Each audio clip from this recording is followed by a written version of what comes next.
And he says, we got visitors at company. That's just the, they must be the birthday entertainment. He says over there is just the, the slave quarters, storage and the like. Not much that's exciting in there. Did he say slave? I'm sure there's a lot more exciting stuff at the birthday boy's party. He must have liked you if he let you through this far.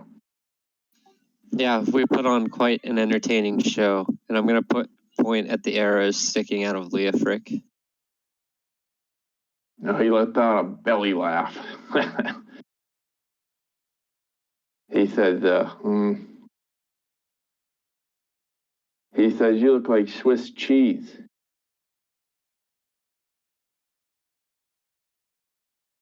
Slap my armor and say, it works. How do they say that? 80% of the time, it works 100% of the time.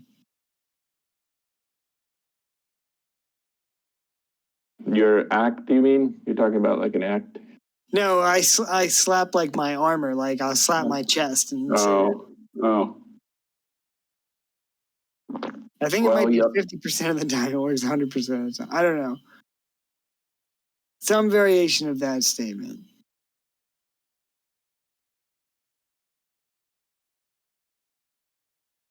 Well, he says you might want to get that checked out before too long. Well, if I could find a good smith. You'd probably steal off of him. I'll just continue without acknowledging his comment. I'm going to ask him if they want to see a cool trick. Yeah, that's what it is. Yeah, sure. I mean, he says my son must have been impressed by you enough. Oh. Would you like to see the same trick? He says this would be fun. Should I have him draw from the deck? Do it. See what happens. Okay, I will do that then. Right. I'm gonna do it because you shot me, you fucking prick. Wait, what? Why the aggression? Because in this game, I don't know how long it's been since we were literally just fighting. You're good, like 10 minutes? Like 10 minutes ago in game time.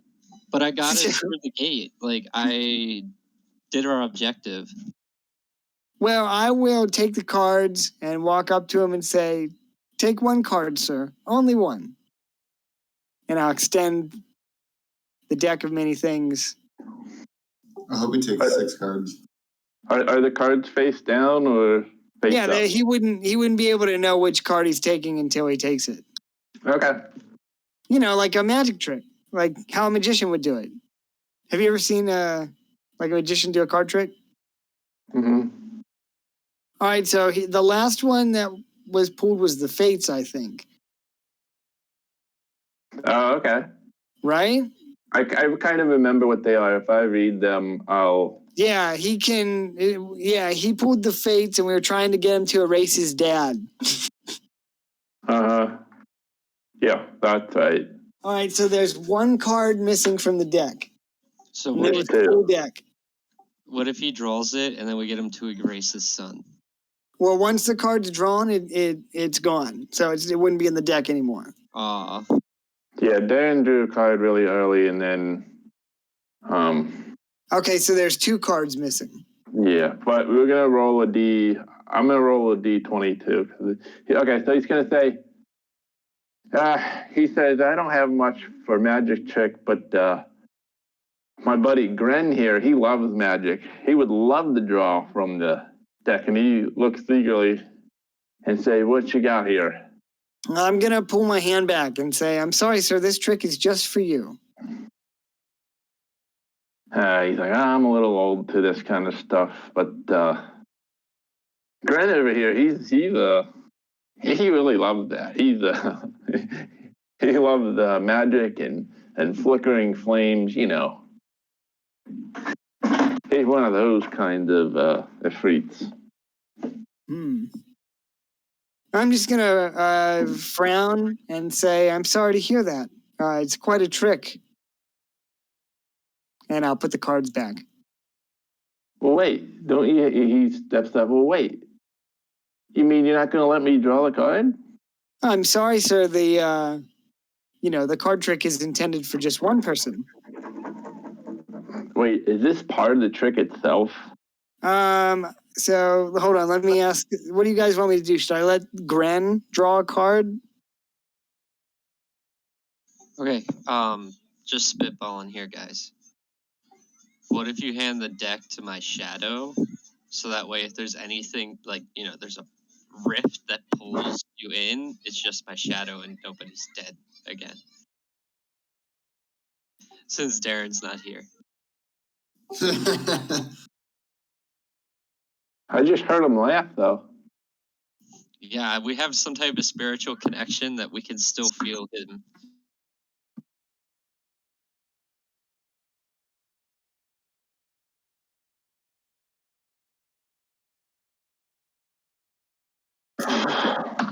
There's nothing that's gonna like pop out and kill you. No, there's a significant amount of risk taken when you draw from the deck.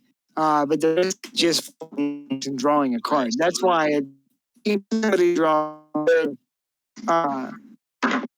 Like it can lead to interesting outcomes. So I would say let his friend draw it, and hopefully it's something cool, and then we can convince him to draw a card. Okay. This guy is Gren. No. This guy. This guy's Gren, the baldy. Oh, who's the dad? This guy. Nope. This guy. He keeps referring to his son, so. Okay, maybe. sorry. He All might be right, the dad. well, I'll stop and look back up at him and say, I got a good feeling about this. Why not? So then I'll hold my hand out and say, I have the deck, cards are facing down, and I'll say, take a card, sir. Only one card now. Okay, he smirks. He says, oh, boy. And then he'll draw a card. So you just letting him draw a card then? Plain and simple? Yeah, he can only draw one card. Right, okay. He's going to draw a card then.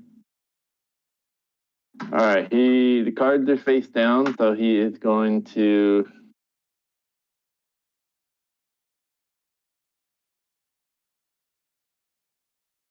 John will be on shortly, he said, by the way.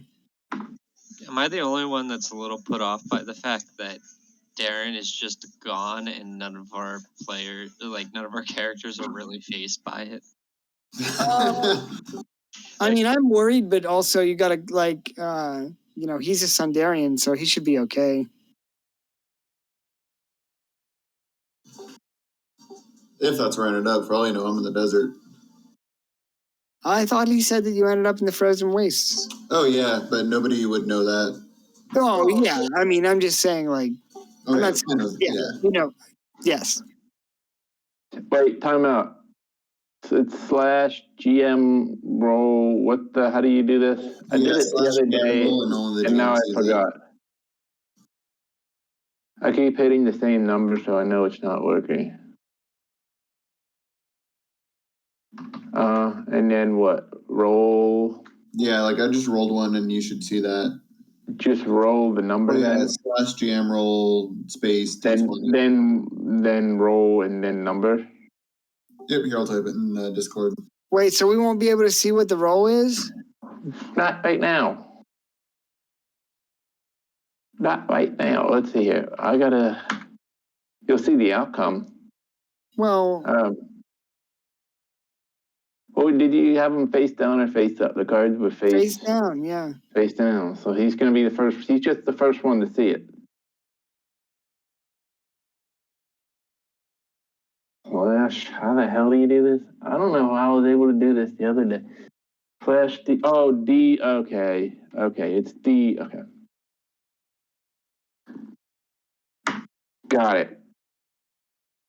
Oh, okay.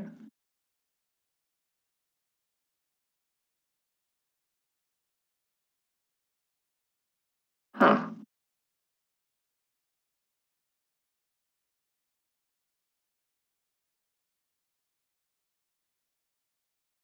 Where is it here?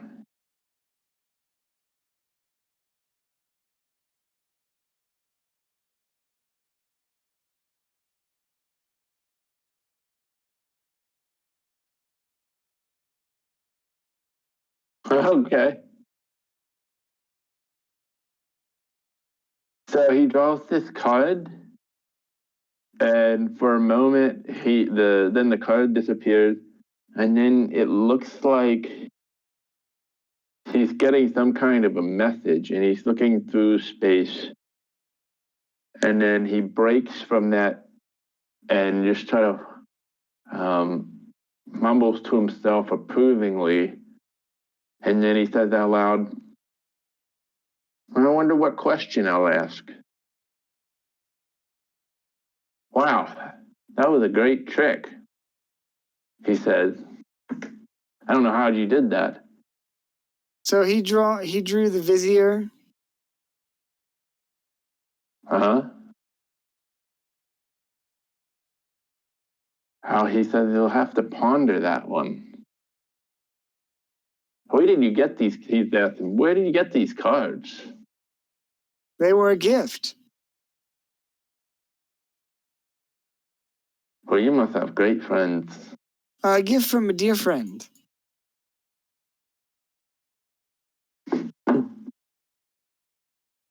Cherish them every day. I surely will.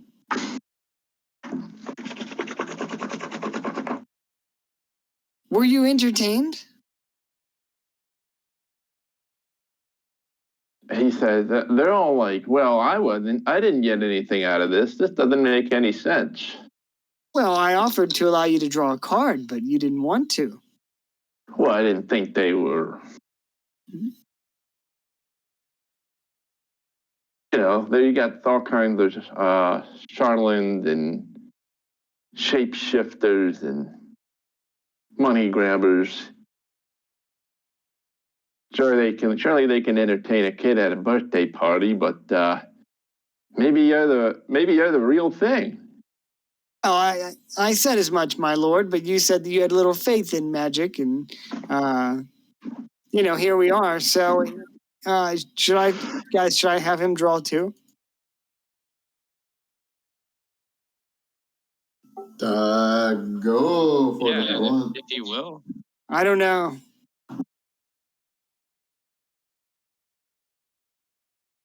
Two of the good cards have been taken out of the deck, so.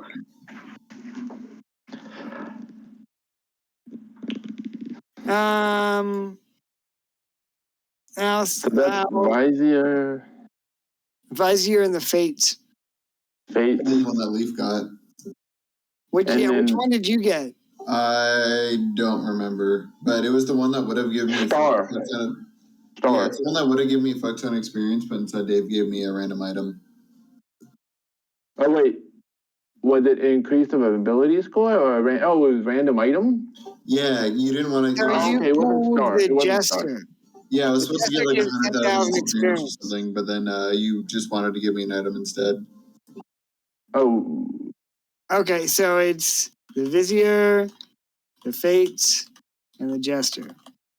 Jester. All right, so maybe I can get a little bit of this for that. We're actually trying to find our way out of here. Maybe you could help us out if I'll let you draw a card, but I have a couple. I really got to get home, man. I only set aside a couple hours in my schedule, and I've already been staying here late, and my friend's grumpy, and he shot me. So I really got to get back. I'm actually a student. I just do this on the weekends for fun.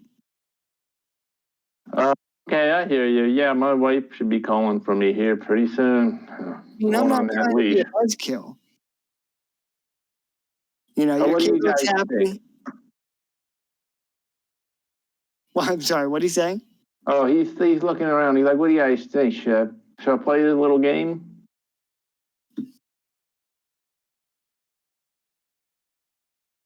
Oh, what the hell. All right, let's see him. All right, I'll present the cards in the same way, face down, and I'll give him the same instruction. You may draw one card and only one card.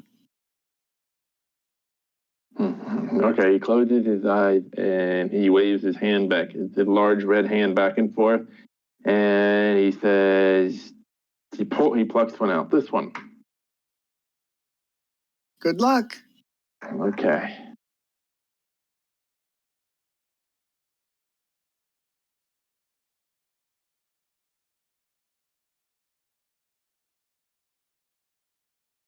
Okay.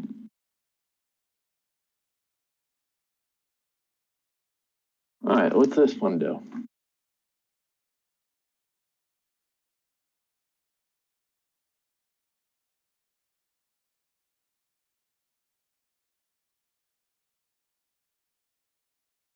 Okay.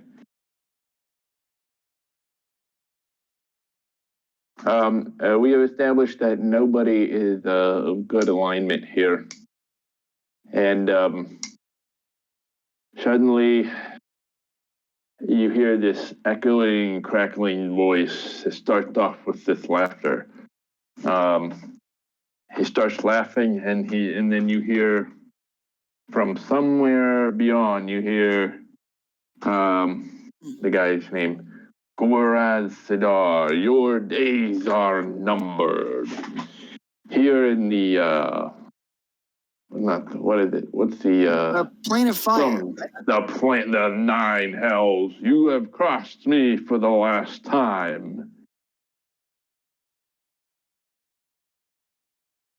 Well, And more mumbo jumbo like that, and he's like, what? He had this befuddled look on his face. Okay, this is he's like, this is obviously some kind of a trick. Very funny. And then the voice returns, no, we will be here in 7 days for you to meet your fate. Wah, wah, wah, wah, wah, wah. And he's like, I don't know if I should take this seriously. This just seems a little silly.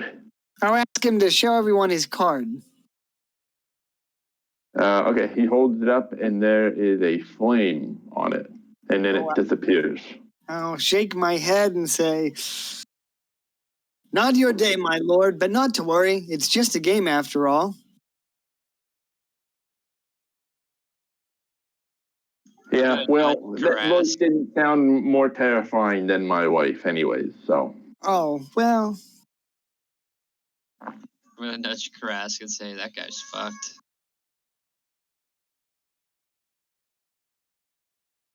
Well, Lord, I think we should probably be moseying on down the dusty trail. So if you could just point us in the direction of how to get out of here, or maybe you could transport us back to our home, that would be really appreciated. And, I had another thing. And, DM, I'm going to hand him a note.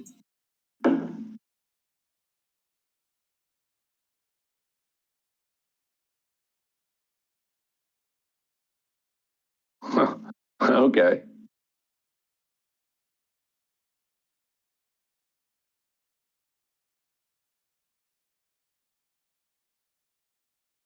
Well,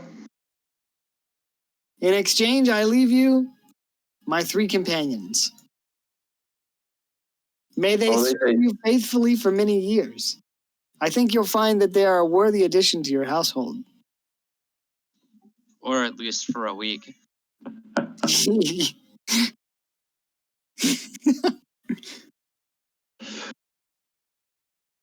First of all, he nods approvingly at your note, and he says, I'll grant you that one. And then, I don't know, you want him to answer your other questions? Sure. Okay, so one was point us in the direction of how to get out of here, and then the other question was, how do you get home? And so he'll say, I don't know why you would want to leave here. You you seem to be making a good name and living for yourself with your little street gags. So I don't even know where you do look odd though. At least I don't know where you're from. Well, the thing is, I have another magic gig booked, and also I have class on Monday, so I need to go. In the what are they called? The existential plane? I forget what it was. Oh well, we're actually from the material plane, the prime material plane. So I got to go back there. But I tell you what, I could maybe come back in like a month, maybe. How about I come back next year for your kid's birthday? When you say that you're from the material plane, he laughs. He's like, yeah, that's a good one. Yeah, well, as long as the kid's happy, I'll invite you back next year. All right. Well, I'm going to go in and I'm going to leave my details with one of your guys, and then I'll come back next year. But maybe can you teleport us somewhere? Teleport? What do I look like? I look like the Sultan? No. And then they both start laughing. Or they all three start laughing. I'm just not familiar with how things work here. And then I'll point to my associates and I'm going to say they can fill you in on the details of where we're going. Well, no. I'm sure your professor would understand. You have many talents. You must be a bright pupil of sorts. You should stay here. You can. I don't mind if you wander around. Just stay out of the bedroom. That's my bed. That's where my bed is. But you're free to take a gander around here. Okay?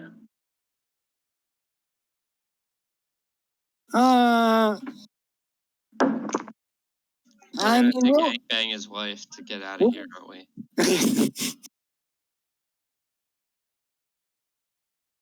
Just walk around a little bit, and we'll let you know.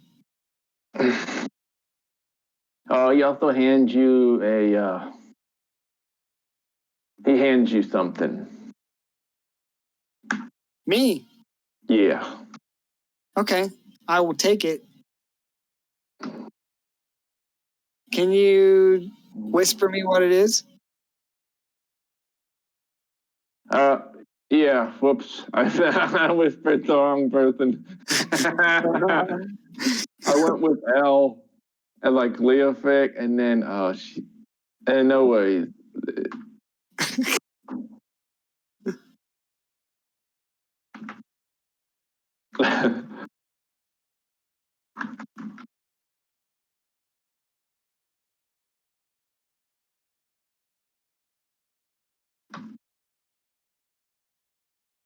All right, I'm sending you a DM back.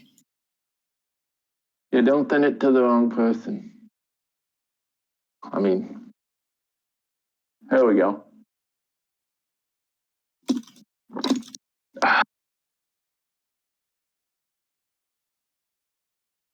Hang on a second.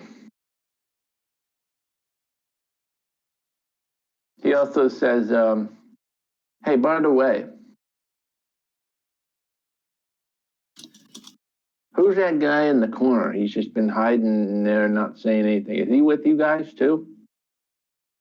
What guy? Well, the sneaky guy in the corner. I'm looking at the map and I don't see any. This guy? No, the other guy. This guy?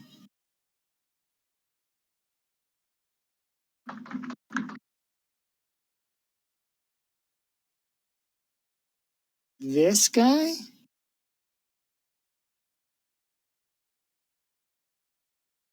No, he's over here. Uh, Yep, I'm with them.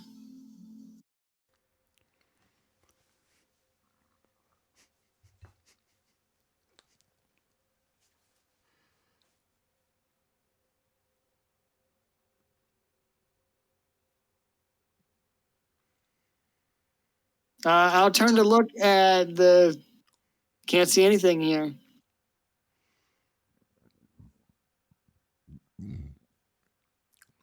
Okay. Did you get my whisper DM?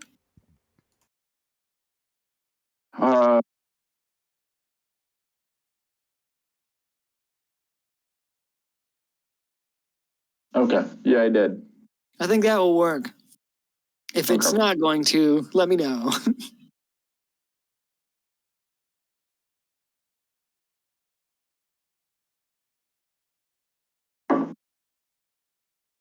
All right, well, I will uncoil my whip and say, announce yourself.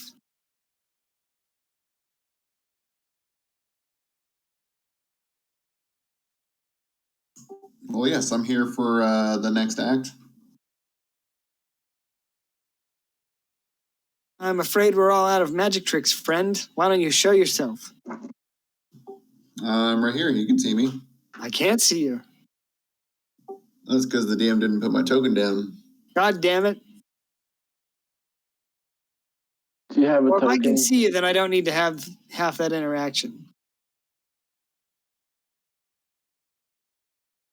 Do you want to use? I don't have a token for you. Do you want to use Just leaf? give Or me do a you wanna use chitin if something you else? want. You can use whatever you want. Use whatever. Yeah, you can cop on one of these dudes or something if you want. I can't. I'm having a hard time visualizing, but Well, if let you me tell me just. what he looks like, I can get you one.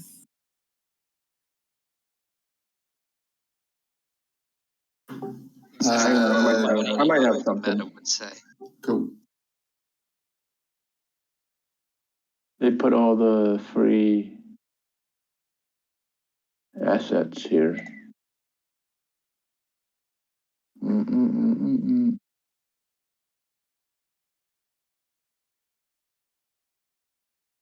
Oh, that tiger looks cool. Are you the tiger from... White Tiger, watch over you. Dude, what was that tiger that we had in the side campaign? Oh my God, Cedric Benson. Yeah. Yeah. We tried to shove a healing potion up his ass and down its throat to save its life, and we couldn't do it. Oh, man. Benson the tiger. Poor guy.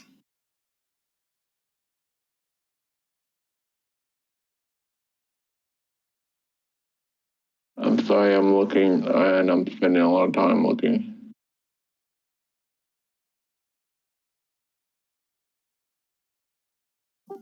Fluidity, this one.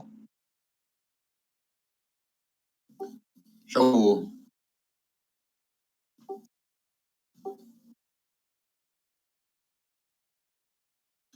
Use that for now, then worst case we'll find another later. Okay. Let me find something else. We can switch it out here. Okay.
Well, Leaf, I can't send you messages now.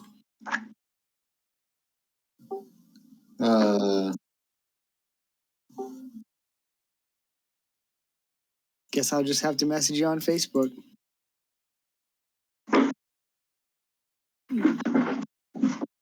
There you go.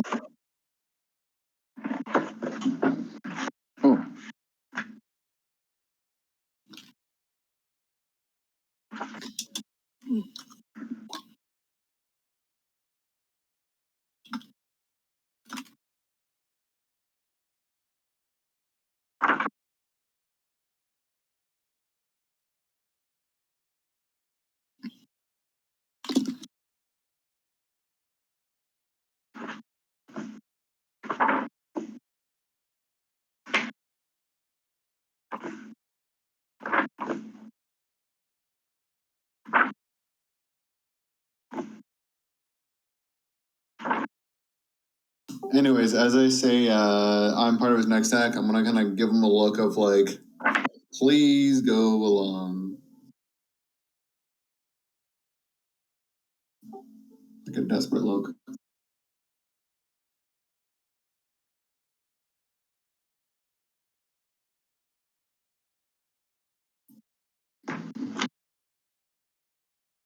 Okay.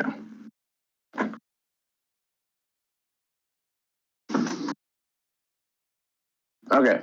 So what are you guys doing now? Oh, hang on. Let me. You see a pale skinned humanoid with short white hair, looks mostly human. Okay. Okay. So yeah, anyway, he said, yeah, that guy. I just thought he was a part of your group, so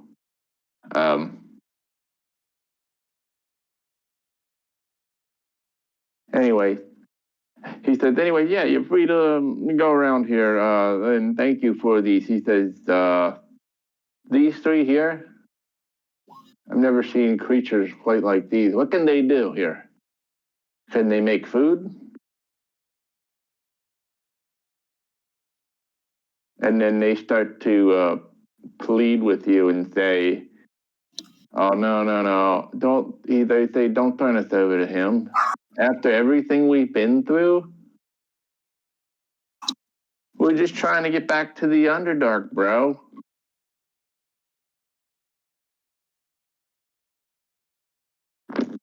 We got lost, we helped you. Nah. Not really.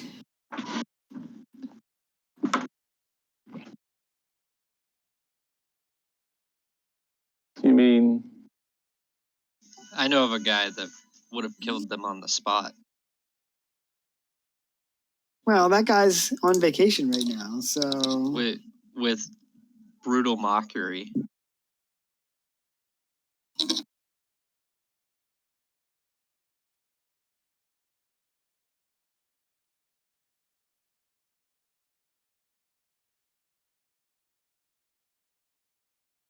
Okay, so you guys are really turning them over?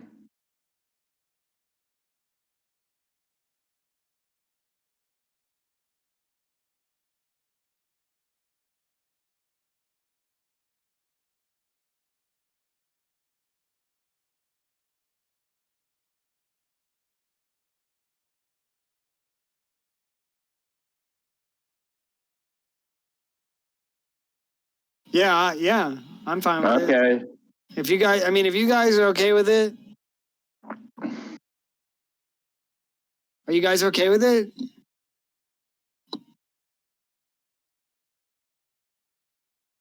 I don't care. What do they want to do?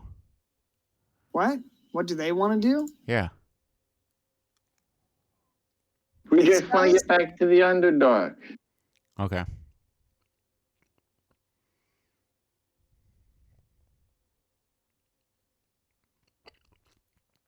It does. I don't care.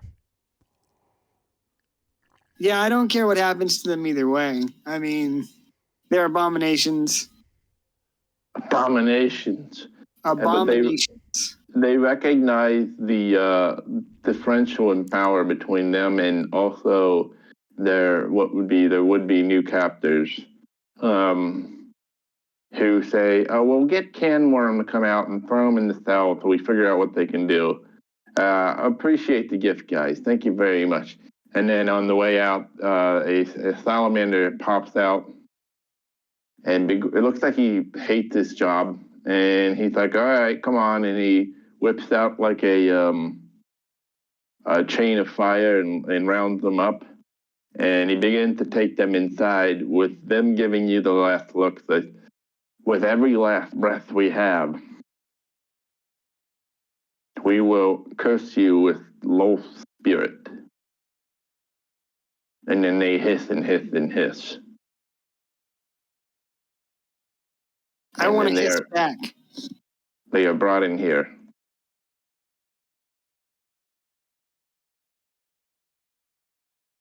And then they say something kind of like, I don't know, dismissive to Canworm here, and he just sort of rolls his eyes and goes back in here.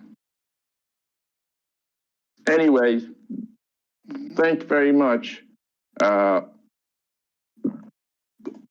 We have lots of amenities here if you want to stay. You're really funny. Your material world stuff, and you know, and that was a real creepy trick here. Want to hear a dad joke? Sure. Okay.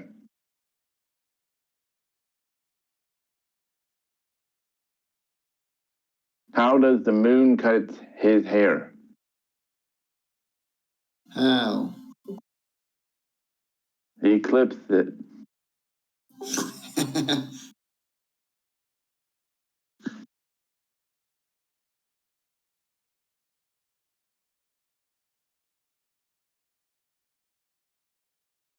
I'm gonna say, is that before or after the waxing? They laugh. They laugh really hard. We weren't sure about you, but you're kind of funny.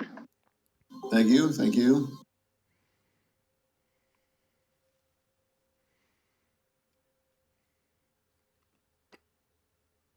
Anyway, then he goes and says, "Yeah." So he turns back to, "Yeah. So my son's been complaining about his math homework. I don't know what the hell his teacher gives him to do. His problems don't make sense. But I heard his teacher keeps slapping him when he gets something wrong." Well, some kids are little shits and they need slapped every now and again. Did you say that out loud? Yeah, but I'm just going to continue on before he says anything else. When I was in school, this kid got slapped by a teacher, but he completely deserved it because he was an asshole. I'm going to look at him and say, I thought you were in school. Well, I'm talking about my formative years. Of course, I'm in university. Unlike yourself, woodsman. Hey, there's nothing wrong with a good trade. Did you see my message, Craig? What message? In the chat. Oh, that you're neutral? Yeah, you're right. Because you're starting, like, you undid one of the things that my character deemed as horrible. What, keeping those guys with us? Yeah. He says, "Wait a minute. Do you think my son's an asshole?" No, not at all. I was just trying to relate to your story. Okay. Because my son is so fucking cute. So fucking cute. Well, actually, your son told us that you'd be able to hook us up with a ride out of here. Yeah. And I'm Batman. Well, he also told us that you throw pretty shit birthdays. That's honestly what he said.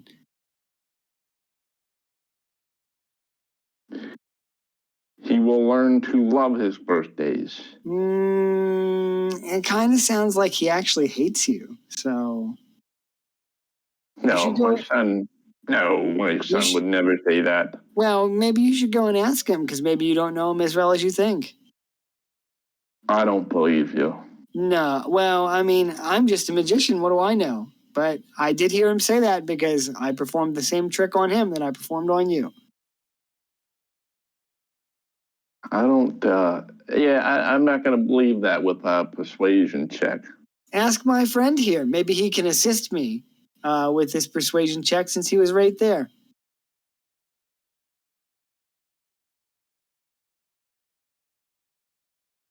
And I'll cough and say, Karesk?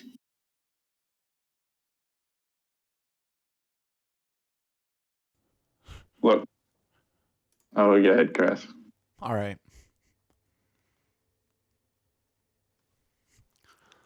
I'll walk up to him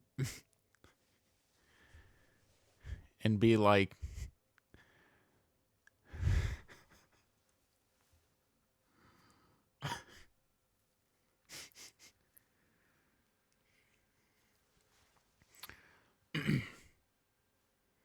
I'm gonna draw him down closer to me. Like, come here. I want to tell you something a little bit more private. Oh, you have a secret? Yep. And I'm gonna say, Sure, tell me. I'm gonna say to him, your son fucking hates your birthday parties you throw for him.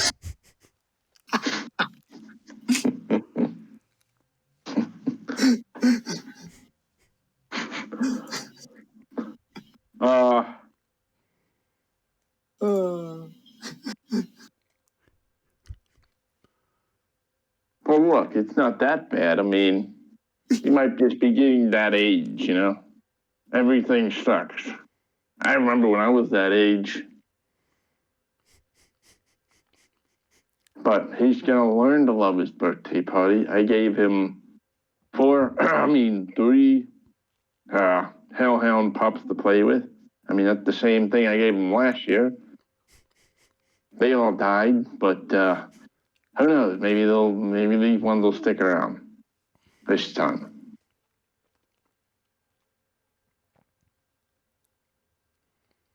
But you guys have gone an awful long time without telling a dad joke. I'm starting to get suspicious. I'm not a dad, so I'm afraid I don't. A fucking joke. I'm not a dad anymore. I'm gonna quietly under my breath as I walk away say, I'm so fucking dad.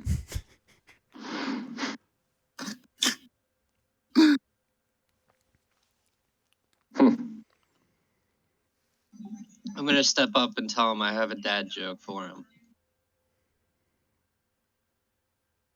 Sure, let's hear it. Make up for your friend's lack of dad jokes. What did the lion say when he lost the race? Cheetah. You a cheetah. Okay, he let out a big laugh. And he said, that's what I'm talking about. Okay. Well, make yourselves at home. Enjoy the amenities here and spend as much time here as you'd like. And don't. Well, what's behind this door? Oh, that's where we keep the employees. Oh, I would love to take a stroll through the rest of this grandiose palace. Well, I mean, such a beautiful structure. Sure, just you can come. Yeah, you can walk around here and walk around in there. No problem. Just don't rattle on the cage too hard or feed the animals, so to speak. Of course. Okay, enjoy your time here.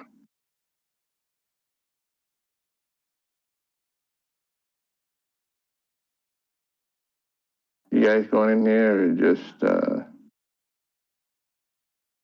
Yeah, I'll follow.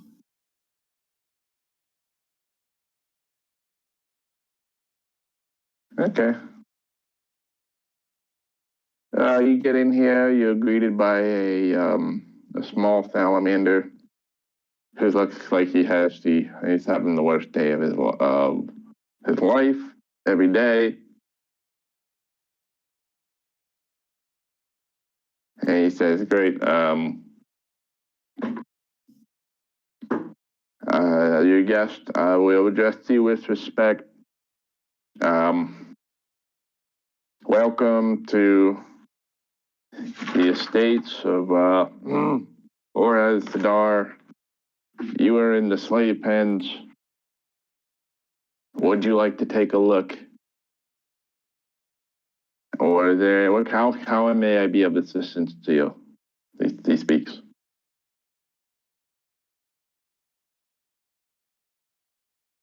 I'm just gonna take a look. You can just kick back, my man. Not to worry. Out of eye.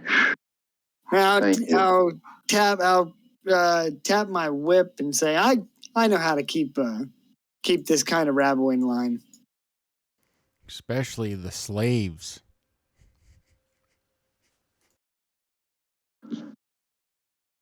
Well, thanks, because they don't pay me enough around here. Really? Yeah, I would get into it, but I don't know what your relationship with the old man is, but let's just say if you're applying for a job here, don't. Oh, I might have a job for you that pays very well. Like what? I tell you what, here's a little something to hold you over for now. Why don't you just think about how nice things would be running here if you were in charge? And I'll hand him a what do I got here? I could hand him a ruby. I have like two rubies left. Or an aquamarine, but aquamarine is only worth 10 copper pieces. So I don't know how impressed he's going to be with that.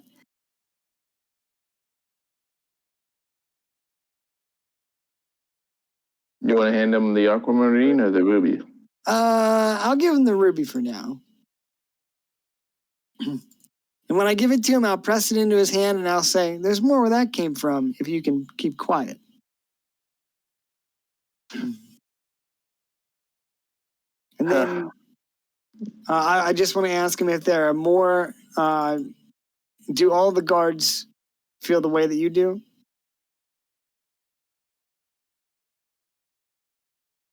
He says, well, thanks for the coin. I mean,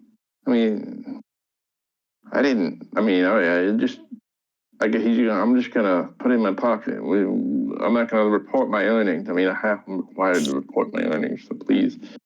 But he says, pretty much everyone hates working for the guy. They would rather, Goraz drop dead. We're just waiting for the day.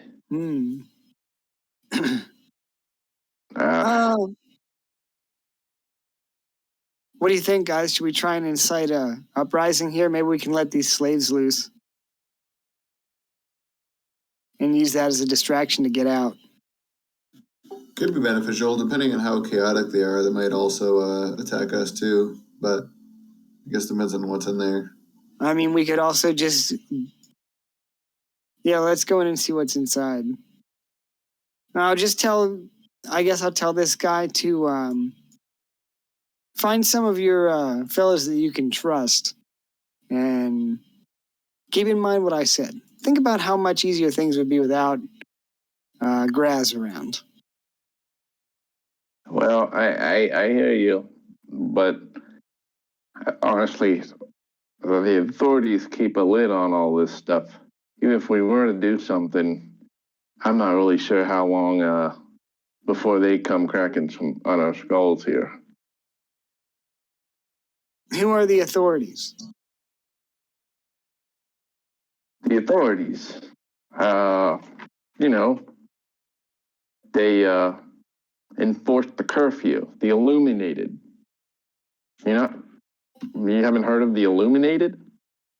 No, I haven't heard of them. Well, you guys do look strange, so I'm not really sure where you're from. This place doesn't get a lot of visitors, but the illuminated, yeah, they patrol the streets.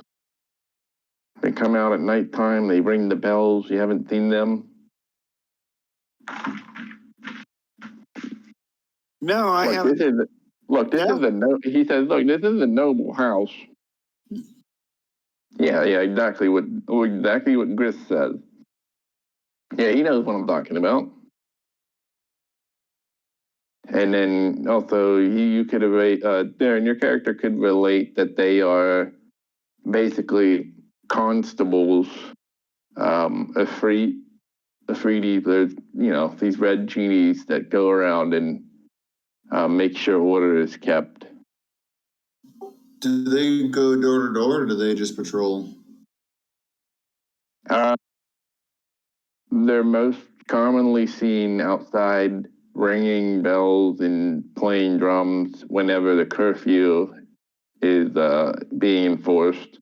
So everybody kind of scurries inside for the night. And then should any kind of criminal activity happen, they would be called in. They would be involved somehow, or their subordinates.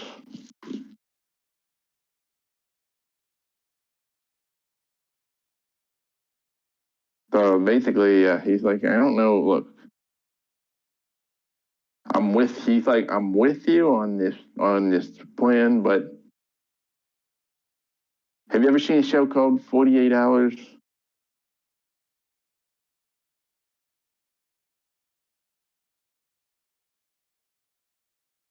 I don't want to end up on it.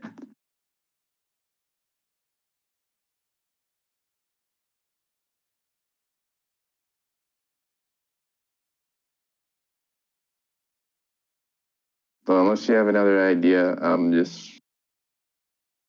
we just can't just like get everybody together, kill him, and then leave his body laying. I mean, they're gonna know he's missing when he doesn't show up to work Monday.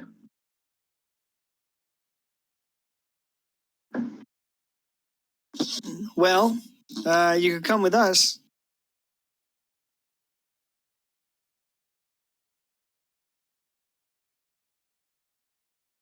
Well, if you're on good terms with them, maybe we can. Maybe, yeah, I can come with you guys. I mean,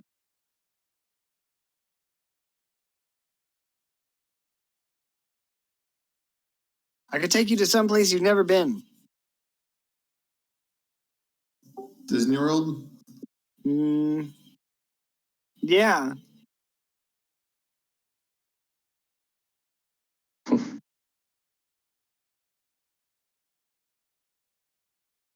Okay, so Dan's character says,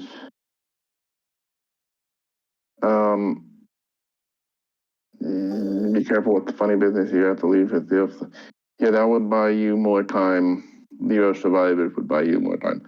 By the way, thank you for playing along back there. I'm also trying to keep this plane. Let us work together until I'm finished. Okay. Oh yeah, that was mostly to the party.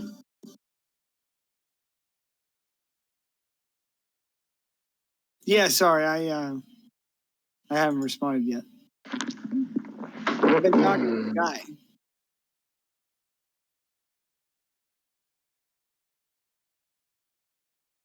Fair enough. I'll say when that's all over here, when there's a lull.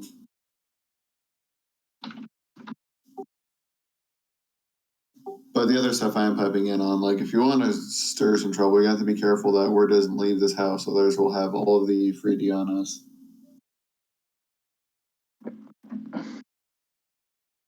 I mean, we could slip away and blame it on these slaves. It's true. Look, he interrupts you. I got a better idea. In his bedroom is a library of of stone tablets. If you could just get in there and destroy the one that makes me his permanent employee, I could walk out of here free, because once they come back, retrace the steps, he doesn't have his tablet anymore. I'm free to go. Do you suppose that there's another contract in there for the guard at the front of the gate? Oh, there probably is. Kill two birds with one stone. Yeah. Yeah, there's employee contracts in there. There's all the slave contracts, all that stuff. And then also, while he's explaining this, you hear a yelp and a huffing sound emanate from somewhere near Leofik.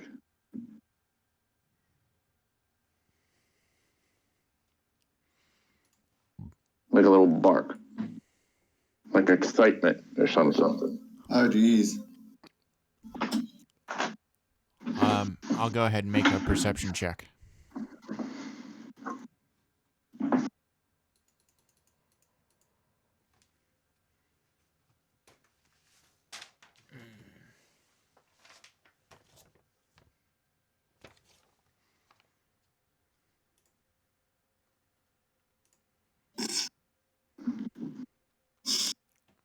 Crash.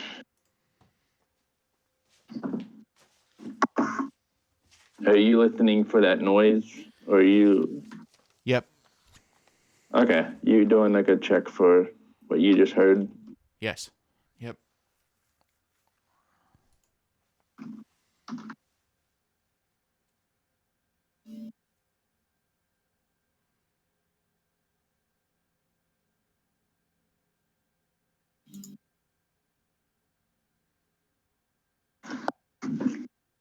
Okay, I'm gonna get another drink. Tell me what you guys are doing.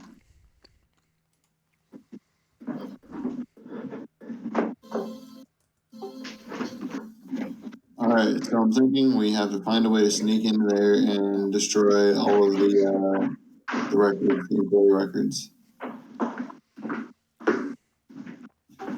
And if we can do that, if we set everybody free, we could destroy those records during the chaos, because we'll be too focused on the slaves or employees running around.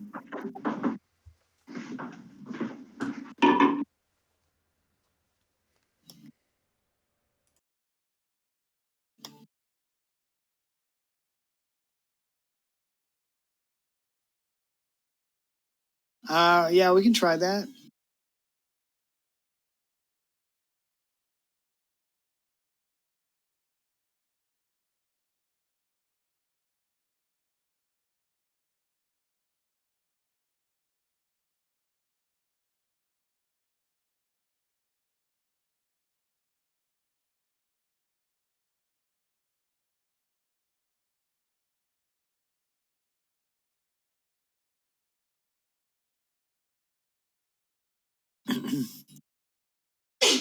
I'm gonna BRB bio.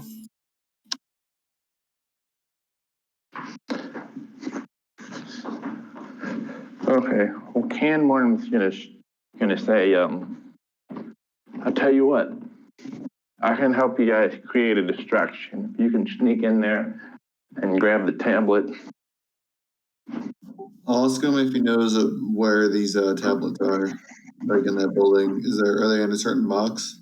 They're in a bookshelf. There's just tons and tons and tons of tablets upon tablets. They're all contracts for different things. Got it.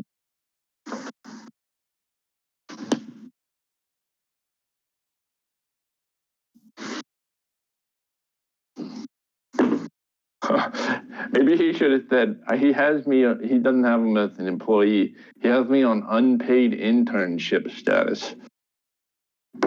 I'm going to change the story right there. I heard I've been permanently an unpaid intern. For way too long. I heard that that's just a synonym for being a slave. Legally, I'm not.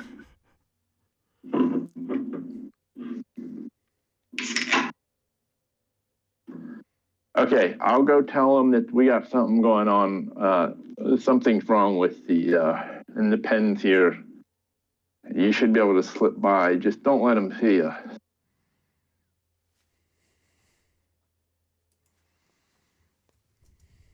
Or have somebody sneak in there.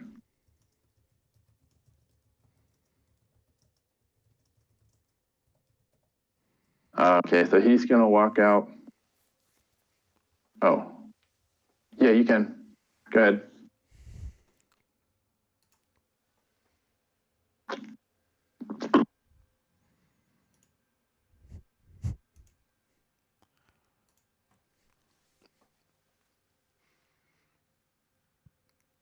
Okay.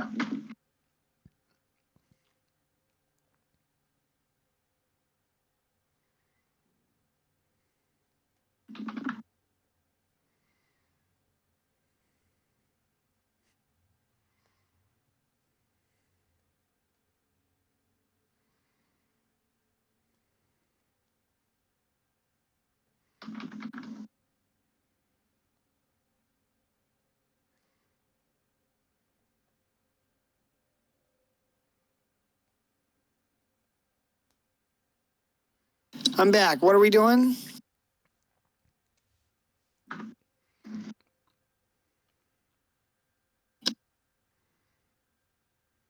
Okay, so Canworm says, look, I'll tell him that we have a problem in the slave pens. And he also said he's not, instead of an employee, he's an unpaid intern. And retconning that. And he says, somebody's got to sneak in there. There's a whole shelf full of tablets, different contracts that he has. Just grab the ones that are relevant or the ones that you need to get, and then you should be able to sneak out of there with undetected. Okay, but he said there's 3 of them out in the courtyard, so I might need a little help. Can we ask him what kind of critters he's got locked up in here?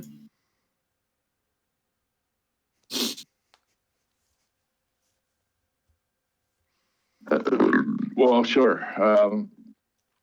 We got creatures from the far realm that nobody knows what the hell they're saying or can do. So we just gonna keep them locked in there till they starve. Then we have a hellhound that was killed but came back from the dead and won't stop. Wouldn't stop barking. So we threw him in there. Then we got your 3 guys that you just gave us. They seem to be hissing, and last I peeked in there, they started spinning some webs. And then we got a couple mushroom people.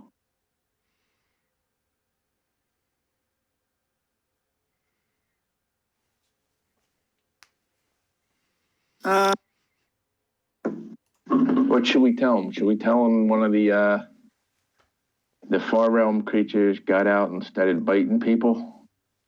What can be the most convincing? Maybe he should let all of them out. That'd be your best chance at a true distraction. You know how much hell I'm gonna catch for that. Well, assuming that they kill everyone, none. Are you sure those 3 guys looked pretty salty whenever you turned them over? You keep them in there. Or, Okay. or I could go in and do a little, like spycraft and just say that it was all part of the plan to get them arrested, to get them locked up for the next stage of our escape. And then we'll just leave them here. If if you can convince them. Thoughts? Wait, I missed that. What'd you say? Maybe I should go in here and tell these guys that it was all part of the plan to get them locked up. And, they just need to go along with what happens next. Yeah, I mean, it could work as long as they buy it and they're not too salty. But Well, if they don't buy it, then they can just stay locked up in there. that's true. All right, Dave. So I'll go over the DM. I'll go over there and be like, hey, guys. I know you're mad. They hiss at you. Don't stop it. Stop. Don't do that. I know you're mad. But this was just a part of the plan. And, it needed to look convincing, so I couldn't tell you that you had to get arrested and thrown in jail. Wait, really? Yeah, really. Now, listen, we have a plan, and we're going to get you out of here. But, we got to be sure that you're not mad and going to attack us. Everybody's going to get out of here. Are you serious? Yes. How do I know I can believe you? Have I led you astray? How about you make some kind of check with that statement? What is it? Deception? Persuasion, deception. I mean, it's for the same. Or if you couch it in a certain way, it could be intimidating. Have I ever led you astray, I feel like you should be able to roll your strength mod with intimidation instead of charisma. There's certain ability that lets you do that, I think. I just think that makes more sense. But yeah, so any one of those three. Well, if you like do okay. Oh, okay, yeah. Well, Yeah. well, I guess if you put it that way, it was just part of a. He said they come to realize it was just for a couple of laughs and giggles, guys. Come on, they weren't gonna really lose here after all we've been through.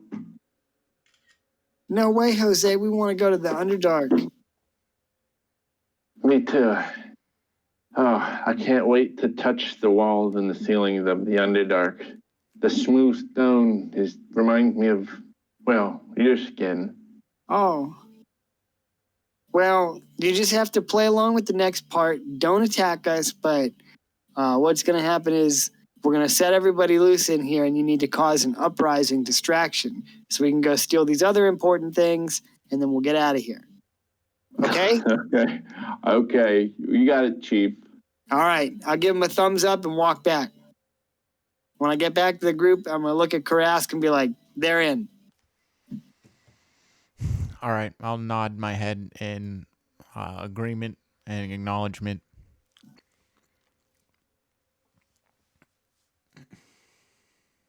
Hey, Okay. Grease. Maybe we should take Grease's lead, let him plan what we're going to do since he appears to know a little bit about the area. Okay. Okay, he says, don't fuck this up, okay? I'm going to let everybody out, and I'm going to get in a lot of trouble for it, so... But this job is, this is the worst internship in my life. I gotta clean up shit. You realize what Far Realm excrement even looks like? You have no idea how bad this job is. This is. Okay. All right. Maybe he should wait until we're like out the door. Okay, well, look, I can pop these guys out. The last ones I'm gonna open are these alien creatures. Everybody else is more or less just, you're angry toadstools. What are you gonna do? Everybody else is more or less manageable. But once these guys get out, I'm gonna bolt over, and I'm gonna tell them that what happened, and one of you make a break for it, and you're gonna need the key, or you're gonna need to pick it. But anyway, best of luck. Maybe we should be out of the room when the starts. If we're on the side of them, then when they get distracted and run to the right, then we can kind of sneak to the left. That's what I was saying. We should try and be like over here and be like, oh, what's over here? And then. Well, that was fun. Thanks for the tour. Oh, hey, how did you like our little collection in there? Very, very impressive. Yeah, what was your favorite part? I really liked those 3 guys that I gave to you because they are creepy.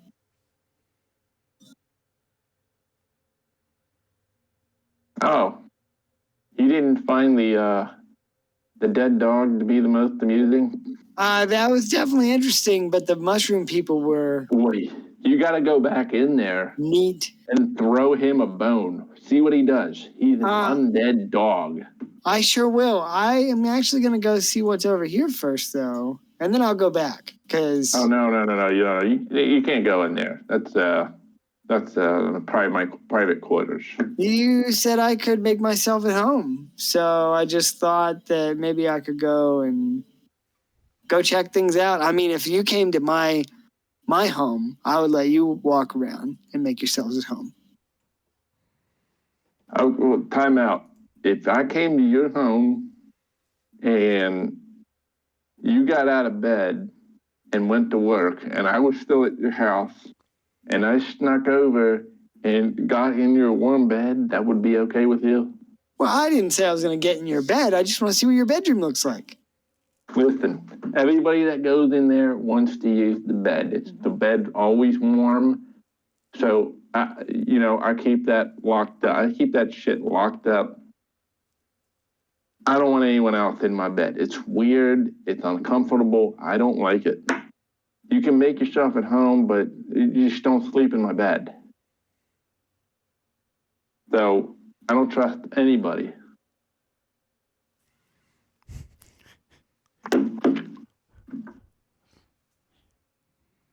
I don't trust anybody in my room.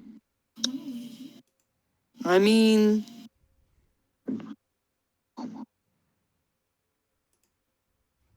I just don't think that's cool, man. I don't know. Don't you think it's a little gay? No. Sleep in another man's bed? I didn't say I was going to sleep in your bed. It's definitely, it's a little gay for you to keep thinking about me sleeping in your bed. When all I said was I just wanted to check your room out. You can tell a lot about a person from how their bedroom looks. So. Okay. Well, I mean, I don't know. I'm kind of insulted because I told you I had to leave, and then you told me that I should just stay, even though I said that I had to go back to university. And, so I stayed, and then you said I could make myself at home and be comfortable. And I'm just trying to, do that and be at ease, and you're not being very nice about it. So. Okay. And in the middle of this conversation, Cameron kind of bust through the door and said, "Oh my God, they got out.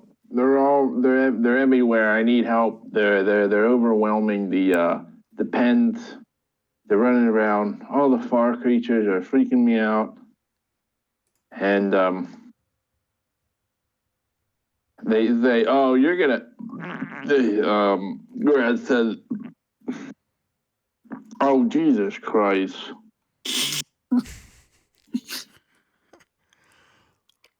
He says, "You're the worst intern we've ever had here." So he runs in here and he's like, "Hey, other guys, why don't you, well, we could really use your hand here." And Gren runs in there and the other guy just stands here and says, he just kind of stands here and just looks at him. And then he goes into. And then you look across the courtyard. He throws you a big symbol that says, "All right, guys, you got this." And then he goes back in here. You can hear there's some chaos. There's some yelling. So you're in the courtyard alone. You're at the doorway. What do you do?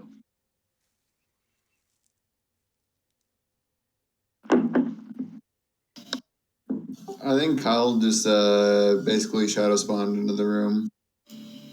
On your okay, so this is a big golden double doors, and it's like you can't really see inside, so to speak.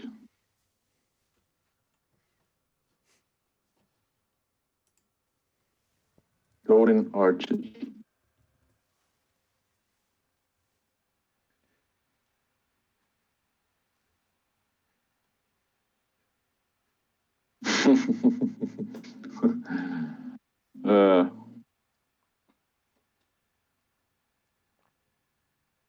So is this door locked?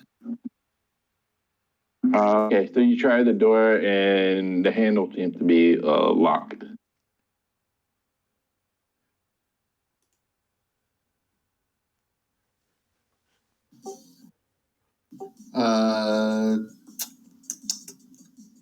I'm gonna look at Leafrich and look. You look like the kind of guy that looks like he knows his way around a lock.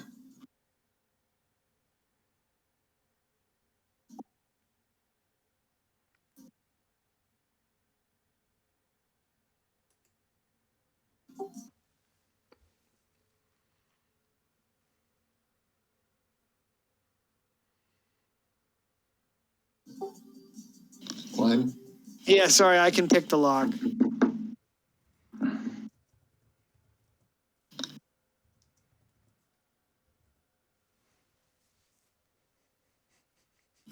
I gotta look up how to lockpick because I forget.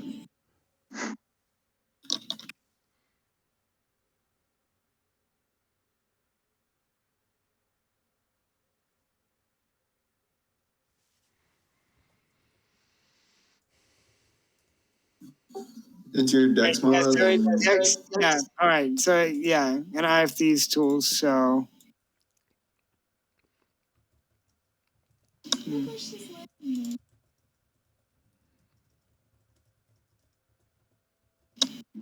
28. And it pops open. The door creaks open, revealing a large bed, a chest, and a bookshelf of some type. I'll make a B.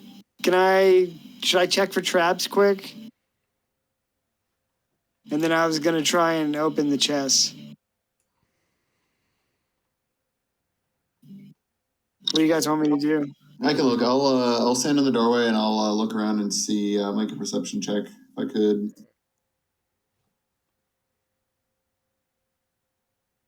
25. Okay. For traps or things like that, or mechanisms. Yep. Nope. But that bed in there, you get a glimpse of that bad boy, and oh my God, he was not flying. That looks like the comfortablest bed you've ever seen. All right, I'm gonna move into the room, and I'm gonna go for the chest first. How many people are going inside? Oh shit! Wait. What's up? Nope, I already moved. I'll just stay there. I'm probably gonna get killed doing this. Eowyn, you could probably bring your shadow in here.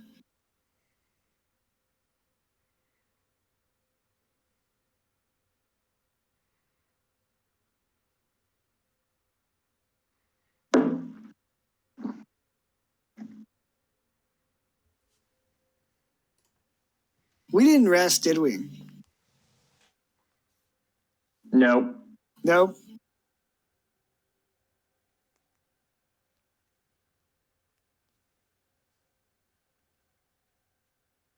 You can attempt to hide, sure.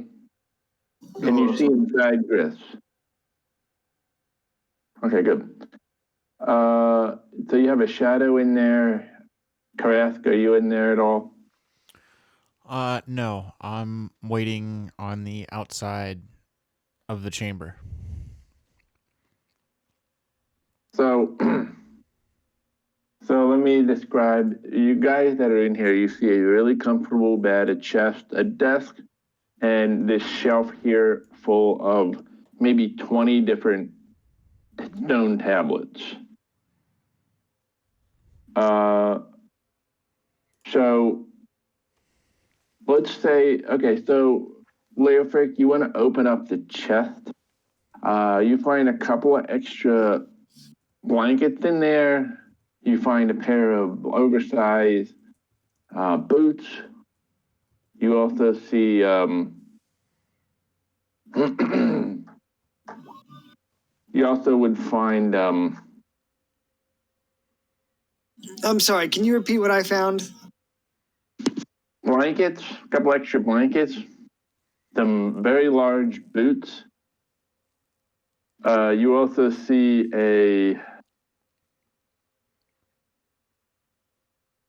and how's she gonna do this?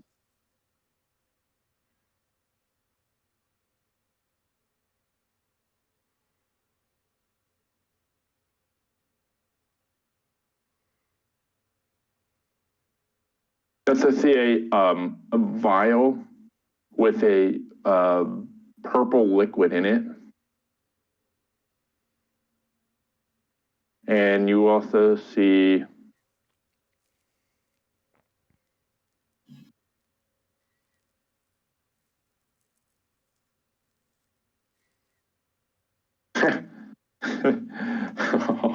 okay. You also see a little toy boat. Okay. I'll just grab all that stuff out of there for now. Maybe the stone tablets are under the blankets or something. But no, the stone tablets are on the shelf here. There's like okay. 20 of them. I thought they would have been okay. All right. Well, I'll just. How heavy are those boots, do you think? They are like they look more like let's say they're more like sandals. They're kind of oversized. All right, I'll leave them. But they have like the leather that goes all the way up to your knees or whatever. So there's 3 of you in here, right? I'm in the doorway, so you can kind of cut that in there, I guess. How many of you guys can see the bed? I can. Yeah, I guess 3 of us. Okay. I mean, I'm not looking at it. I'm looking into the chest. Oh, you saw the bed though, right? Yeah, I mean, I guess I noticed it since it's so big. Comfortable looking, isn't it? Nah. It looks so comfortable. Nah. You know what? You almost feel like the bed is charming you. You know? I don't think it looks like it's like inviting you. Like you have this almost hallucination that it's just sort of waving you towards. Like, come on, just get in for a little bit. It's warm. It's warm. Come on in here. I think that you should roll a charisma check.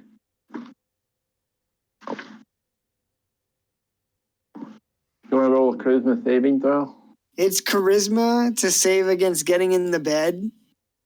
You're about to get seduced.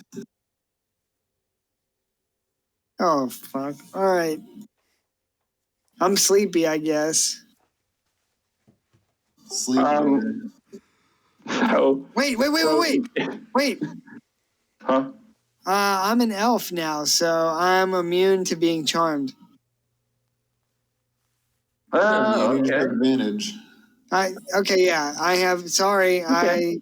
I didn't know. I have advantage, and magic can't put me to sleep. So Okay, 13. Well, yeah, mine's too. Well, yeah. you just think, it doesn't seem that bad. You think to yourself, I think I'll just slip into the bed just for a couple of seconds, just to try it out. Okay. So you can move your token into his bed, and his bed is really, wasn't it a cold day today? His bed is really warm.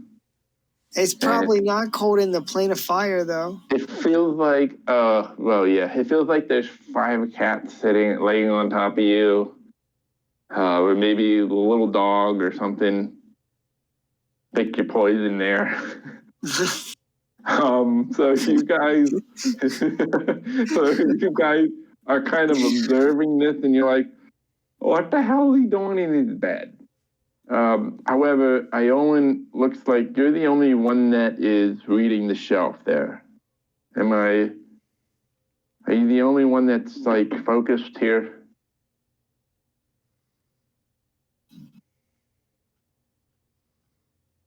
So I'll read, your shadow is looking at the shelf, and you got at least 20, you probably count 1, 2, 3, 4, you count exactly 20 stone tablets.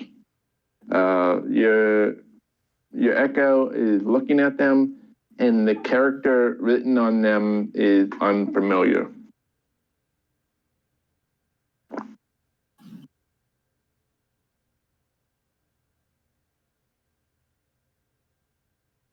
So what would you guys like to do?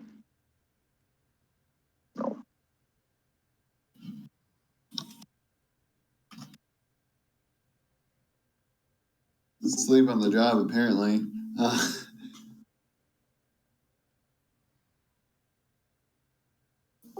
I guess I'll ask him what he sees and say maybe we should start breaking shit.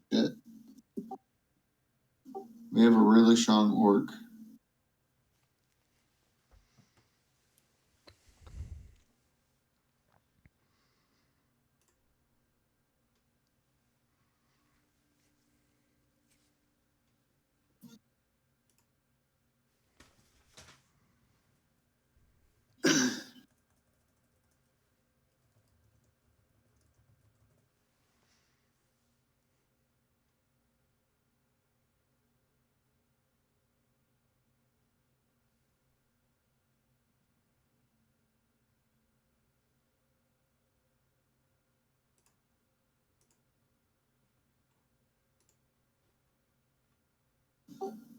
Okay, sorry. I was talking to my wife, who makes lovely husband toes.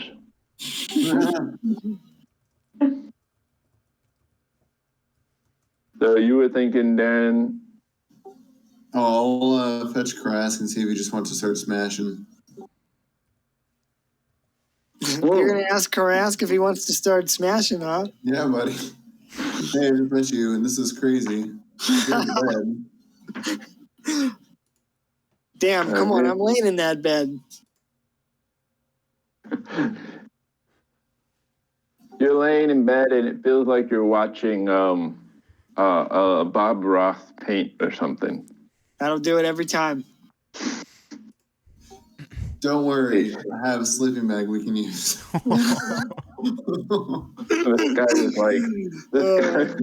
This guy was like, hey, don't go in my bedroom, because everybody tries to sleep in my bed because it's the warmest bed. And then they're like, well, we're going to create a distraction, and they got them over there. Wait, how is it the warmest bed when they're already in the Fire Kingdom? That's what I said. That's what I said. I can hear crowds. What?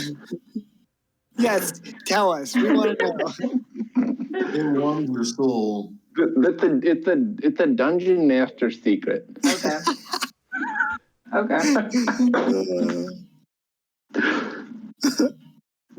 Okay, so you're gonna get Caress and ask if he wants to smash some stones.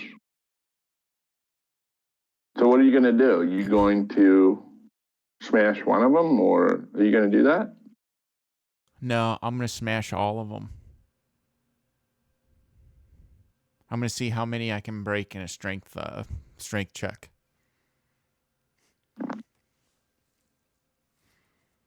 Okay.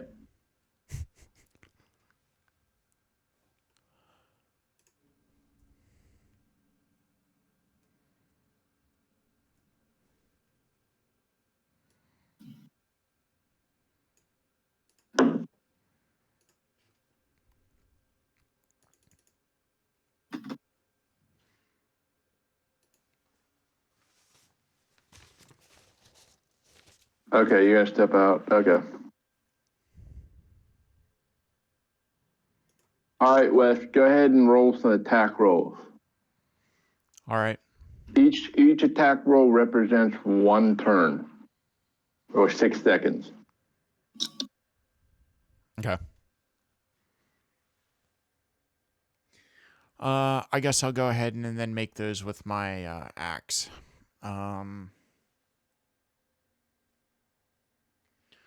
So I'll go ahead and I guess I'll try and make this as quick as possible, and I'll go ahead and bonus action rage, and I'll go ahead and start recklessly power attacking the stone tablets. Okay.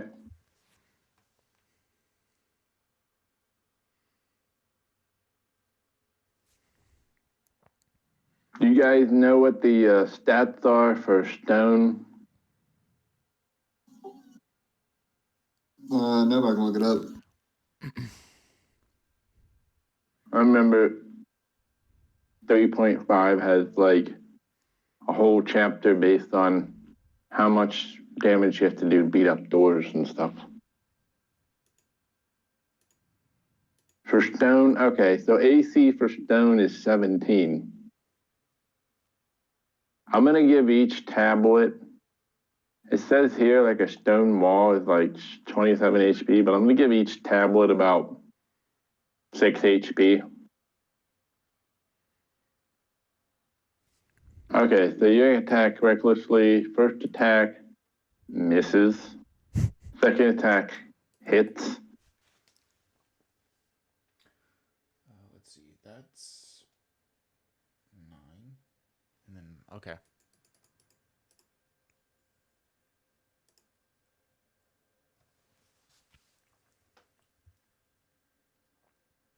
Okay, so you smash the first one. Go ahead and roll. If you want to keep rolling, go ahead and roll your next one. It'll be round 2.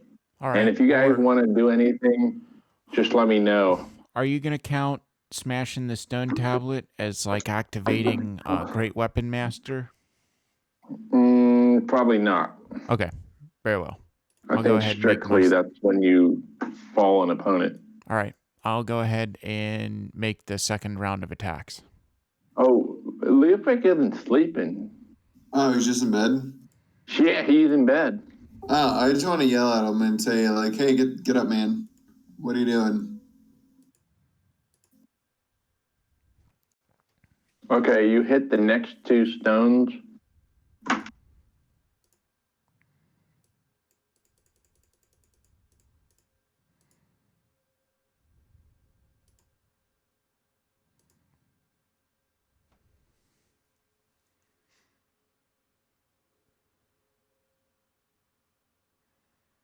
All right, you crush the next 2. And a cursory glance at the stones reveals some form of writing that The combined intel. I'm not. Well, yeah. I'm gonna take it. I'm gonna roast you guys. The combined intelligence of Krask and Iowan don't have any idea what it says or what kind of writing it is. So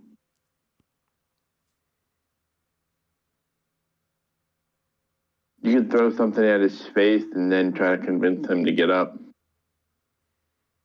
Like, come on, buddy, what are you doing? Just All right, I'll do that. throw one of the stone chunks. You've destroyed 3 stones. Yep. So far. In 2 rounds. So you're gonna do 2 more attacks, or no? That's Grith here. Yeah, I'm gonna do 2 more attacks. That was round 1. I tried to throw something at him. On round 2, I tried again to throw something at him. Okay. The 22 just says. The 22 will okay. So on the 12, you can go ahead and roll your next attacks, Wes. So the 12 is like, dude, I don't want to get out of bed. You should get in here. It feels really good. And then the 22 is more like, all right, whatever, buddy, but I guess I'll get out. Well, 2 hits, Wes. is there a save I can make?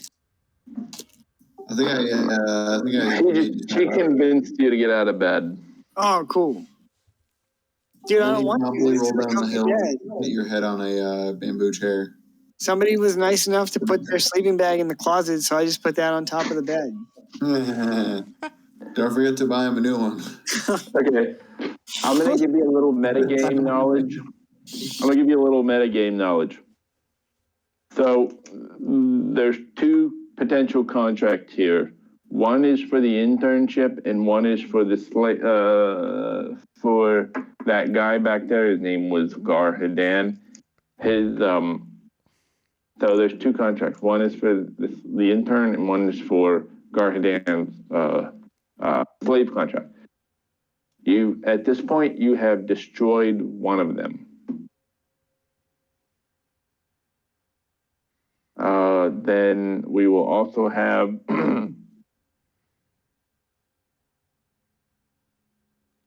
okay, you can go again, Crash. All right.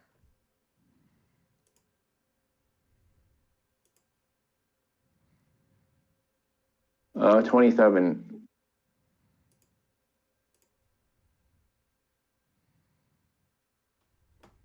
Okay. So you have broken another one. Whoops.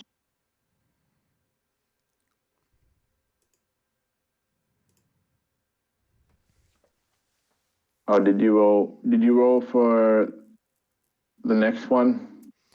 I Or rolled. were you rolling with advantage? Yes, I was recklessly attacking. Recklessly attack for 2 attacks. Okay.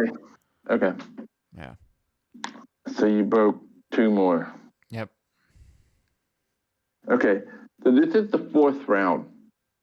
Now, at this point, this guy steps back out. And he says, I swear to God, if you ruin my son's birthday party,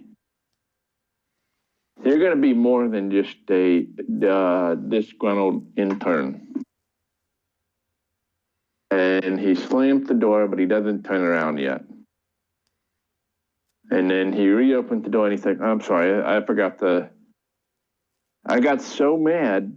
He's talking to his other, you can only assume he's talking to his other friend, Gren, and this other guy. He's like, I get so mad at that guy sometimes. I swear to God. Come on out here. We'll tell some more dad jokes. Everybody will have a good time. It's my son's birthday. He's 8. Yeah. And I'm a good dad, so I'm gonna tell some more dad jokes. And it looks like they're starting to come back out.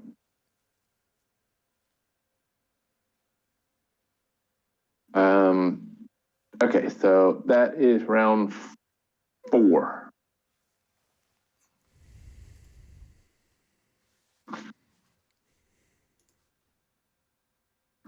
What are you guys doing? I'm gonna try and break as many stone tablets as possible. All right, go ahead.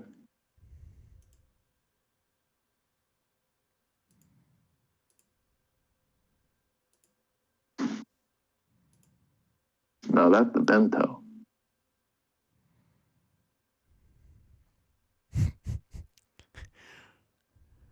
13, 14, 15, 14. Yeah, that's pretty lousy.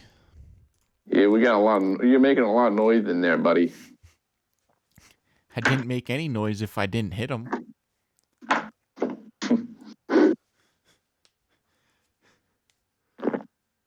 How can you miss a stone tablet? I can help. Okay, go ahead. I'm gonna attack with longsword. Yeah, with 2 hands.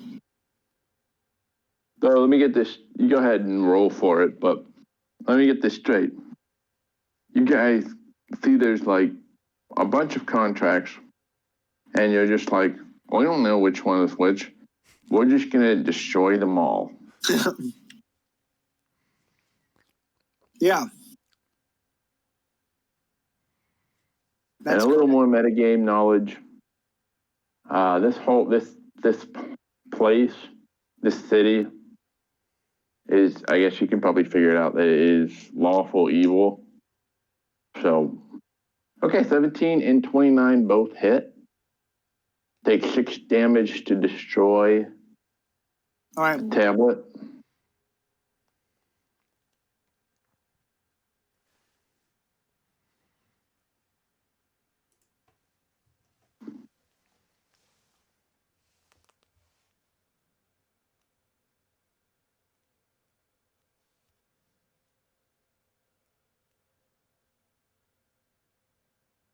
Oh wait, I need to roll for the crit.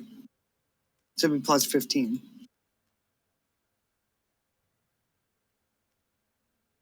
Oh my god.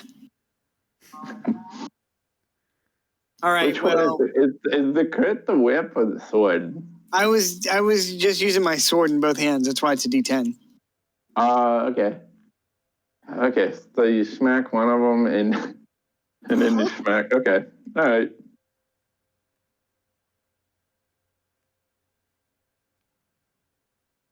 So you drive your sword straight through it.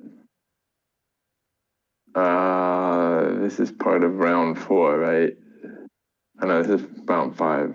Working on round 5. So far, you guys have destroyed 5, 6, 7, 8 of them. You've destroyed almost half of them. So are any of you guys doing anything next? It looks like these guys are about to come back out in the courtyard at any second now. I see Iolan and Gris here kind of like look out. I'll peek my head in and say, hey, keep down for a sec. Maybe continue when they leave. So I'm just going to tell them to pause for a minute, and I'll let them know when the coast is clear. And I'll kind of peek back around the corner.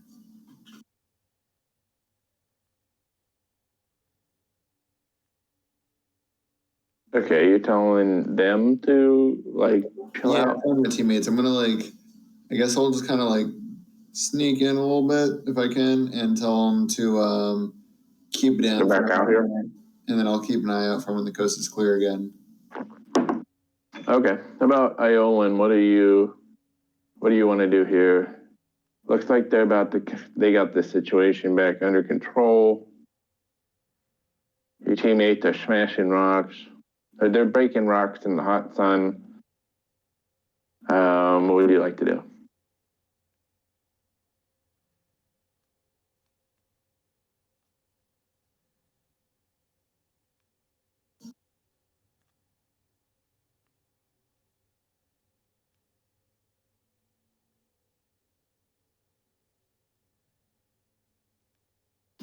Oh man, Darren was AFK for that whole thing. Oh, that's okay. You guys are just smashing rocks. Now we can No, hear you, dude. I don't hear you, bud.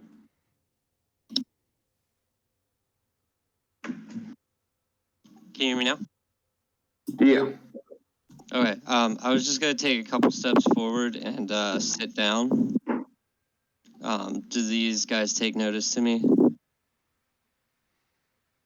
Yeah, I'll have them go now. I'll have them go out and looks like they got their situation in here under control. And they're like, well, come on back out here. We're gonna have a good time. Don't forget about that guy. He'll have some hell to pay for next week. And they just sort of start scanning around. They see you. They're like, oh. Like, oh, okay. I'm gonna pretend to be quite labored, as if like I was just in a fight, and like see if they come over to see if anything's wrong. Okay, so you're gonna kind of see what.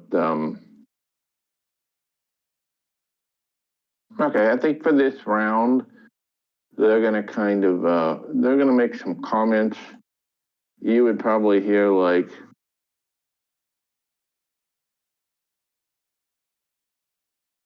I don't get this joke.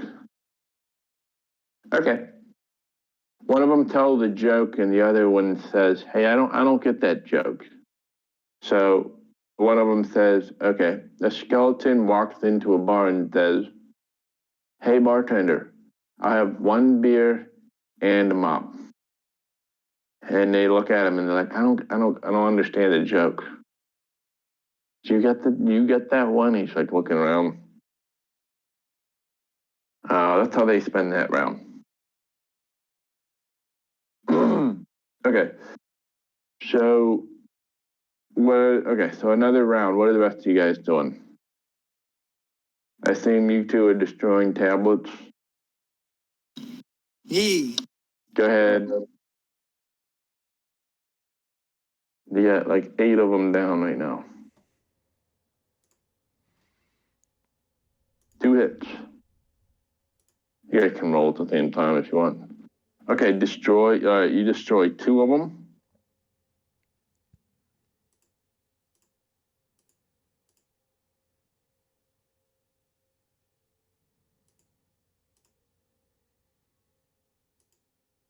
All right, you actually have 11 of them down now.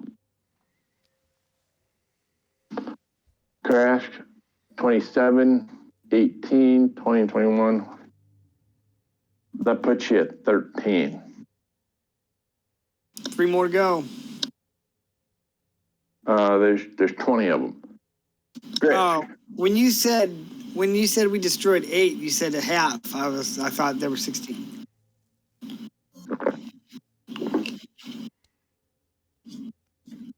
I'm sorry, I might have got verbal dyslexia No, there. it's all good. Maybe there's a quicker way to do it. Griff, what's your character doing? I'm gonna stand perfectly still and try to not be seen, and also keep an eye on him.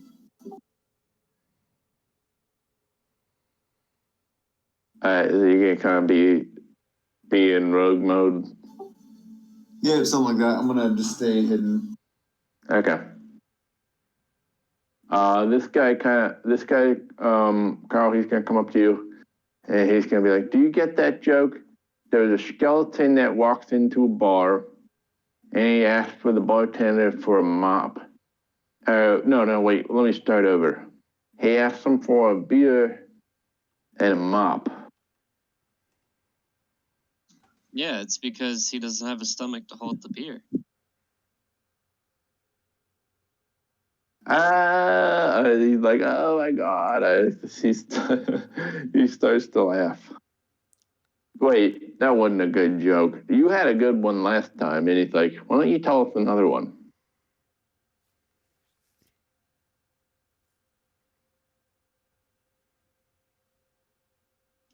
Did you hear about NASA's new rocket? It's out of this world. Okay, that one lands. That one lands on another planet.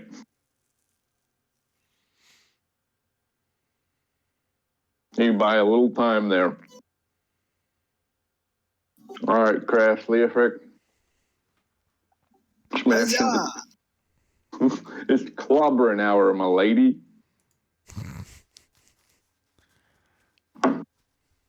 Kaplow! Kaplow! Hang on, you guys both rolling at the same time? No. I rolled a 19 and a 15, and then 12 and 11 for my damage. Okay, 19 hits. Wes, was 15 that a doesn't 20? hit? What? No, I didn't roll 15 yet. doesn't. Huh? You didn't roll 15 yet, doesn't Wes? hit? No, 19. Oh, I thought you were rolling with advantage. 19 hits. Shit, Apparently, all actually, I can find is Stone has a AC of 17. wait, DM, can I give myself steady aim and then attack with advantage? All right, go ahead Thanks, buddy. for your other attack. Go ahead. All right, so you got 2 hits in. Do you just want to keep the 11, or should I re-roll the damage? Nah, they'll suffice. So you get 2 more down. 13, 14, 15. 15 tally. I'm going to give you some metagame knowledge. And you kind of feel like, man, we probably broke enough of these to sort of complete the quest. Do you want to keep going just to be safe? Or How, you want to get how out, big or are you want to they? get out of here? Huh? Like, how big are they? They're like the same size as the monster manual. Damn, so 5 of them would probably be pretty heavy. Not for a barbarian. Yeah, let's just take the rest of them. Like 25 pounds each. Holy Okay. shit. Oh my god. What do you want to do? Crash gets He's- attacking 2 more. He's clobbering a bunch of them. How many are Okay. left after all that? After 17, there's 3 left that have not been destroyed. We can just take the others and then destroy them later. It's like Daedric armor. It's like, damn, this is good, but this is so damn heavy.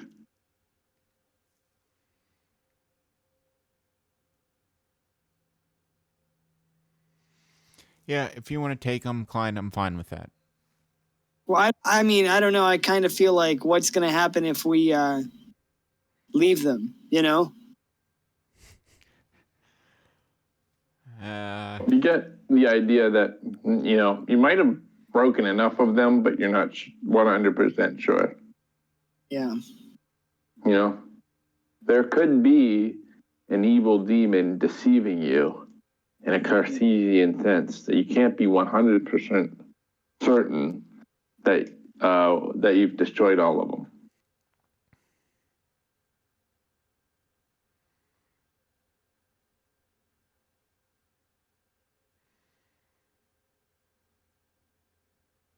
What do you want to do, Wes? How about we try and just buy another round? Yeah, I think we can get Gonna them have this to be a round. good dad joke. I think You better hope think Iola Eolin's can the hold man up for with the another job. dad joke there.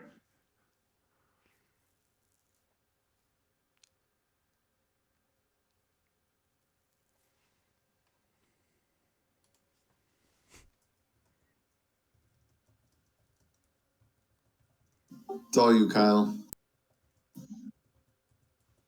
I'm gonna look at them and say,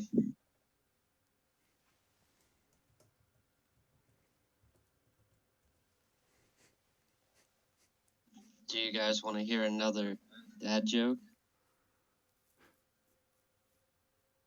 They say, well, that's what we're out here for. Wife can't stand them. Then maybe she should sit down. They start laughing.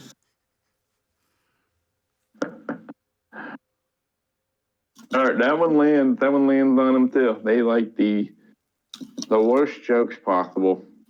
It seems.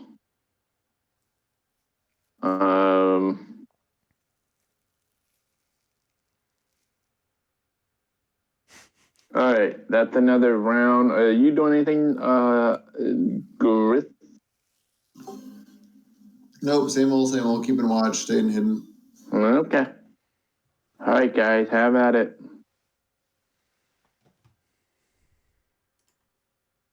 I'm gonna steady aim bonus action to give myself advantage.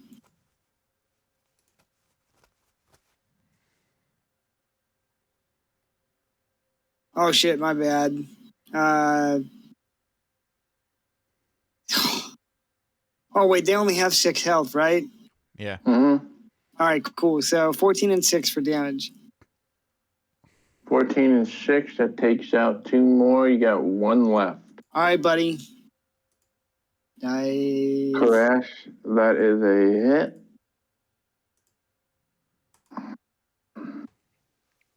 Destroyed. Okay, so pretty much everything in here, you took the, what approach would I call that? You took the, hey, I'm just gonna fuck shit up approach. Because these tablets are written in a language that nobody understands. And so we're just gonna, okay, so all of them are destroyed. So your quest is complete. You also have another, say 7 days, some kind of high-ranking devil is going to also come here and fuck shit up because of the cards you made him, the little card magic trick you decided to do. Yeah, time to hearth home. That would Yeah, be great. I think it's time to GTFO, lads. Okay, guys. So what are you doing now? I'll let you act out of. Whoever wants to act first is fine.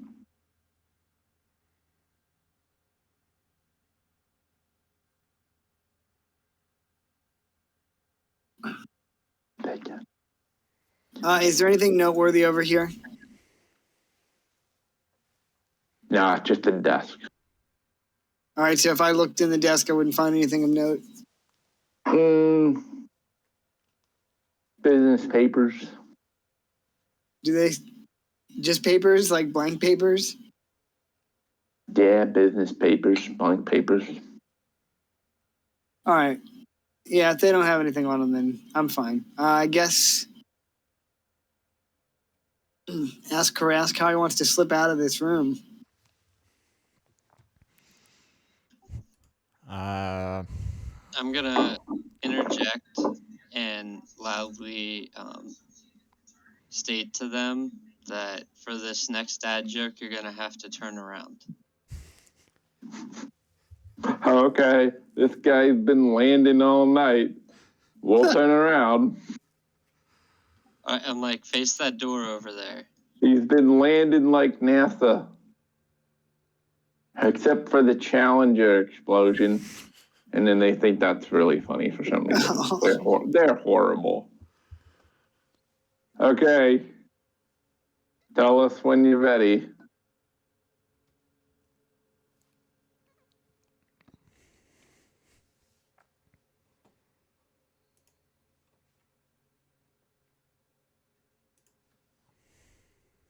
I'm gonna ask them if they hear a buzzing sound.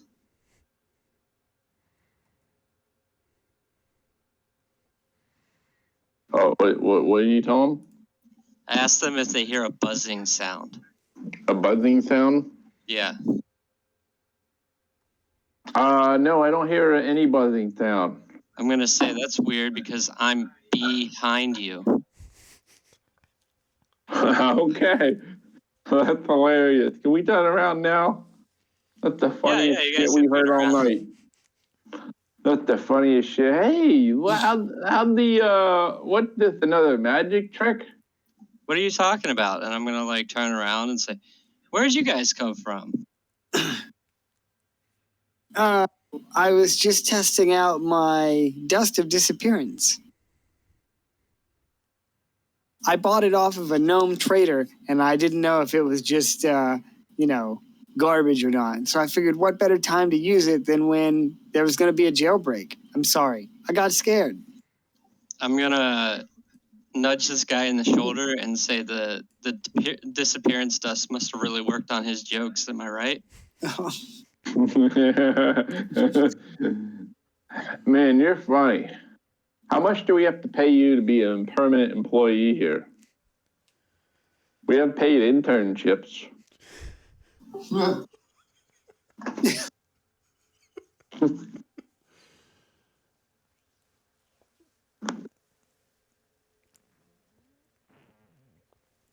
State your price.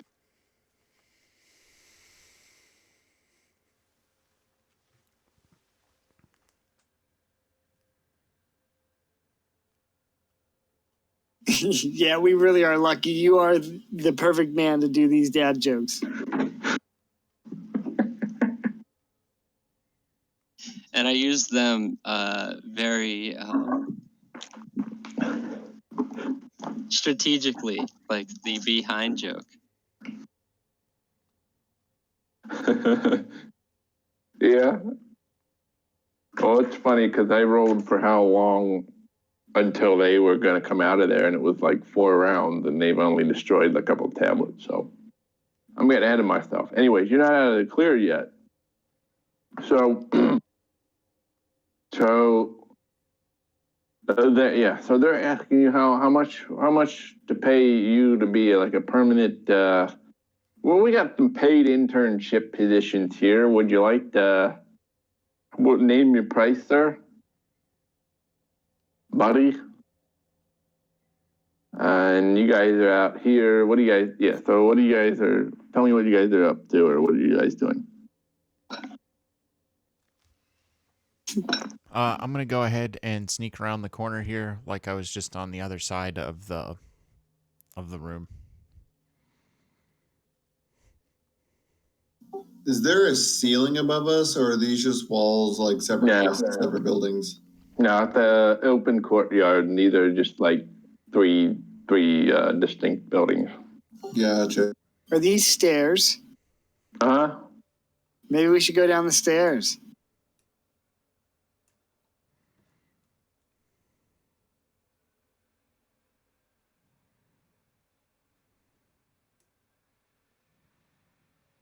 All right, might as well.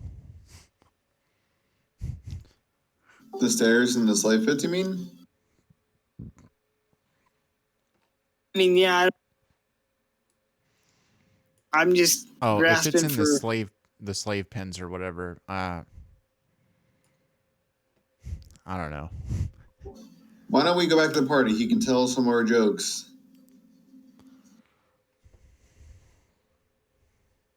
We can before do that. we head on to our next gig. Yeah, we can do that.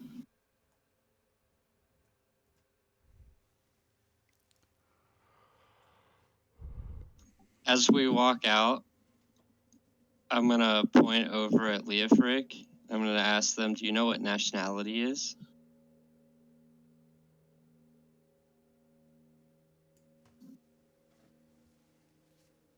What? Swiss, because of all the holes.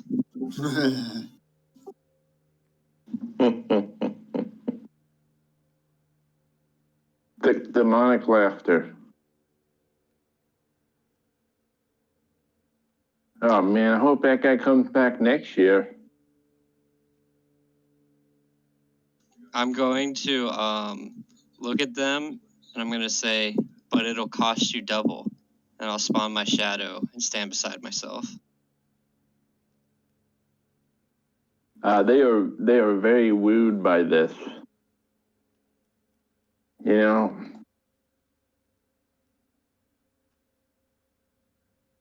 I don't know. I think I might want him for my birthday party. And his son probably doesn't even get these jokes yet, just like he doesn't quite get his math homework yet.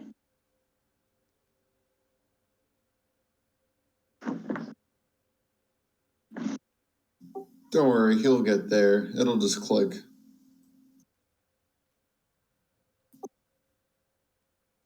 I just hope he doesn't get slapped Monday morning. Mhm. Well, let's continue back to the party.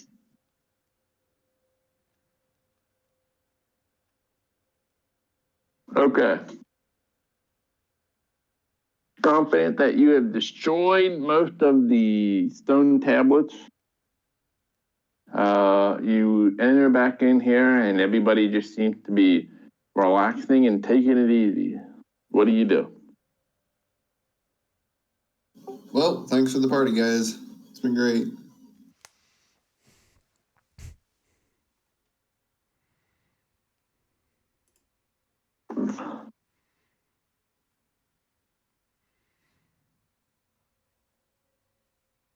I'm going to assume we probably shouldn't stick around for the next bit, and I'm going to head to the door. Well, hey, wait. And you look around, it's Gora. You're not leaving already, are you? Oh, we're back. I'm just, we have to go get supplies for our next act. Well, hey, remember, okay, let me just give you guys some context here. Remember, he can erase any event. Maybe he has a rudimentary understanding of what that means, but he's like, hey, I wish you guys would stay. Would you guys like to stay in here? We can be best friends. I was very delighted by the show you put on earlier.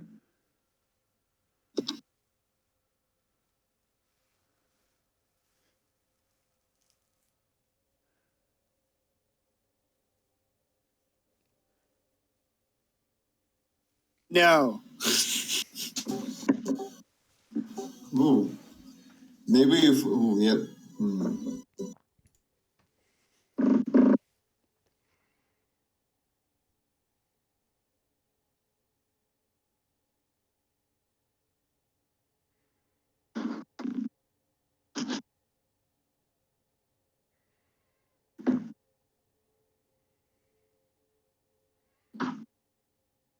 Yeah, then he can't do it again, and we can just leave again.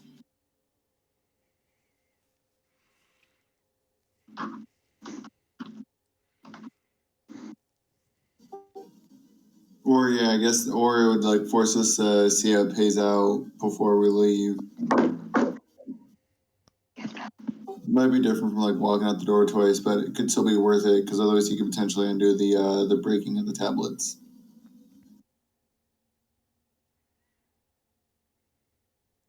So what should we say? I guess we can start by saying no, see ya, and then see what happens. No, I'm sorry, thank you, but we have to go. We'll see you next year. We'll be back. Be good and study your math homework. Math homework, he says? You know about that? Your dad told us that you hate math. You know. I do. You know, I with that card, you could make it so that you never have to do math ever again. Or I could just wish for you guys to stay. I mean, You could, but which is a more long-term worthwhile investment? Yeah, this guy over here, he's not funny. You don't want him. I only do one trick, and it's a card trick, and I can't do it anymore because all my cards are out. I got to go back to my car and get my new cards.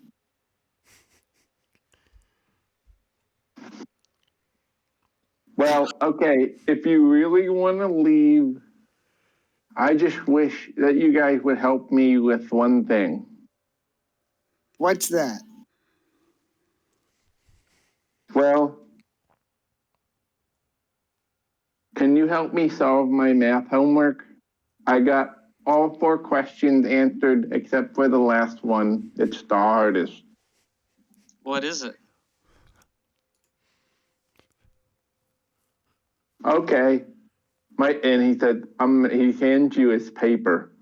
My teacher's name is Mason, and if I get it wrong, he'll slap me. All right, Van, what's the question? I'll put it in Discord.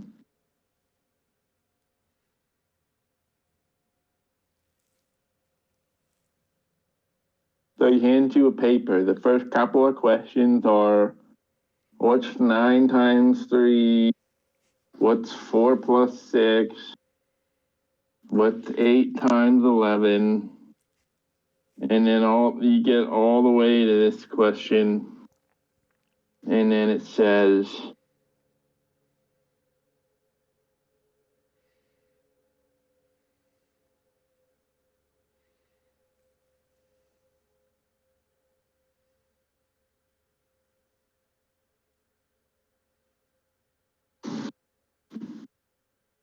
okay, here we go.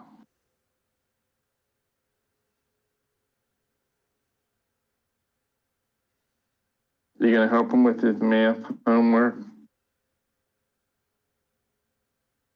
Don't worry, guys. I'm a wizard. I have high intelligence.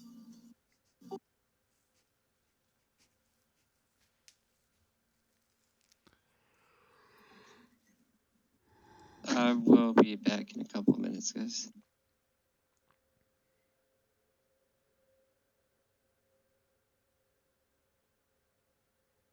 He says, I don't get it. I hate math. My teacher slaps me. And then he says, this is what it says.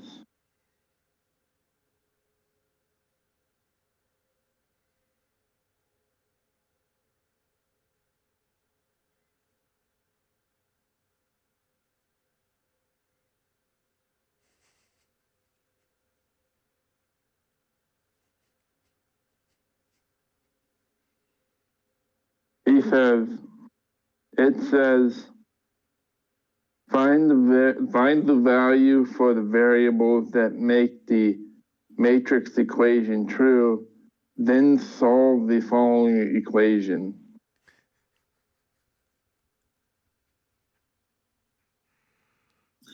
Well, kid, even if you get this one question wrong, that's only like, what, 1 out of 20? I mean, a 95% is still good. You know that if you didn't suck at math. It's 20%, you dingus. Oh, well, 80% is still a B. He's gonna slap me. Well, you can just undo the slap with that cool trick we gave you. I could also undo you saying no to solving this equation. That's also true, but I feel like there are cooler things. He says, it's he says, look, the variables in the matrix, just solve the matrix so that it's true. And then once you know the variables, you can plug them into the following equation and then get the answer. I just can't figure it out. I'm 8. All right, I'm going to lean in. I'm going to whisper something into his ear. He says, so the first one to figure it out, I'll give him one of my birthday presents, AKA a magic item.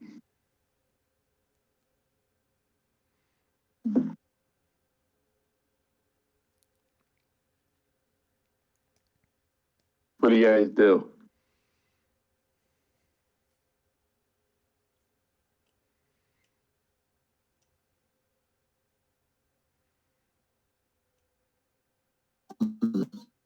All right. But what if we help you with your math homework and we don't know the answer?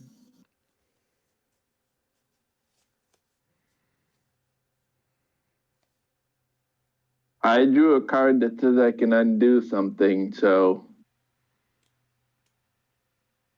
I'll So just use that. you could undo us not knowing the answer, and then we will know the answer, and then you'll be good. So why don't we just do that? Or I could just undo you not solving the math problem. Yeah, Why that's what I meant. Why doesn't he just undo having homework? Ooh. I mean, Christ, is this kid the dumbest kid alive? That's all he has to do. He could always just Well, undo. Yeah. Yep. Change the question. I'm 8 for crying out loud. How old are you guys? 7. Has it been that long since I saw your mother?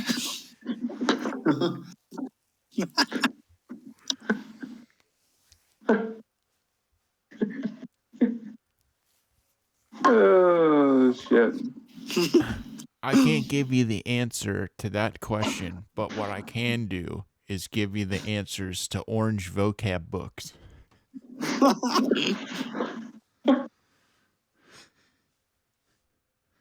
Look, all you have to do, look, he says, you guys, all you have to do is figure out the variables in the matrix. The matrix are equal to each other.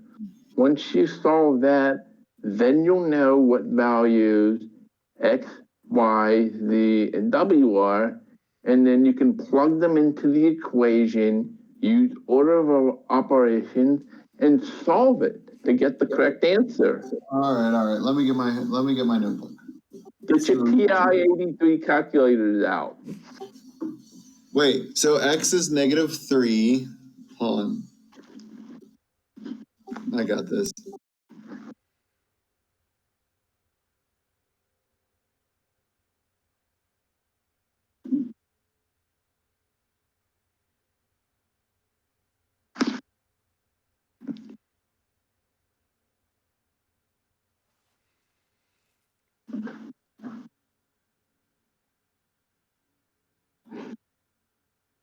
He says, yeah, that's what I got for -3 too, but that's all the further I got. Uh-huh. Y is -4. Oh, okay, that makes sense. All right, I gotta get my pencil for the next bit. Let me find a pen.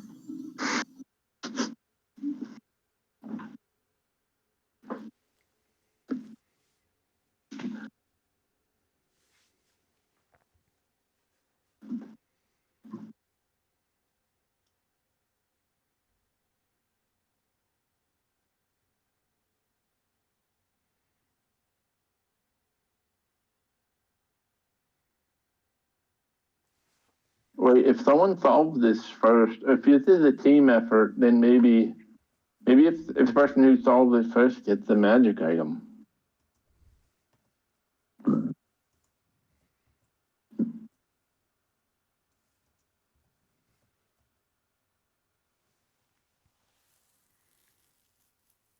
What happens if we rip up his homework? Then he has to use his wish to get his homework back.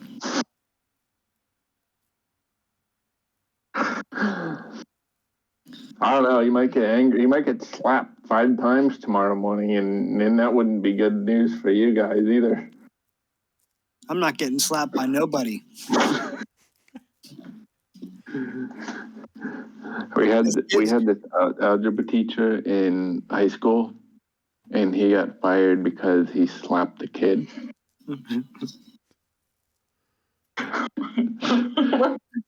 So in this game, if this kid doesn't get his math homework correct, his teacher slaps him because he was mad. Oh. If this kid slaps me, they're gonna put his... Never mind. He slapped him in the face like, bam. He hit a kid. 50 years ago, you could probably just pull your belt off and just let him have it. Oh yeah, before. Mm-hmm. But all this teacher did was slap a kid, and I guess it was like 2008 or something. Mm. Too late.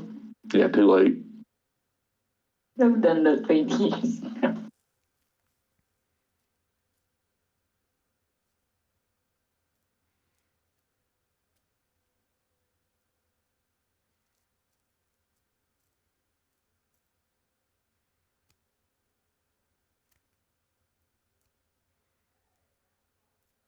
Done.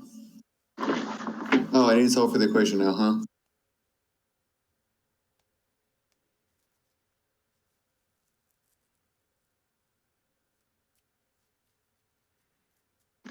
Okay, now you can plug in those values in the equation and use order of operations to solve for the answer. All right, one sec. But I totally get this magic item then. But I just have one quick question. How did you determine that z equals 6? All right, let me show my work.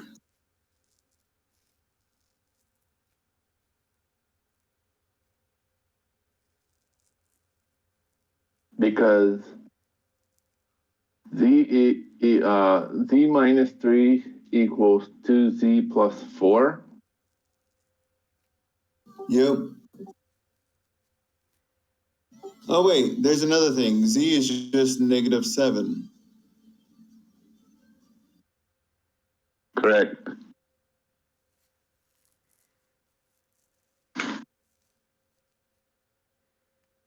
All right, cool. Now let me solve this using order of operation.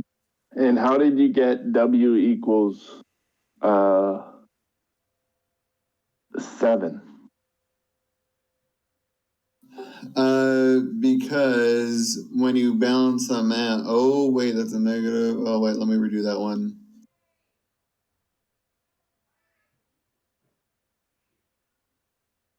Oh, W should be 1.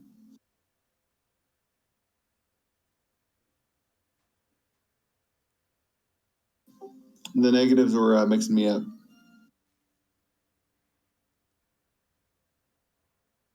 Now you know x, y, z, and w. All right, Order of operations. Now you can plug those values into the following equation.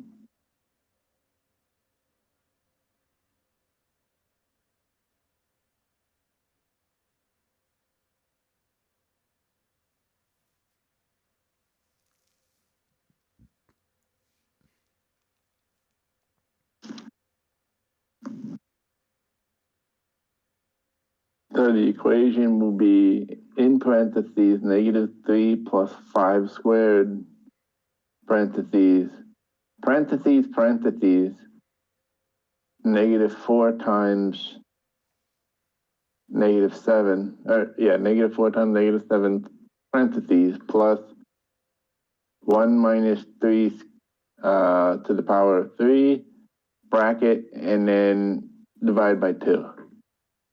All right, I got this. 1 second.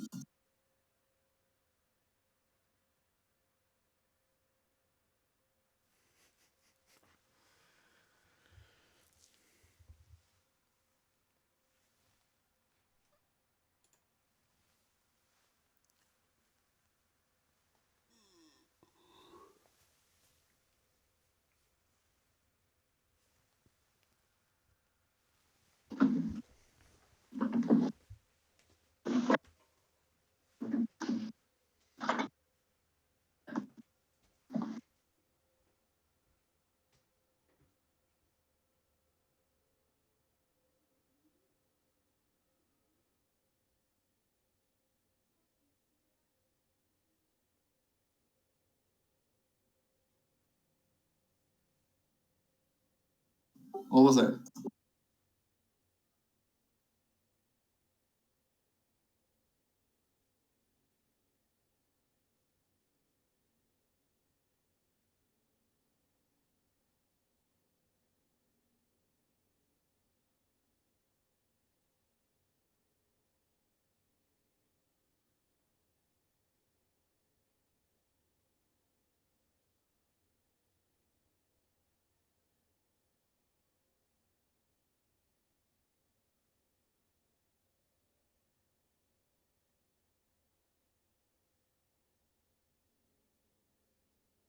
-352.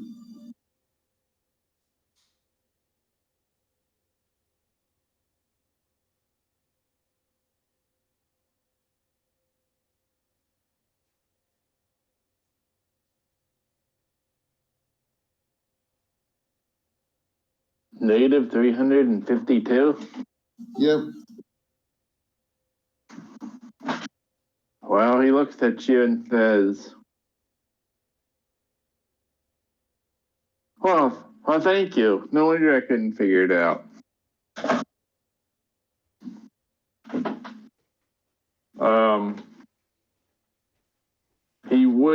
He would reach in his bag and give you like a special magic item, but a little metagame knowledge here. That's not the correct answer.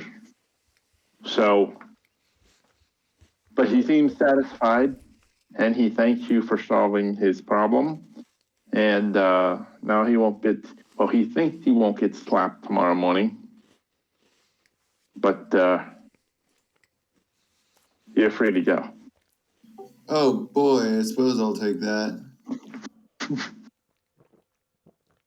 Damn it, I must have messed something up somewhere. Hey, is that 5 squared or 5 to the power of z? Squared. Oh, okay, I was right. 5 to the power of 2. Which is 25. Got it. Oh, Yeah. y, is that supposed to be y times x times z? I thought it was y multiplied by z. That's where I messed up. Shit. Probably, yeah, that probably. Oh, I read x as a multiplication sign. Damn it. So it would have been y times, so it would have been negative 4 times negative 7.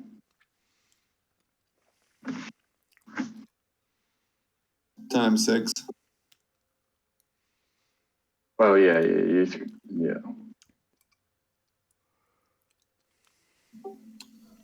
Is the answer 1760? No. All right, never mind. I'll try again later. I haven't done nothing, so. Well, I'll tell you what. You gave the most effort here. He's gonna say, "I got you a little something," and he'll reach in his bag. Then he says, "I don't need this gift," and he'll say, "Yeah, I want you to have this." Oh boy. And it's a scroll of some type. Scroll of you recognize it actually. It's a scroll of protection. The item. No one got it right. The item. Darren did before effort. Ooh. Yeah. Nice. Did the Matrix part. We got he first you got that part right. So 352 negative 352 was your first answer. Second answer was 1756, I believe. Yeah, the 352 is because I misread the YXZ. Yeah. The correct answer is 22, so he's gonna get slapped tomorrow morning. Well, look at him, you can undo the slap. Oh my god. Okay, well he seems to think that that's the correct answer. He thanks you very much, and what do you guys do? Head on out of here? Yeah. Yeah. I noticed the barbarian doesn't do math. No, like I said, I have the answers for the orange vocab book. You have the answers for the vocab, the book. Okay. Yep. Well, with your mission accomplished, you decided to head back toward the gate. Excuse me. You head back towards the gate to let. Where are you guys going? Actually.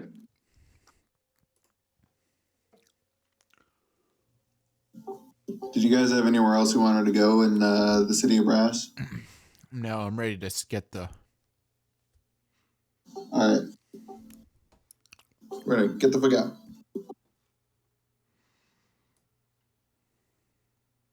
Are you guys going back to the guy to let him know? Because remember that guy at the gate that let you in here said, I'd like to go "Hey, back. if you." Yeah, I'd like to go back and tell him that we broke his contract. Okay. So then that'll put you here.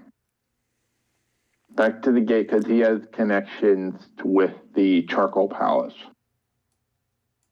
Okay, so on your way back, you are walking back here to what can only be described as a crime scene investigation.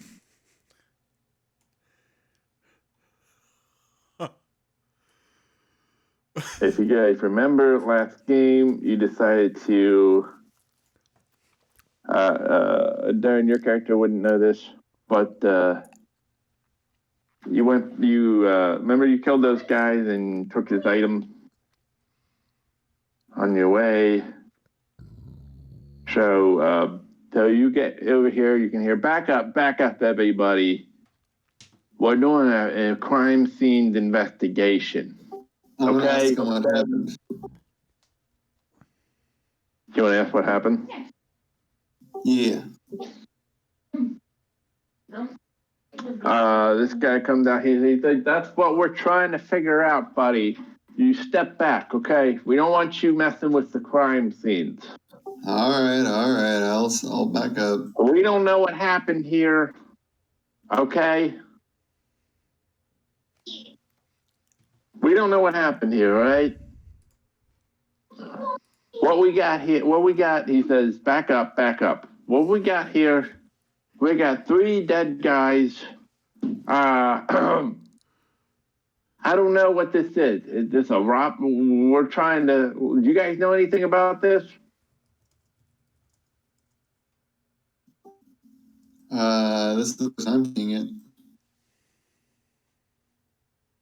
Yeah, well, relax. This is crime scenes. There was 3 murders here, triple homicide. We're doing an investigation, okay? We don't know what's going on here yet. What do you guys do?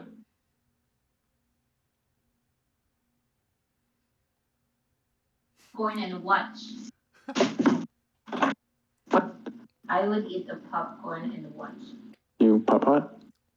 I would eat popcorn and watch. I'll send you. Can we just walk on by? If you want. How quick did BB come inside? He's like, ooh, it's cold. And then went outside And I put Teddy Boy in the bathroom because he wanted to also go. He wanted to go outside. Yeah, and then as I was going to the porch, I saw BB smack Pot outside and then made hit and run. Yeah, that made Pot come back. It got a little cold today, didn't it, guys? And cats still want to go out on the porch, but they're a little quick to come inside afterwards. Do you guys want to walk right past it? Yep. Yeah, we don't want to. Yeah, can we just leave them? If you want.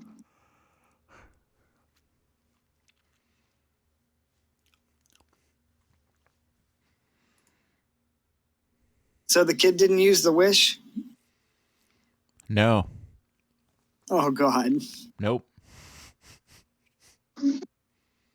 Well, we don't know what's going to happen to him on Monday morning, so.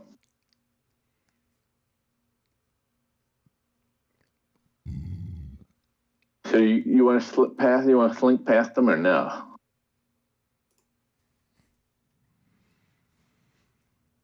Oh, I know. Let's tell them that there were these 3 strange-looking guys from the Underdark that were bragging about how they murdered these 3 dwarves when we were at the birthday party.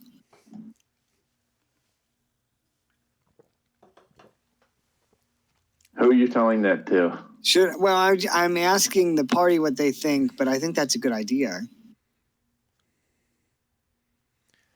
I've been around the block a couple of times. Trust me on this. This ain't my first rodeo. What do you guys think?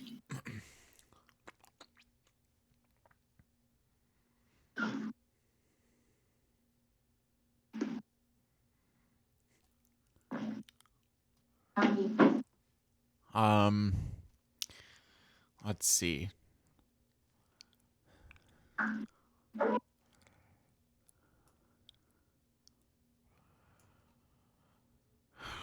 No, I'm gonna keep walking. I'm gonna keep walking. I'm gonna slink past them. Should we pin it on those three guys, or should we just go? I'm not I saying say anything. try to just go, because if you talk, then they might catch you in a lie, and then that's, Yep. As soon as we start opening our Yeah, that's mouths, a good call. we go on the record.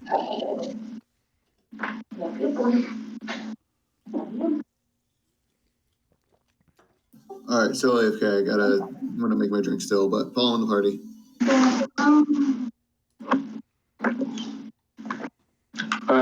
You guys gonna try to slink by? Yep. Yeah. Okay. You guys get past the two officials here who look like they are in charge of this thing. Suddenly, a little guy over here says, wait. And he's this fiery little short guy, and he says, hey,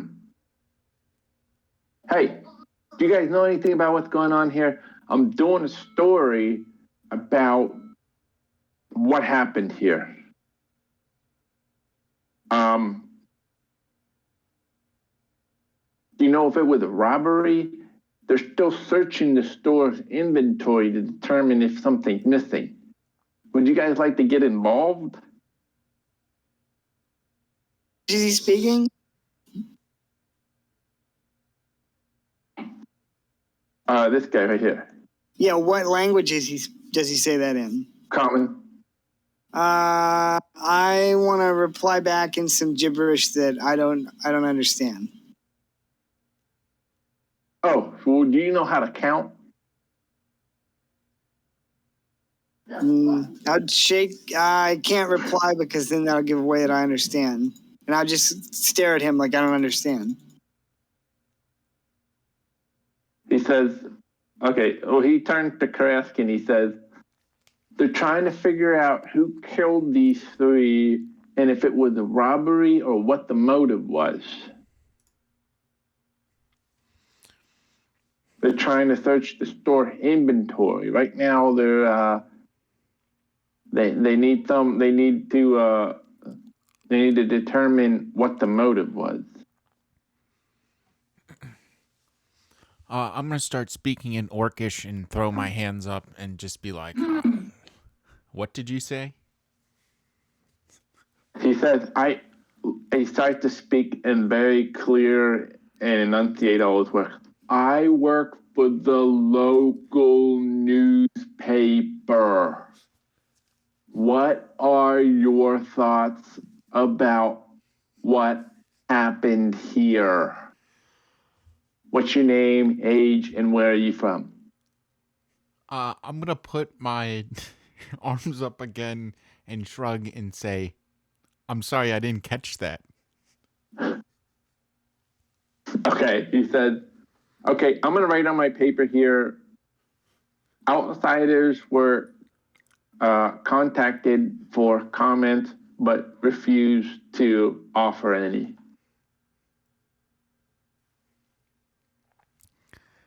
And then he goes over to, is there anybody else that is passing by them? He's going to say, any idea, okay, Darren, your character, or Iolan, he wants to ask, any idea who the suspects might be?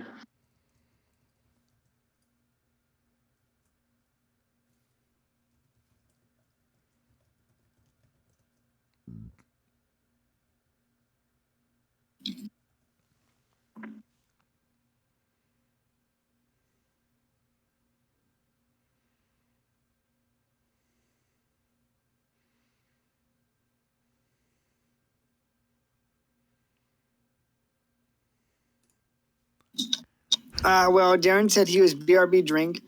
I don't know what else here. I didn't see that. I'm gonna put my arms up and shrug again. Okay. He'll come back to you guys. I didn't see that. He'll come back to you guys. Any idea who would do such a thing?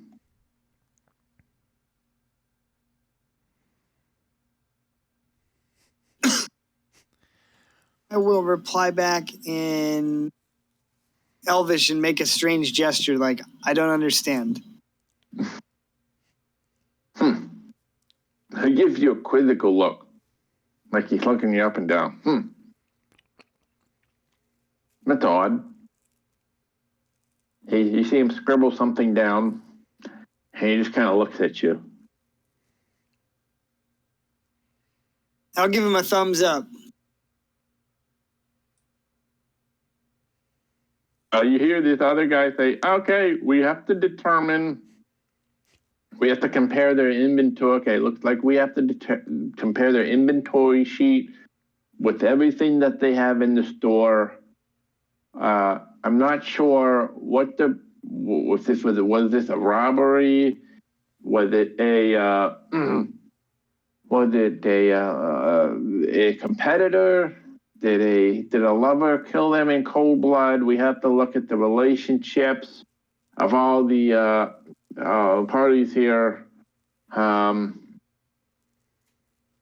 I don't know. Does anybody here know have any leads or any possibilities? And he seems to be addressing you guys and this crowd that's here. Does anybody have any possible leads here? Does anybody here at the time, and then he gives the whatever annotated time of when you guys passed through here.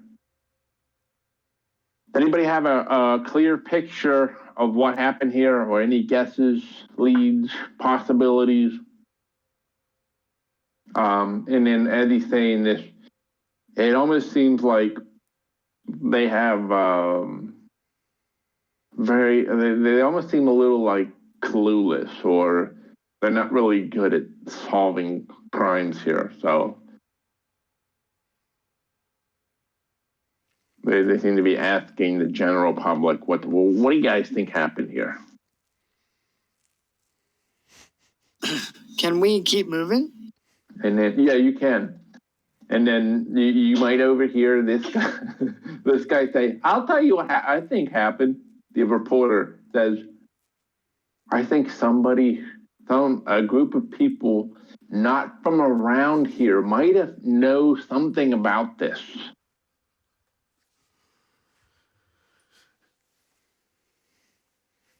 I'm back. Sorry for that. Darren, do you want to address anything here, because we have a little kind of like fiery gnome guy asking people questions about what they think transpired that led to the death of these three individuals. We have let's say the police walking around. They're like, we need to figure out what happened here, what the motive is. If this is a competitor killing them for business, was it a robbery? Is there some kind of a love interest involved? What do you guys say? He was kind of asking the general population. Would you like to offer anything to them? Yeah, well, you said it could possibly be a mugging. Is there anything missing? Yeah, we gotta run a check of their inventory and then compare it to their sheets to see if there's anything missing. We don't know if this was like, one theory is that this was a robbery. They were working on something and somebody killed them and took the items. The other theory is that there's a love triangle. Another is that there's a senseless killing. This reporter over here seems to think that this is unusual and that we should look at some of the unusual characters or suspects or the people that aren't native to this place, and they might know something. Well, Well, if it's a Do you have any information? Sure. I mean, if it's a possible love triangle, you could look in the shops for maybe some sort of love letters or anything that seems romantic. Oh, that's a good idea. And it seems like he doesn't really know what he's doing. Would you be able to help us search in here for anything? I mean, we need to cover some ground here. Oh, I'm in a hurry, but I can offer you a cursory glance if you would like, but I certainly can't stay long. Anything you can do would be helpful. Sure. All right. Because keep in mind, he knows nothing as to what actually transpired here, so I guess you'll go in and make an investigation. All right.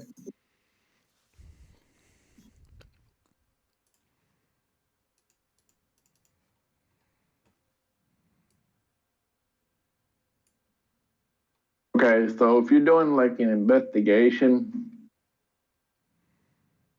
it doesn't seem like there's anything in the store that's missing or out of order or unusual.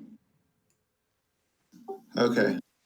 I'll pass it along. I mean, nothing seems out of misplaced or out of order or unusual. So it could potentially rule out theft. And if we didn't find any love letters, then maybe it's not a love triangle. So maybe it was just a random murder. Huh. Okay.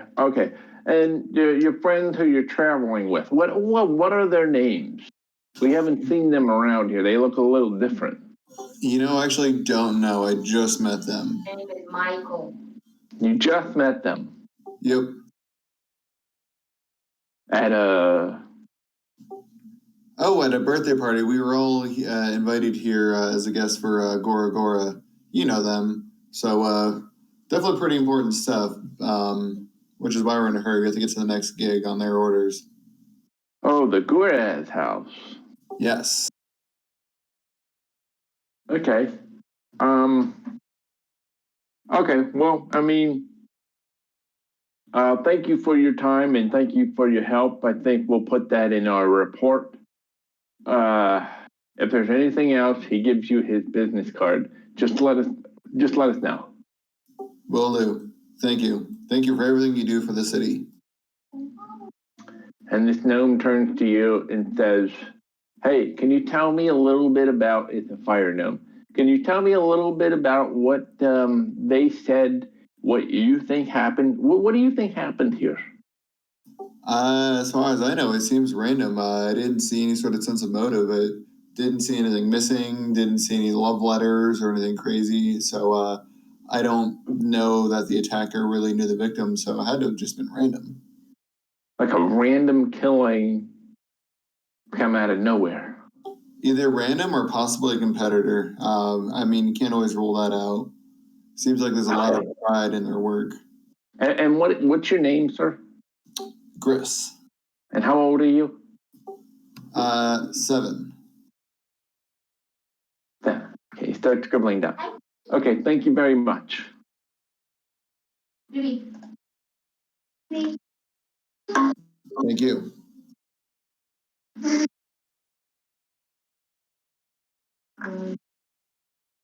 Okay, you guys keep moving on. Yeah. As we're leaving, return to the party, I'm like, I wonder what happened there. Guess we'll never find out. Do you guys say anything? No, I'm gonna continue to feign ignorance. I say, whoa, watch out for those elements. They're looking pretty angry.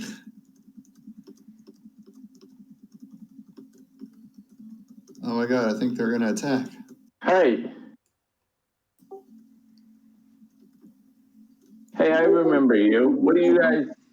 This is Garhadan. Oh, you guys are back.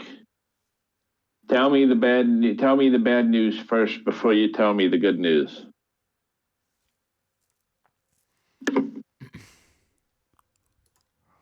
Well, what is it? What's the bad news? When you guys want to talk? Well, I guess the bad news is that he's the dad isn't You're dead. fired. The dad's still alive.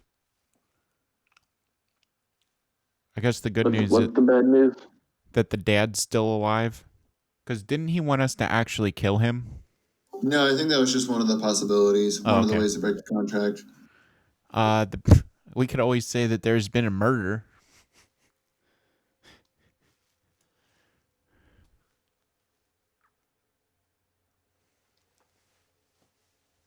How about that?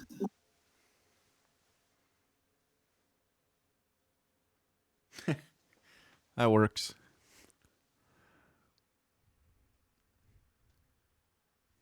You gonna tell him that you murdered him? No.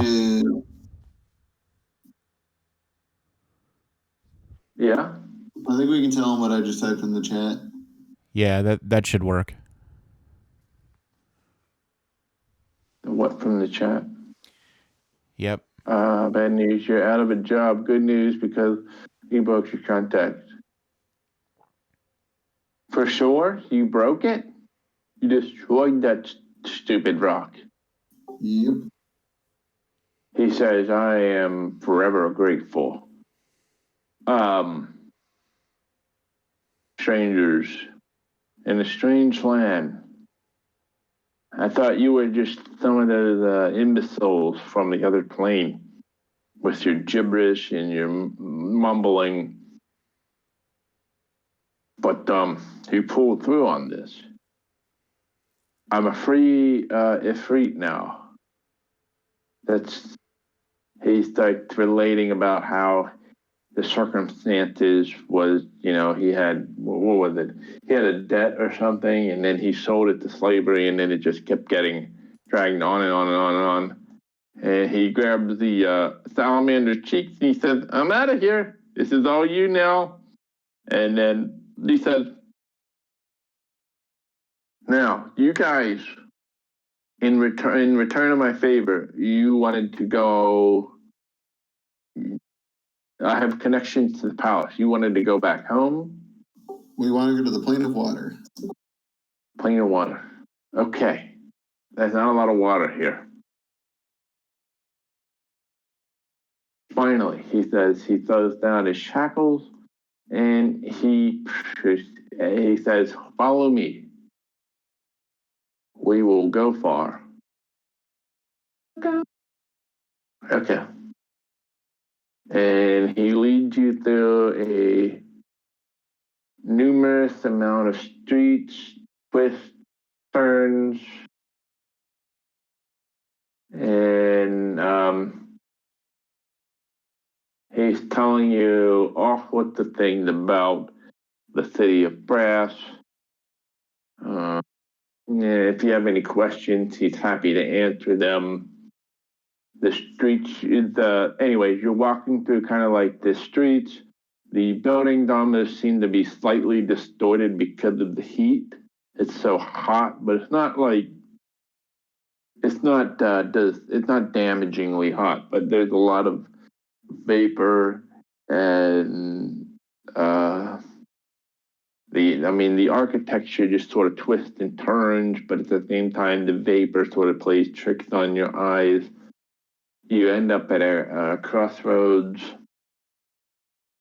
He's taking you to, he says he has a connection. He has a friend. And he says that they are actually part of the, oops, I got the wrong thing open. He says he actually,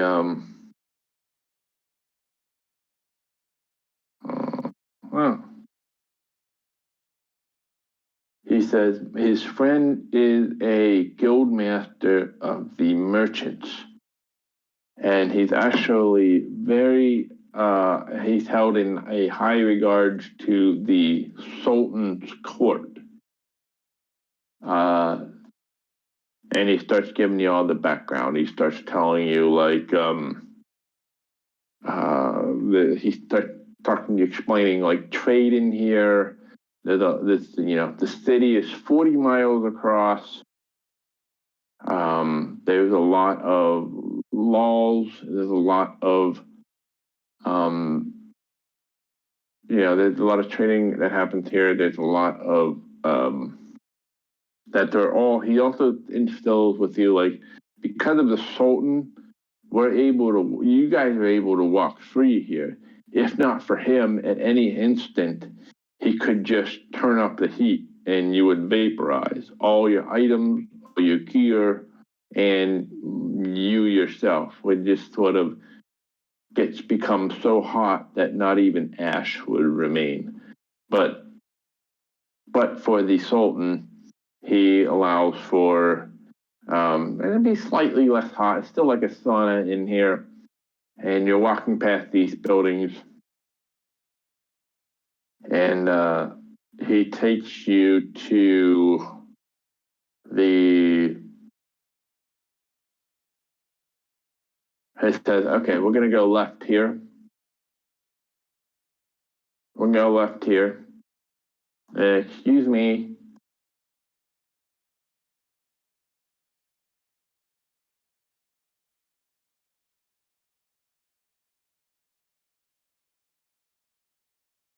He's kind of playing a little bit of a tour guide. And you end up here. Oops. Reveal areas.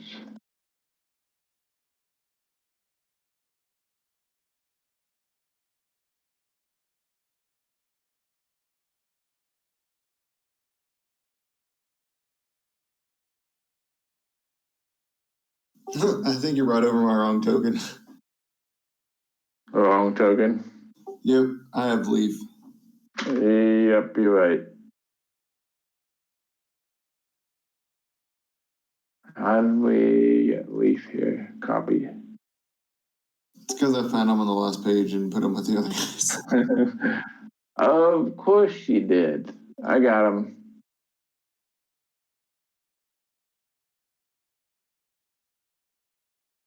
Thanks, dude. Okay. Can I get my token? Oh boy, I copied and pasted a bunch of them, didn't I? Okay, my spaghetti. Where's Gracias? Hey, Liberty. Okay.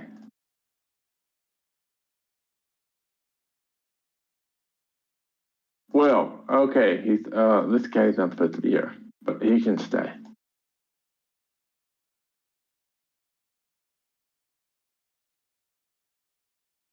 Well, Outlanders, you are stepping into the Grand Master of Merchants Guild. Show him honor, show him respect. He may be able to grant you an audience with the Sultan. He's a personal friend of mine. Shall we enter? And he starts to creak open the big door.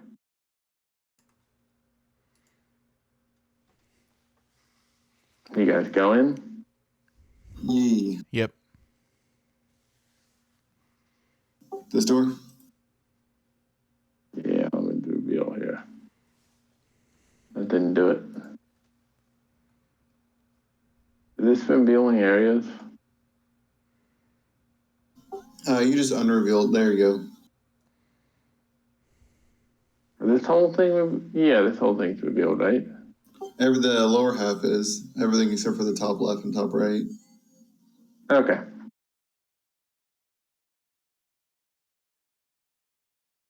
Okay.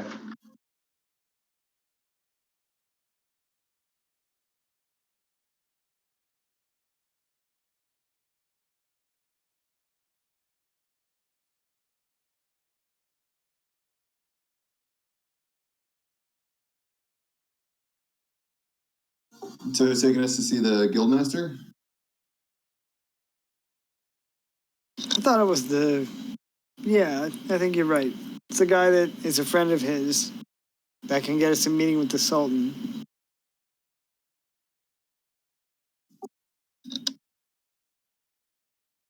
Jarvis, he said, or Jarvis, long time no see. And he's like, I thought you were going to rot away in that little slavery job. And they do that, they do a little fist pump. And Jarvis is like, who do you bring here? Who do you bring before me? He said, they're but the ones that set me free.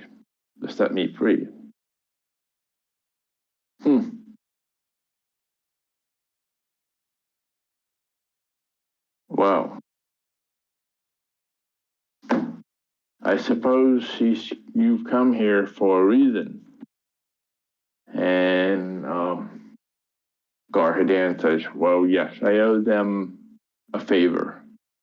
An audience they require of the Sultan. They have managed to arrange for the early end of my contract as a slave. I promised them perhaps a chance to participate with the Sultan. Participate in an audience with the Sultan. He says, he starts to say, the Sultan, he starts to scoff. He's like, I'm supposed to go over there later today, but and then he starts to look at you guys, look over. Things don't seem like they're going very well right now. He says, well,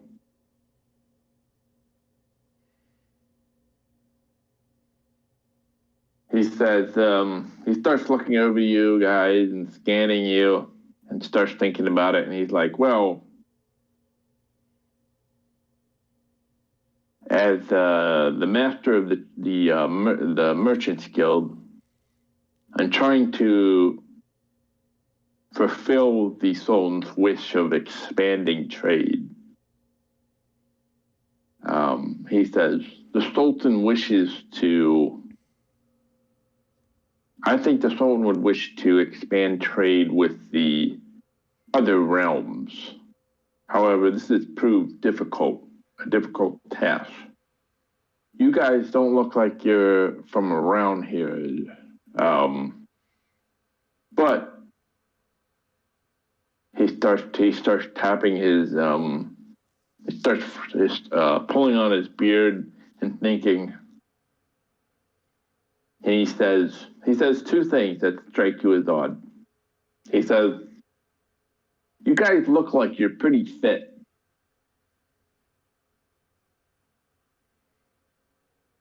And he also says right after that, the Sultan wishes to establish trade in the city of Brass.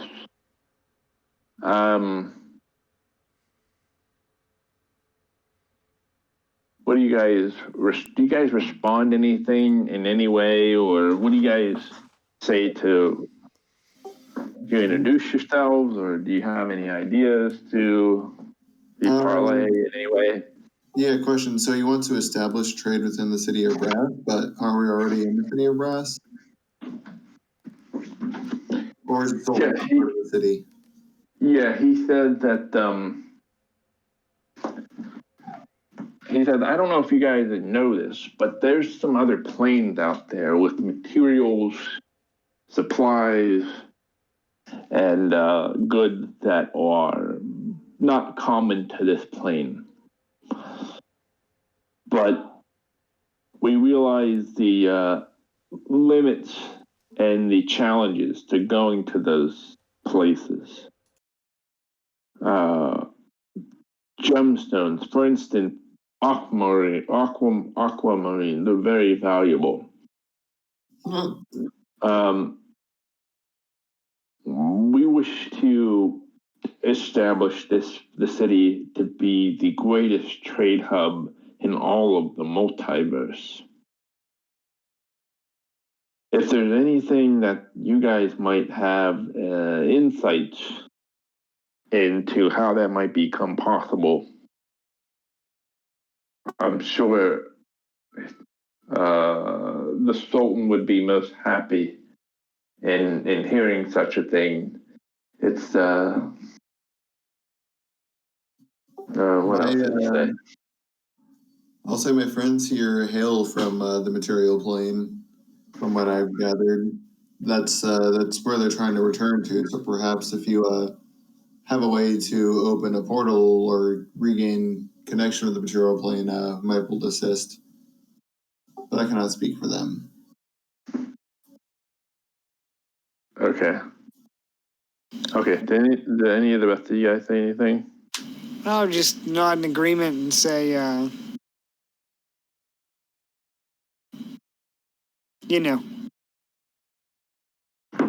we agree with what Grease said. So you're basically like trying to figure out a way to establish a connection.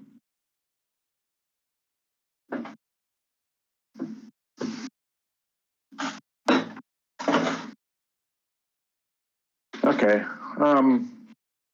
He says, and he seems to seemingly change the subject. How athletic are you guys?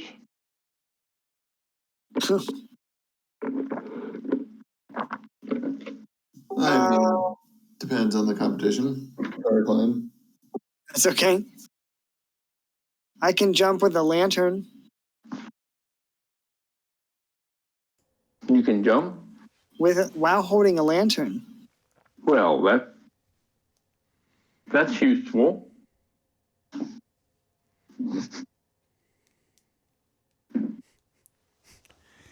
Can you, jumping is important. How about the rest of you? Are the rest of you all generally have any kind of athletic ability? I mean, I'm pretty nimble and I have pretty good wits. Well, you need to be quick sometimes. What about strength? My mind is fast enough.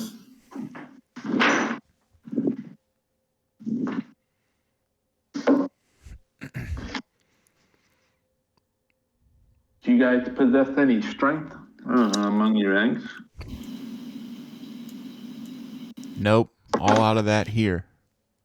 Sorry. He says with his muscles bulging. This is an inflatable Halloween costume.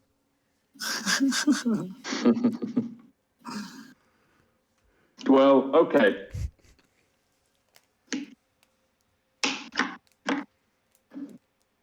Huh?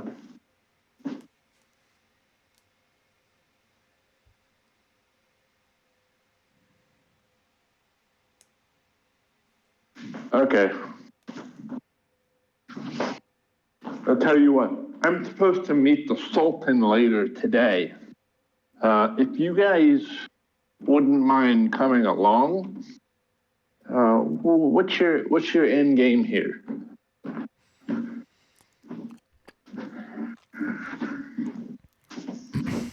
What's yours?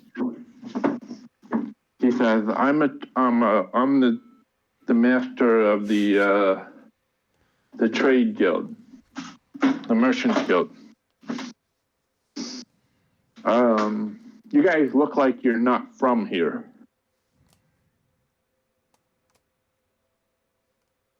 You can say we're well traveled. Well traveled, huh?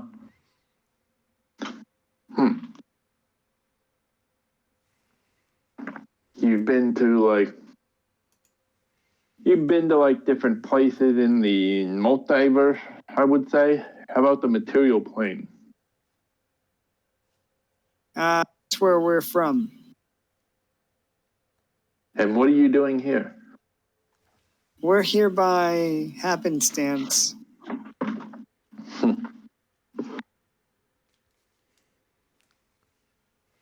I see. There is no happenstance here.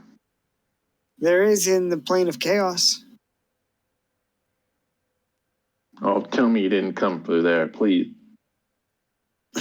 That's how we came to be in the plane of fire. Okay, well, I feel sorry for you. And he says, well, yeah, I let them in, but they didn't seem like they didn't seem like the your typical primordial garbage on legs that come walking through the door here. So they were able to form complete sentences. They wore pants, and they could tie their shoes. So that's how I knew that they weren't just a bunch of garbly garbage. So seems like they want to go home. I talked to them and said I had connection to the palace. You are obviously my connection. They may want to speak with the Sultan directly about possibly going home. However, I don't know what the Sultan will think of their background. Maybe it would be of use. And maybe it could be of use to advancing the interest of your guild here. And he says, well, and this is the odd part. He says, well, this would be a crazy idea if they weren't so athletic looking. Seems like they have some athletes among them, their ranks. I'll tell you what, he says. I'll take you with me to the Charcoal Palace later today. But whatever the Sultan wants, you got to go along with it. Do you understand? He could smite any one of us out of existence from the city.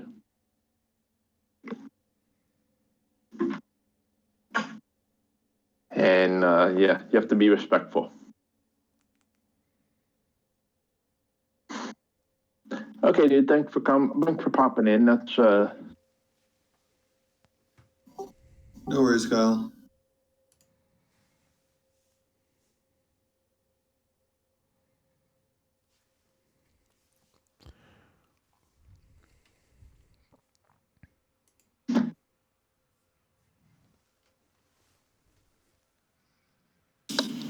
Good luck.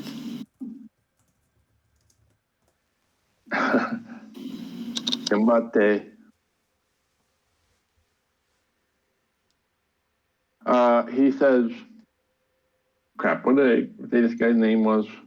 Gold. I want to say his name was Goldan Jarvis? for some reason. Jarvis? Huh? Jarvis? Jarvis, sorry. Jarvis says, no, the Sultan might not ask for anything in particular, but just put on a pair of shorts. He looked at each one of you. Just put on some shorts.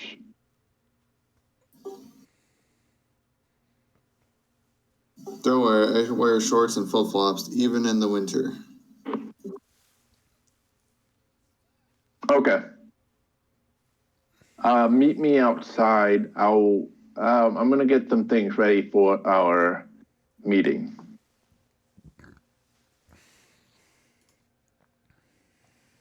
Okay.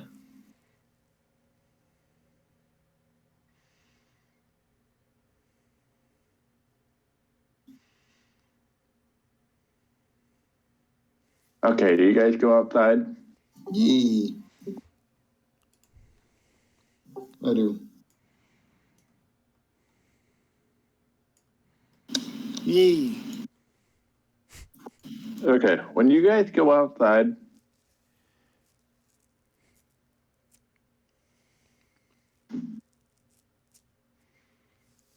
you're actually startled for a second. And you find these two guards from earlier, and they say, hey, you were the guys that walked by earlier, right? From the crime scenes?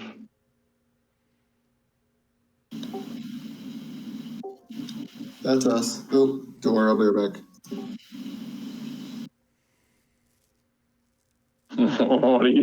What? What a thing to say and then be like, BRB. Jeez. Yep, we did it, BRB. Dude, I was going to be like, no, that's not us. I don't have an alibi, BRB. Oh, what a thing to say. Okay, well, he's at least addressing you. Like, hey,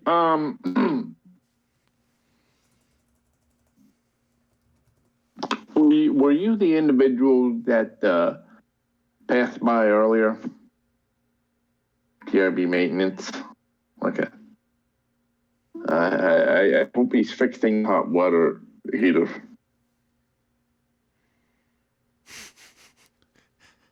Were you guys the guys that walked by earlier? I'm gonna reply in Silver Street. I'm gonna reply in Orcish and put my hands up and shrug and say, "What did you say?"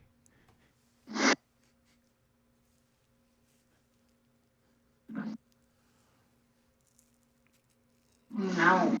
This guy's buddy. This guy's acting a little weird. He seems to be slurring his words. He doesn't seem to be answering questions. But he's like, well, wait, we just can't put him under arrest, okay?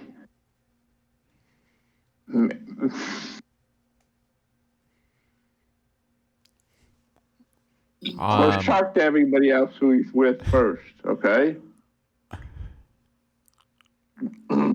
You there.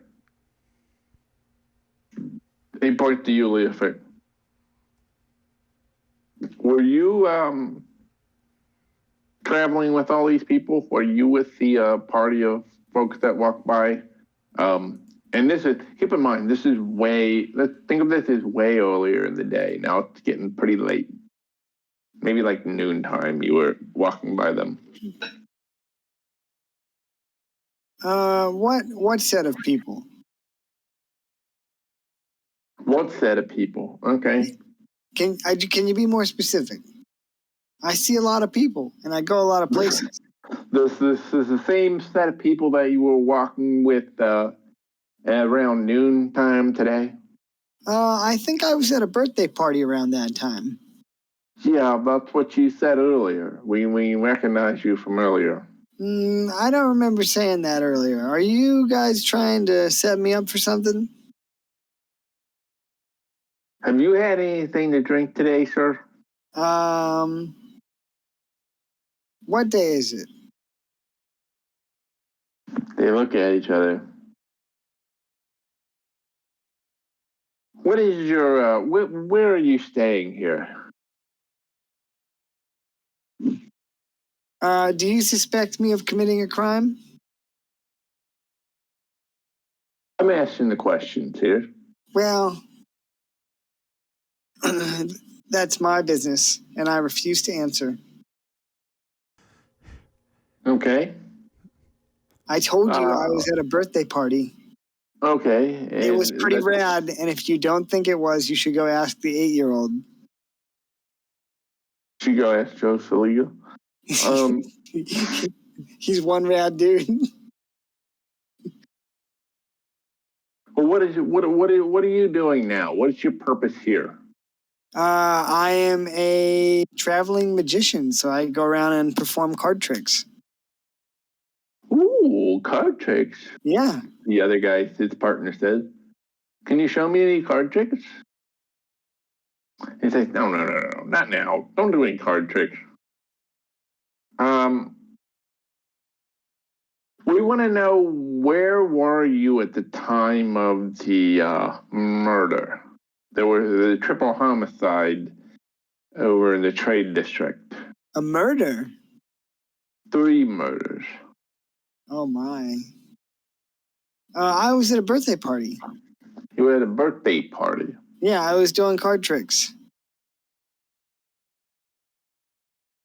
See, we have the chat logs right here. That's not me. That wasn't.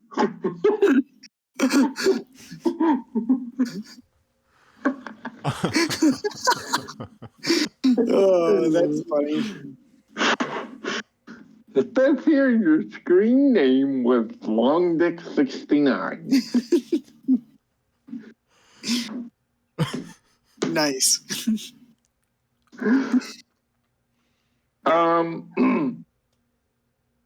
Not to be confused with my alter ego, Long Dick 60 Klein.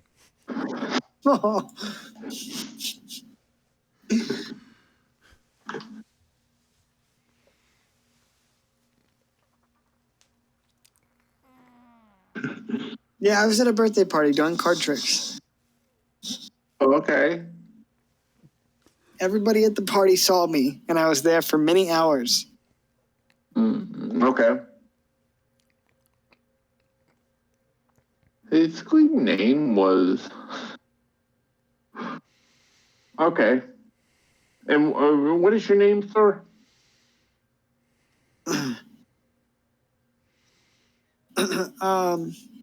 I didn't give my name.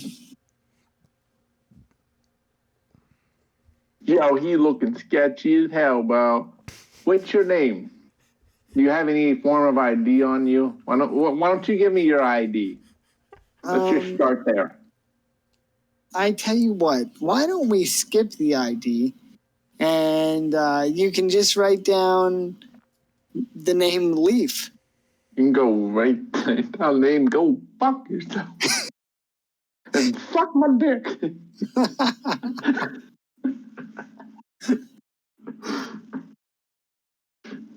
So I said on like, hey, if the cops, I was traveling on yesterday, which was like a voting day or whatever, and there was cops everywhere, and I was like, do you know what I'm gonna say if the cops pull me over today? And they're gonna ask me about my driving. I'm gonna say, I wasn't driving, officer, I was traveling.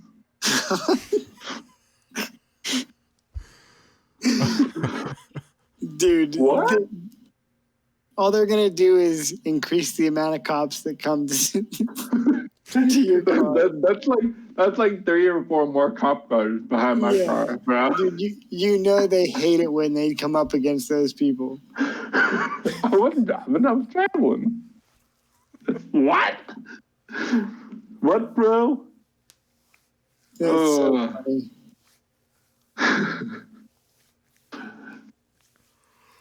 I'll give the name Leaf. Okay, Leaf. And what are the names of the rest of your companions that you're traveling here with? There's a guy that can't speak. He's speaking German or something. I don't know what he was trying to say. What's his name? Does he have any form of ID on him? No, sadly my wild friend has no form of identification. You can just call him Zug Zug. No ID. Oh, okay. Okay. And then how about this other guy over here? Oh, this is my dear friend. His name's why don't we separate you guys? I'm not coming over here and talk to him. I want to point. Okay. I want to point at Darren's character and in perfect common tongue say, "Oh, his name is Gris Kringle." Dude, I thought you said wigwam at first. Wigwam.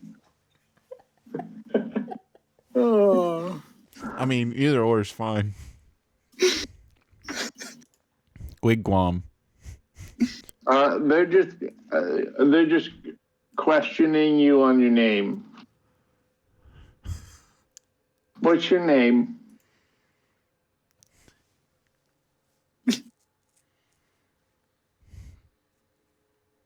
They're separating you guys, and they're like, "What's your name?"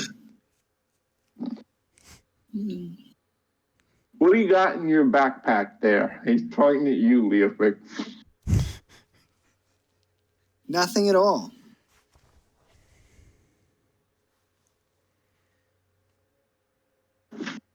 Would you mind consenting to a search? I certainly would mind. I think that why don't we forego the search for 2 rubies? Okay, this is looking sketchy as hell. And perhaps you could look the other way. Or perhaps you'd like to draw a card. A card? Come on, your partner's over there. He's not even looking. So why don't we make a deal? I'll do a magic trick for you. You draw a card, and you just let us go on our way.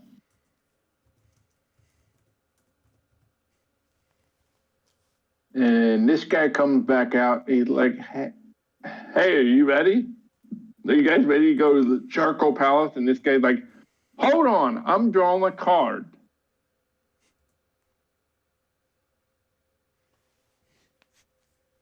Is it too late now? Are you drawing a card? Are you letting him draw a card? Should I let him draw? No, you should say, sorry, you're out of time. Too many questions. You ruined your opportunity. Yeah, I'm sorry, friend. You heard my my good pal over here, the guild master, say that we have to be on our way to the Charcoal Palace because if we're late, then we could be smited. And I think we can both agree that we don't want that. So maybe next time. I'll be coming back through. So If we don't go now, it might be bad. Oh, okay. Well, we should respect your business trip here. Here's my card. If you come across any information that might help us solve our triple homicide, come down to the station. Okay. okay, thank you. All right. Well, we'll let him go. We're gonna continue our investigation here.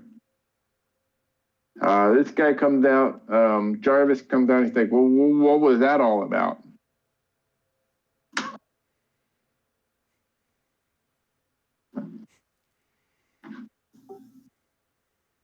Apparently, there was a triple homicide. Well, I heard about that. I read about that in the paper this morning.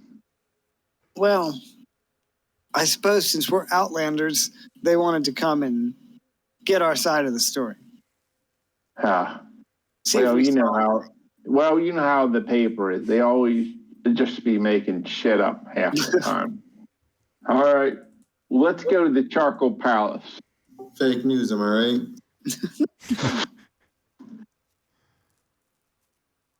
I was hoping they were going You to can't take trust down them the... fire gnomes. I was hoping they were going to take down the theme from Aqua Teen Hunger Force. My Okay. name is.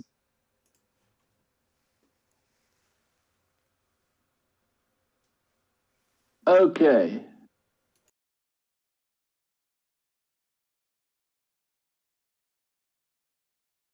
So you guys walk and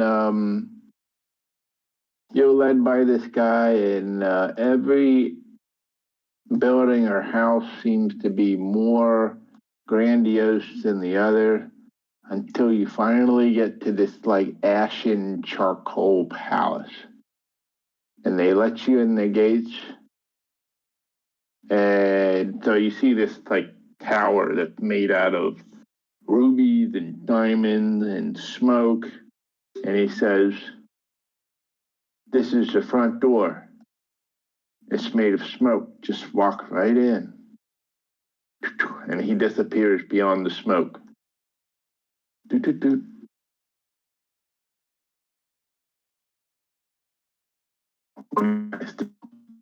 I'll follow. You realize, I mean, in context, you're in the central place of the city of West. This is where all the decisions are made. This is where the Sultan of the Ifrit live. This is where the the so-called, let me get this right.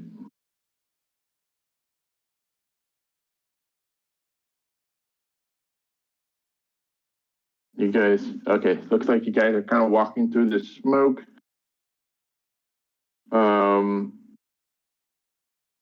He said, before he goes in, he said, this is where Marak al-Sudan al-Hirak ben Lizan lives, the Grand Sultan of all the Afri, the Lord of the Flame Potentiate, incandescent, the tempering and eternal flame of truth, the most purest Pruthan hunter, the marshal of the Order of the Fiery Heart, the smoldering dictator in the Crimson Firebrand. Marak. The place has seen better days. So you guys walk through here, and you come to this grandiose palace, and this place is just sort of unreal in a sense. It's unreal in the sense that there's like this distorted energy. There's this pure, untempered energy that is sort of permeating throughout the entire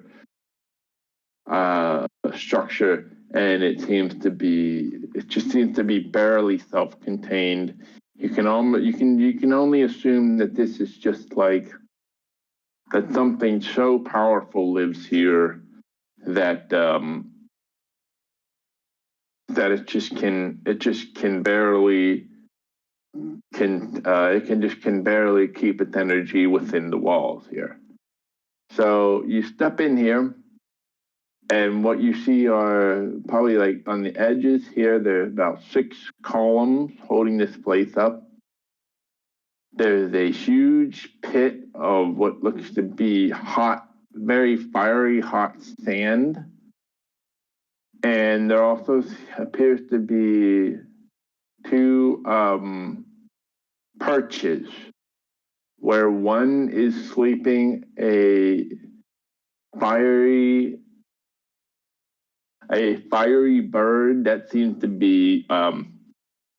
to have its feathers withdrawn and almost caging itself, and it's just breathing and sleeping at the same time. There's another perch next to it, and it is missing something.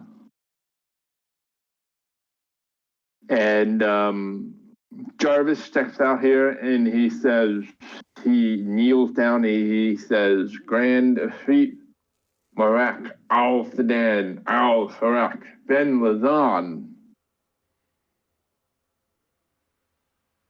I am coming here with you as to audience and media and meet with you about pressing matters. And from the side here steps Marak himself, and he walks over.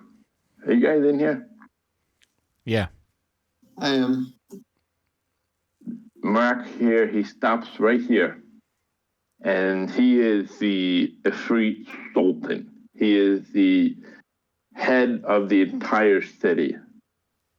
And he looks out across here, and he says,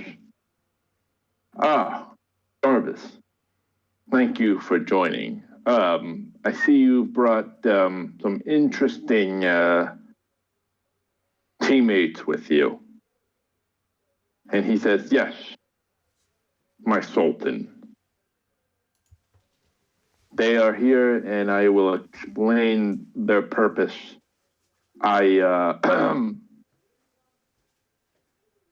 you look like Jarvis. Yeah, I know. He said, they are here, and I will explain their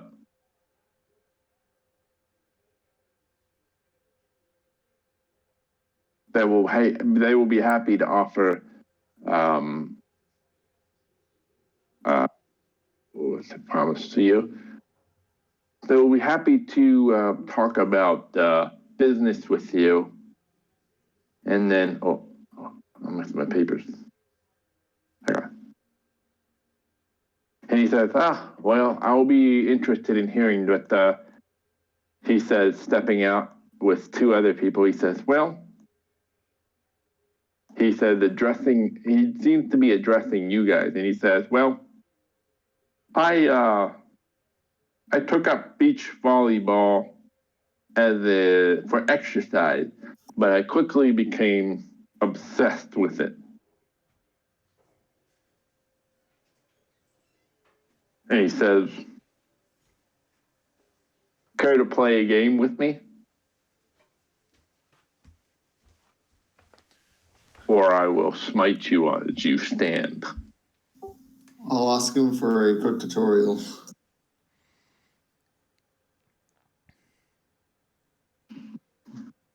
there a tutorial round where I can practice the buttons and the combos? I completed the mini game, so I get this special. I get the special for Blitzball, jacked shot. That made the first tournament so easy. Well, actually, not easy, but it made it more doable. Yeah, it's pretty OP.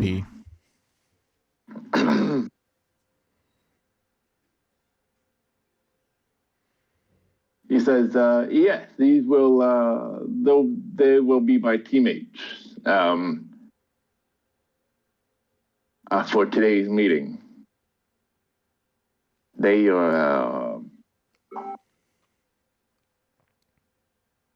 they're from another world, and I'm sure you will find their skills to be otherworldly as well. Take up your positions.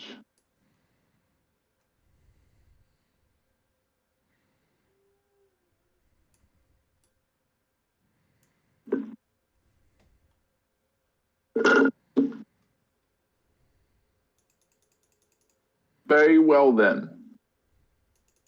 And he picks up the ball and he says, I'll go first. And he throws it up in the air and he strikes it.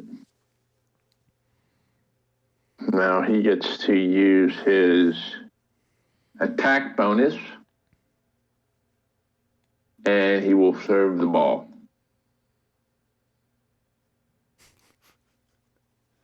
Holy shit, what a serve.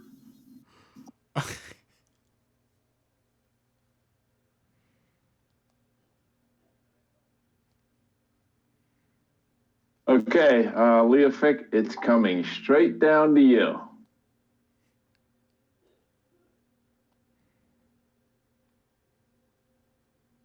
Leofic, you have to roll an attack roll to hit it back.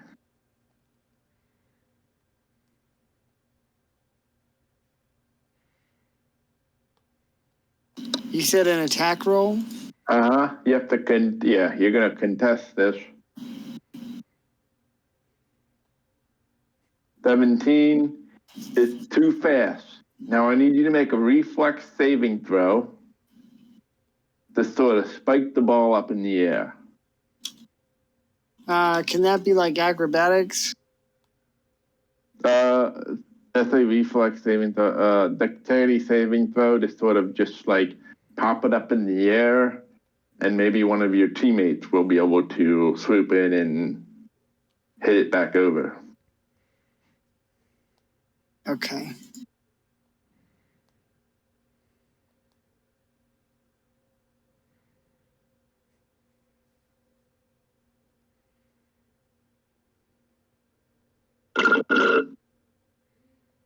$12.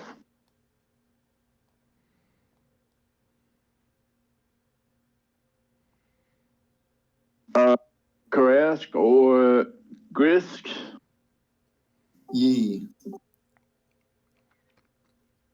Can you roll can any of you guys hit a 22 on attack to try to hit it back over? I probably could. Can I use a bonus action in rage? Sure, but you're going to have to move too. Okay, that's fine.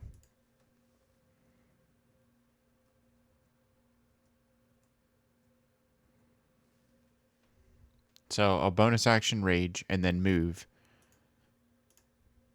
Fuck. And miss. Okay. So they score a point against you. Sorry, we got the next one. Pretty hard to beat a 34, you know? Throw the ball back to him. And he says,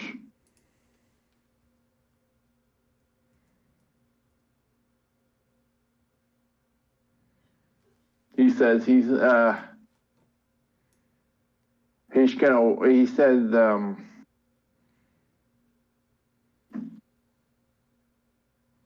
what did he say? He says, I thought you brought some athletes for me to play with here, Jarvis. And then he spikes the next ball. A 31. Jesus fuck.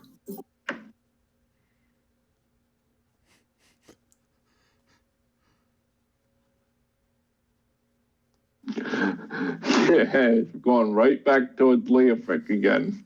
You must have heard me. He also says,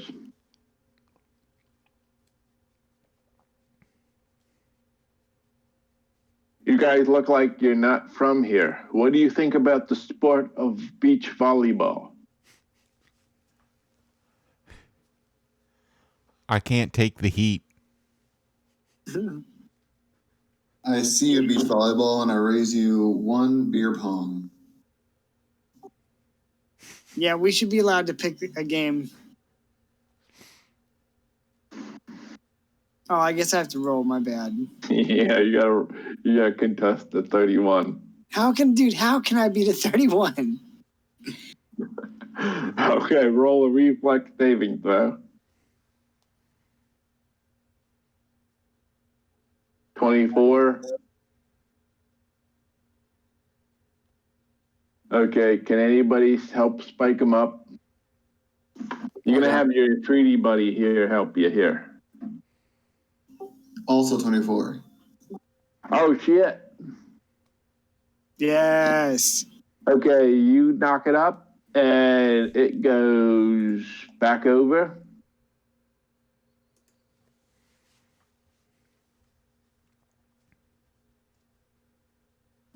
It goes over here and he runs up and then he hits it. For 29. And then he hits it over here this time. He hits it in the corner.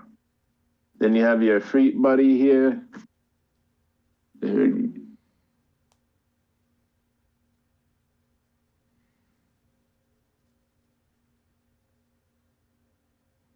21, he just misses it.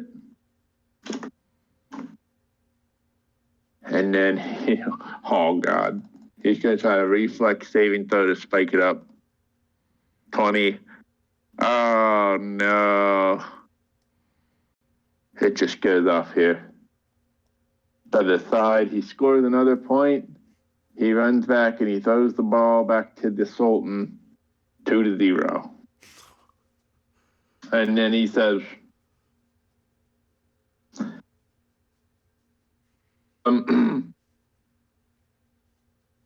before the Sultan throws the next ball, he says, I want to spread the sport across the multiverse. Beach volleyball is the greatest sport ever created. I want to export the trade. I want to export the sport and then import trade into the city of Brass. As you say that, he says, really? I've heard there are giants you could play against. I think that would give you a more than worthy opponent. He's gonna spike the next ball. Anyone that has arms and legs can play the game, he says. And back over here for 21. We got a 12. 14. It's bad. Reflex saving throw.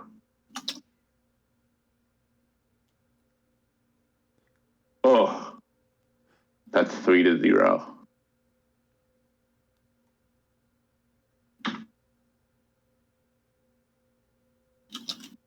He says, I want people who are good at the sport. You have to be good at something to understand it, right? And he throws the ball back to him.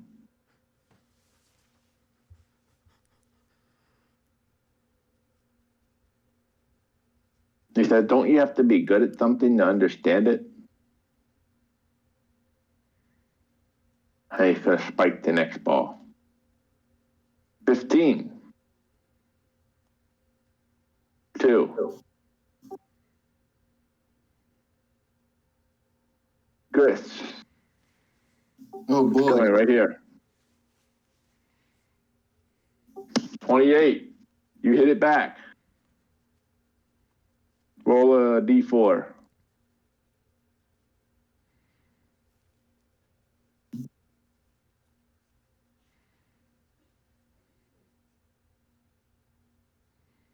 You hit it over here. 28. Beating a 28, motherfucker. This guy's got to be a 28. Yeah. 18. Nice. Now he's got to do a reflex saving throw. 10.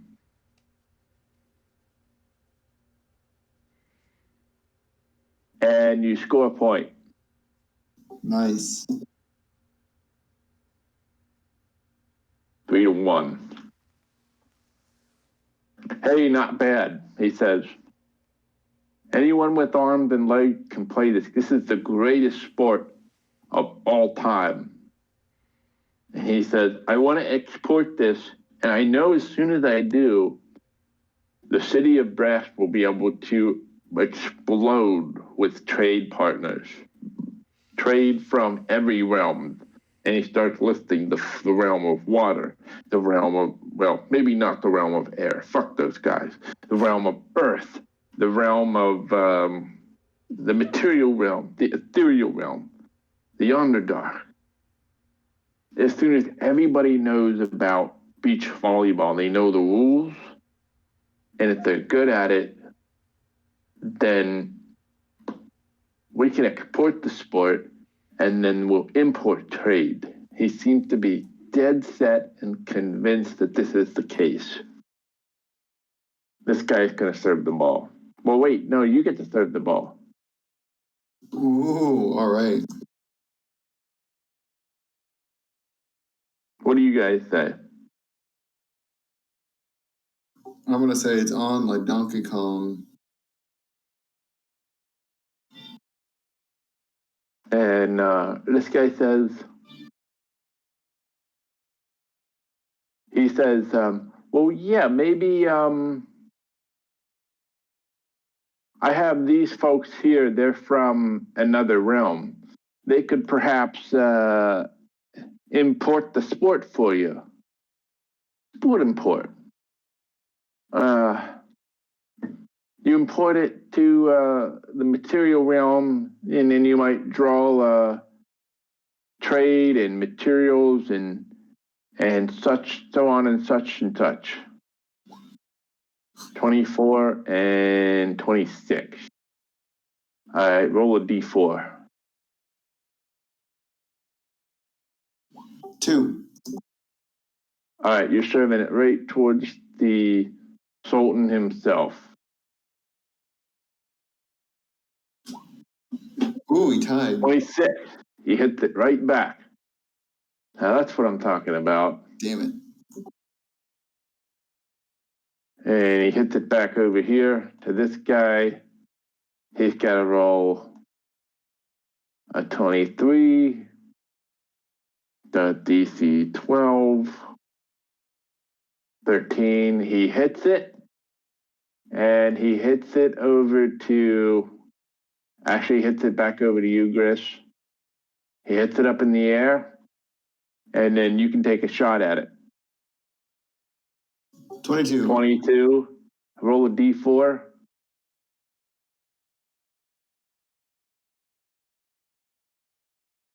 1, 2, 3, 4. You're going to hit it over here. This guy is going to contest it. Miss. And then the score goes from 3-2. He said, that's what I'm talking about. I need representatives. I need people who know how to play this game right.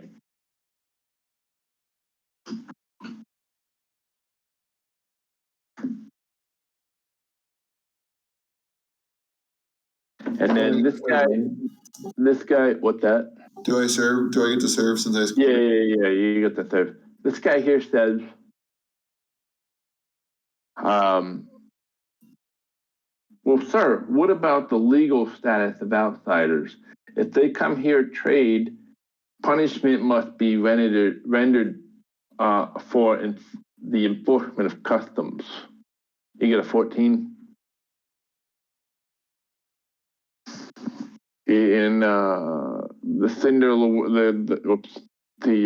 Sultan says, well, we'll figure it out when we get there. He seems to be much more obsessed with beach volleyball than how to legally account for outsiders. 14, roll a d4.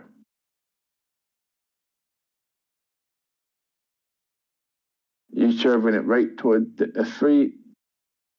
The Sultan, he's going to make his shot.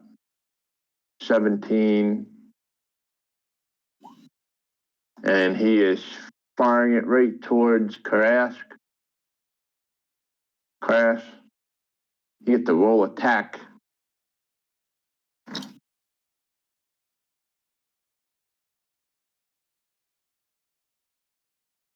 Attack him. Attack or strength? Whatever you want. I'm accepting attacks or a skill check. Then I'm gonna definitely attack. Because you do get it. What's that? Sorry, go ahead. I'm gonna definitely attack. I'm gonna go ahead and hold on. I won't go ahead and attack. I'll just go ahead and use a strength check.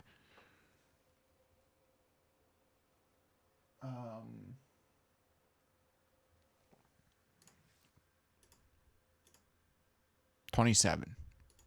Oh, damn, 27. Roll a d4.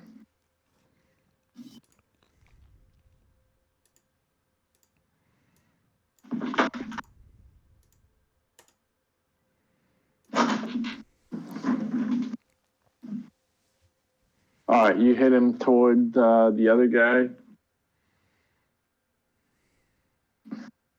He's going to try to hit back. We got to be 27, 14. He's got to make a saving throw. Shit, you guys score another point. 3-3. Nice. And then he starts to get a little mad, like, hey, come on, guys. I'm so fucking mad. Come on. Let's play for real now. Turn up the heat. Correct, it's your turn to serve. All right.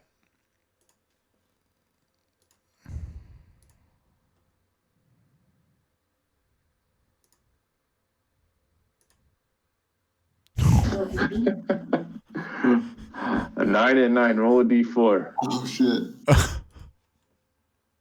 Wow. Actually, I'm going to have that as like a failed attempt, actually. It's like a fault. You throw it up and you miss. All right, reserve. Yeah, do I get a mulligan or a reserve? Yeah, you reserve. Okay.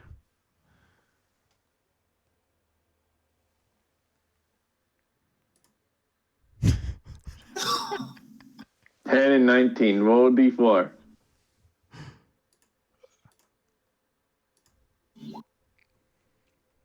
You hit it across the field, across the way. 19.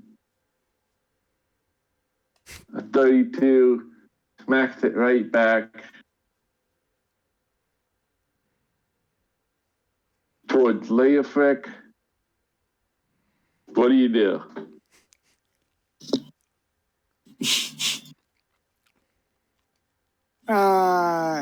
Can I use steady aim and have advantage on this? Okay. I don't fucking know. 26. 26. All right. 26 minus 32 is 8. It's 6. DC 18. Reflex.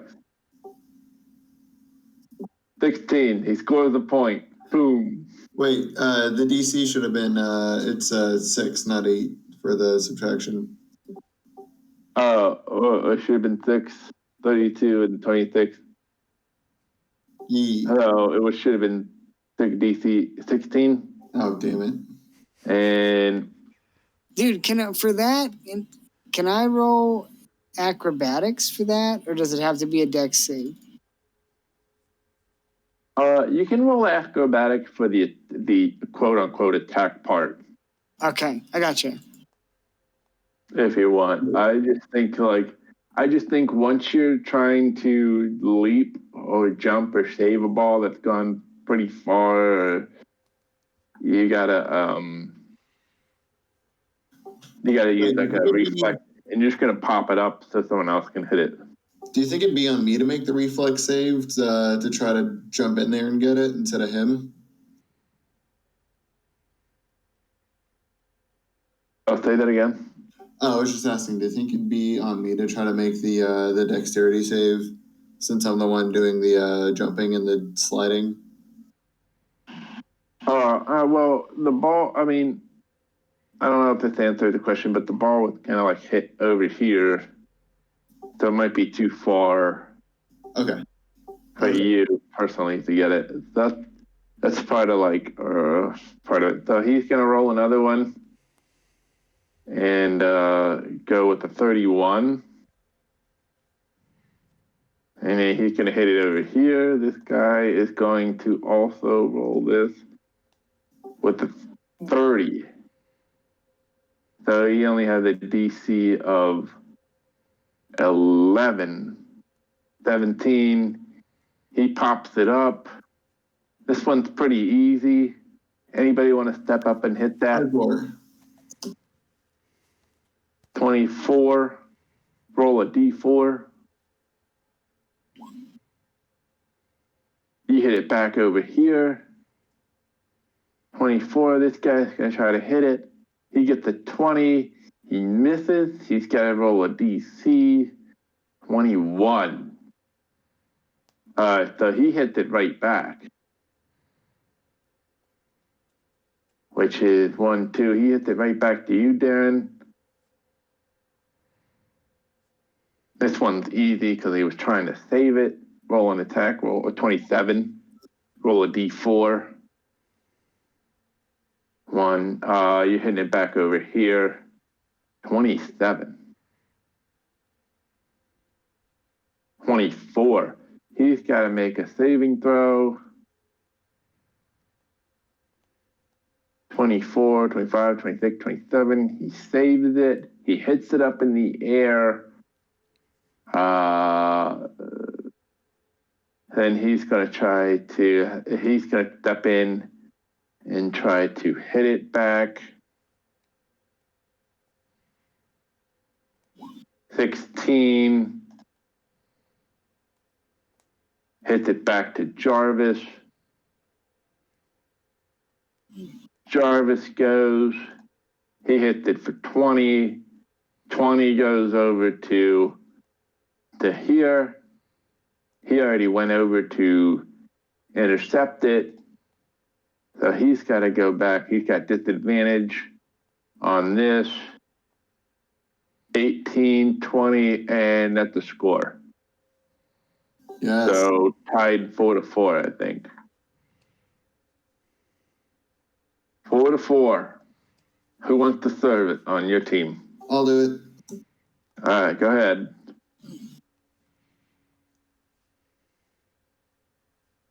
20, roll a d4. 1, 2, 3, right here in the middle. Here's 7 right there. This guy running up to get it. He's going to try to use... Oh, he's going to split. Okay. He's going to crit it. He's going to hit it right back to you at 32. 28. DC 14. Though you spike it up. Anybody running up to hit that? I'll do it.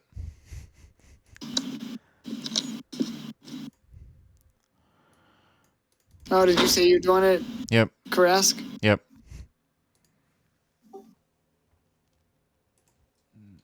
Okay. Yeah, I think Krask is running up to hit it. All right. 26, roll a d4.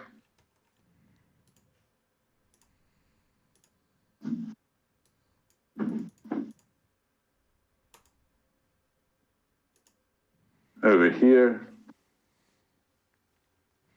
26. He's going to have to run back. He hits it back at you guys. Back towards Chris. Over here. 29, 24. Okay, you save for it. Who wants to hit it? I guess I will again since I'm right there. Okay. 22, roll a d4.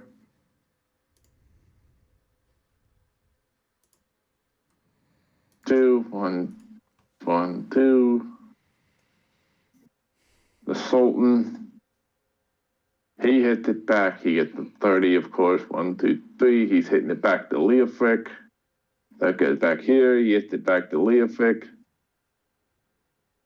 30. 24.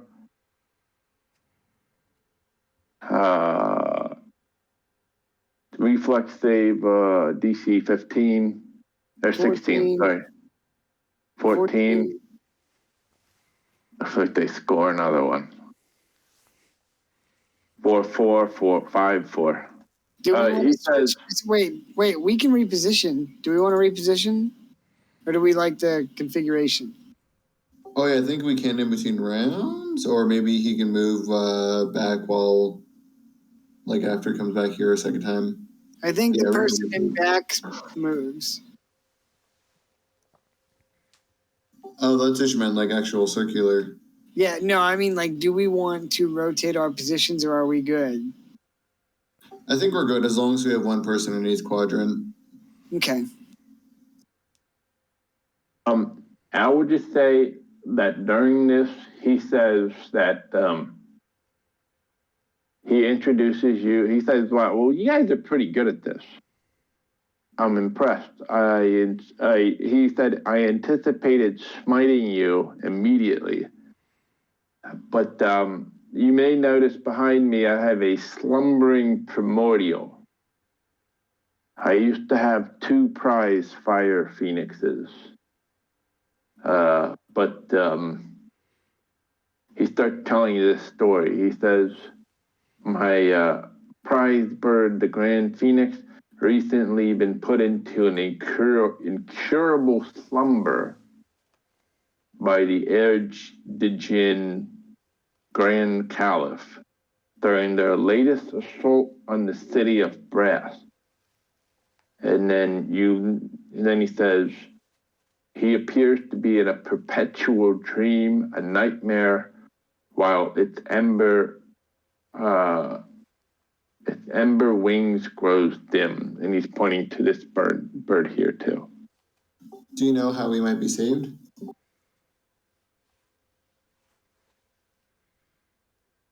He says somehow if his twin could be brought back here, then they would probably be saved then. but for some reason the twin has been gone and missing. He said that the Firebird, a fire phoenix, and then who had the ball? I think they just scored, so they get to serve. Okay, he's gonna go. 15.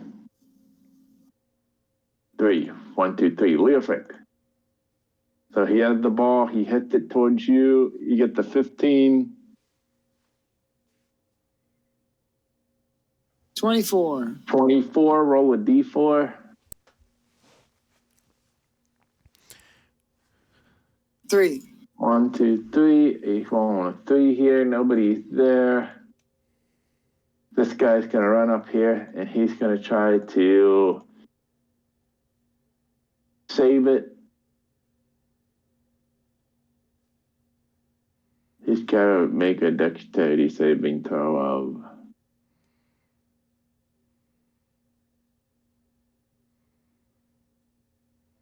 Okay, so you got a 24. Oh, he was. He has to make an 11. Oh. 9. You score a point. Yeah, buddy. So 5-5. He says, wow, you guys look really fit. And I like the shorts you're wearing. You can really hold your own. I like shorts. They're comfy and easy to wear. Leofric, your turn. I only wear jorts. All right. 28. 28. Okay, roll a d4. 1. All right, he's sending it over here.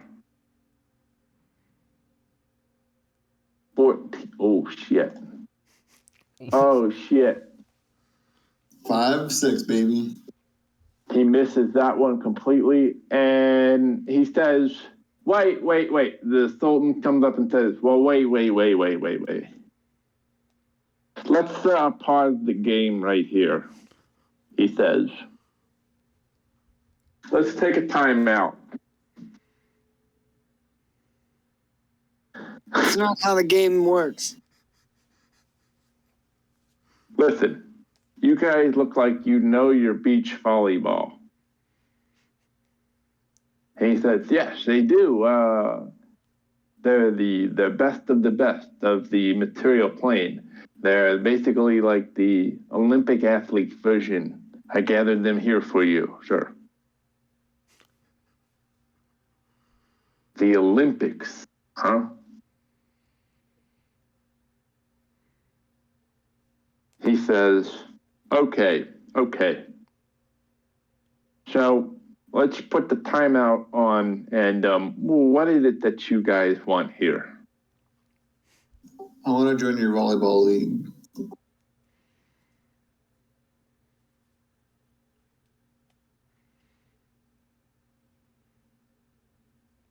You said what? I want to join your volleyball league. Well, okay. Well, listen. We're the best of the best volleyball team. And what we're thinking about is expanding beach volleyball across the multiverse. But we don't have many opponents to play against. If you guys look like you're from somewhere else, the material plane to be exact.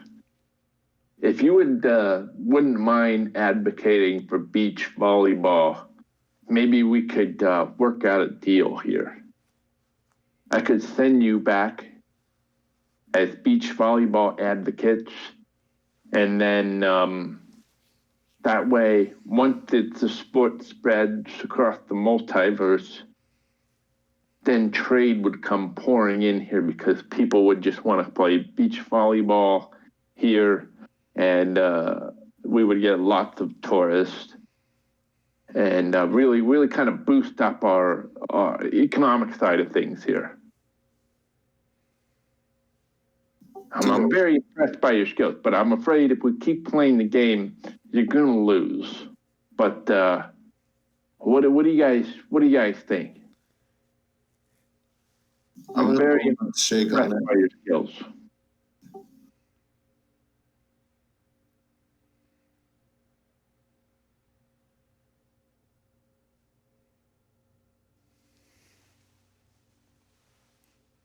You'll shake on it? Yee.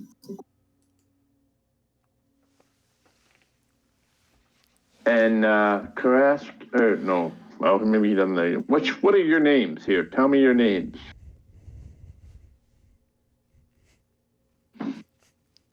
You and you.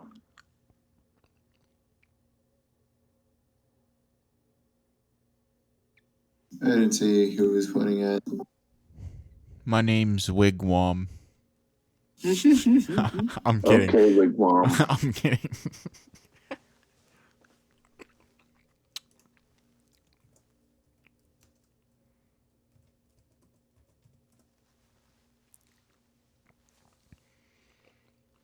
Correct.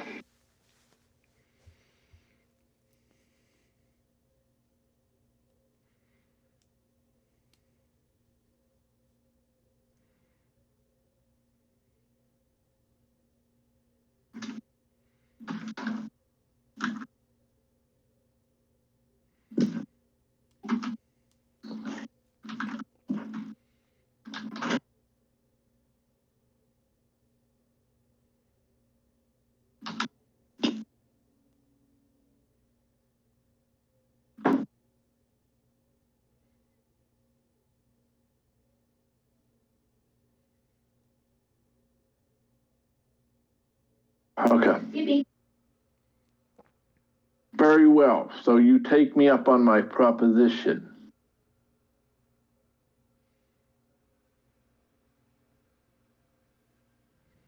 He says, if you weren't, I was going to burn you on the spot. And there wouldn't even be ashes left. He says, I love it. We need, in City of Brass, I want this to be the greatest trade hub of all time. But what do we have to in return to offer the rest of the multiverse? Beach volleyball. You will go out and advocate beach volleyball in the strongest possible terms. I will send you on your way, and we will await the influx of planar visitors, and this will become the Olympics. That's only beach volleyball, the Olympic beach volleyball tournament. And he said, Lafridi, draw me up a contract with these very talented beach volleyball players. And he comes over and he starts drawing on a tablet. And he says, okay,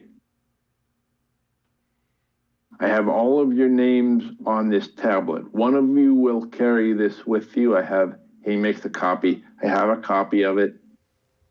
What is it that you three wish? Well, all of you. What is it that you wish? And he hands you a contract that is written in a language you don't understand.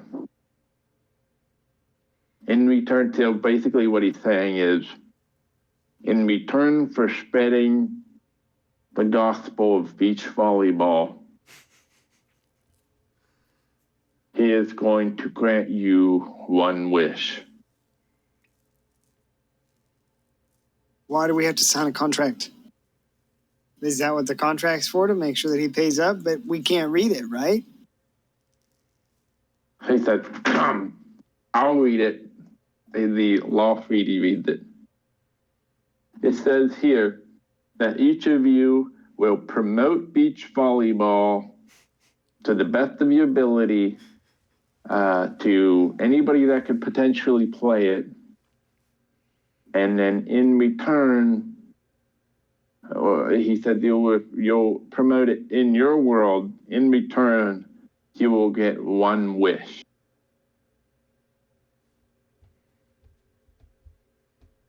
And he Ask says, him if that's what it says verbatim. sign here.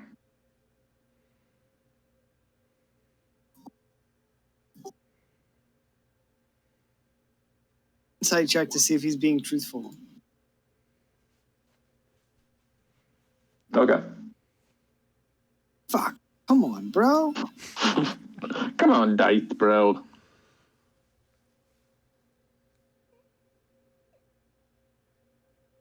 That roll will get you insight on I am wearing a sweater tonight. Gary Gygax mode. 16 on what? Are you making an insight check? Yeah, separate from his, but I was also skeptical. I wanted, Okay, yeah. Based on your knowledge, there is a roughly, it's like the stone tablet that you destroyed earlier. A lot, very similar. It appears to have, it appears that he is, based off of looking at it and what he's saying, he's the Grand Sultan. He's the Sultan of the Afridi. He could just destroy you on the spot, or he could beat your butt in volleyball, but he decided to go with a timeout and draw. I mean, clearly he cannot. And draw up this contract. And it says, it feels like what he's saying is truthful. So what he's saying is, you promote beach volleyball, and I will grant you whatever it is you wish, within reason.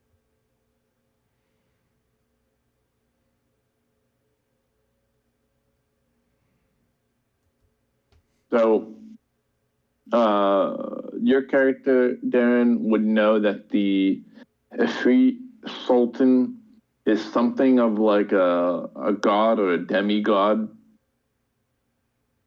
And he can kind of, he can grant wishes, but he does in very rare circumstances. And seems to be one of those circumstances where, you know, he wants to invite people into the city of Brass, but he's not sure how.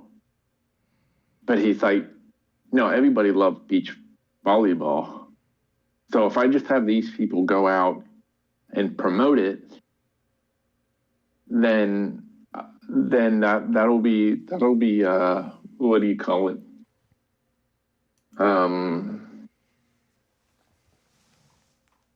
That'll be, what's the word I'm looking for?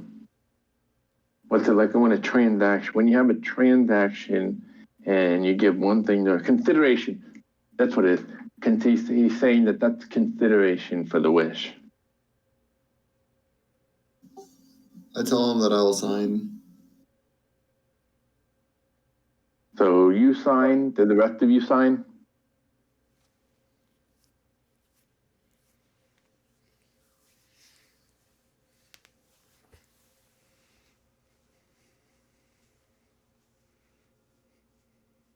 I don't know. Are you going to sign, Karask?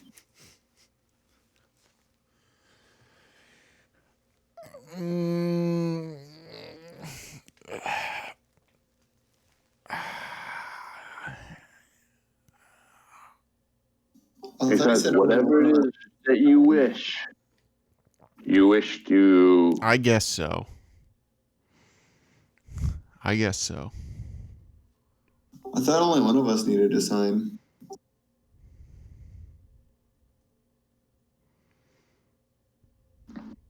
Yeah, does only one of us need to sign, or do all of us need to sign?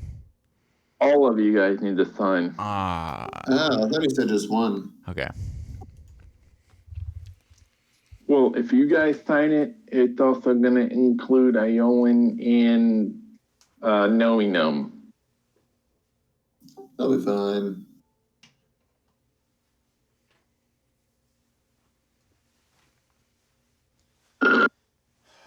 Well,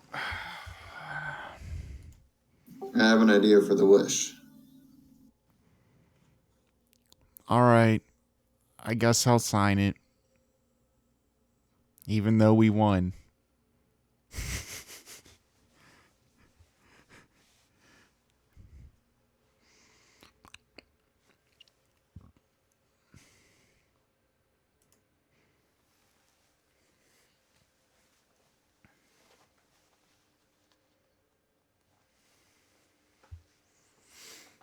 I guess I'll sign as well. All right, guys. Here's what I'm thinking we should wish for.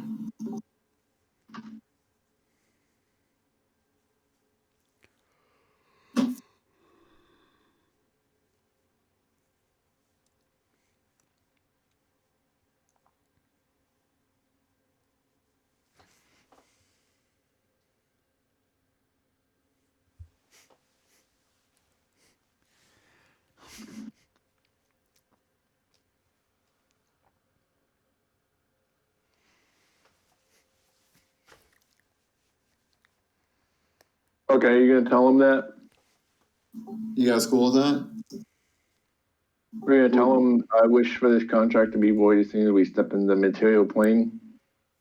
Are you guys cool with that, or did you guys want to do an actual wish? That's fine. I mean, unless... I figured it was a good way to save our own asses. Yeah, I'm fine with it as well. Yeah. Cool. Then yes. All right, well, he turns this back to you. Good luck getting back. And he starts to take a few steps away. He's not gonna send us back? That wasn't part of the deal. I knew that was going to happen.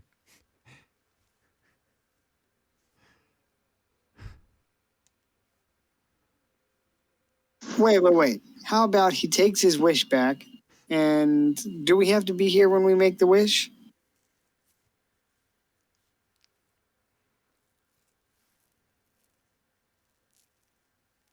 What wish do you want to make, my brother?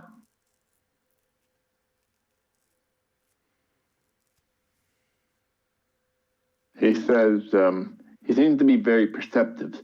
You seem to be strangers in a strange land. I wish for...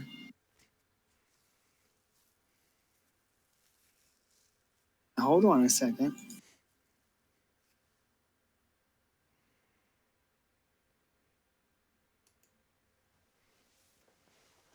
I wish for a card in the deck of many things.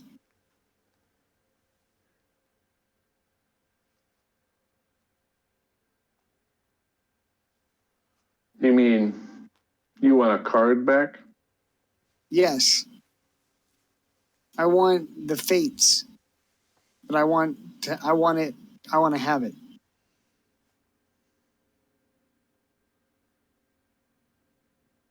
Says, I could give you that wish back, but I could give you that card back in an instant. However, how will you support beach volleyball in the material plane? How am I supposed to support it when you won't let us leave?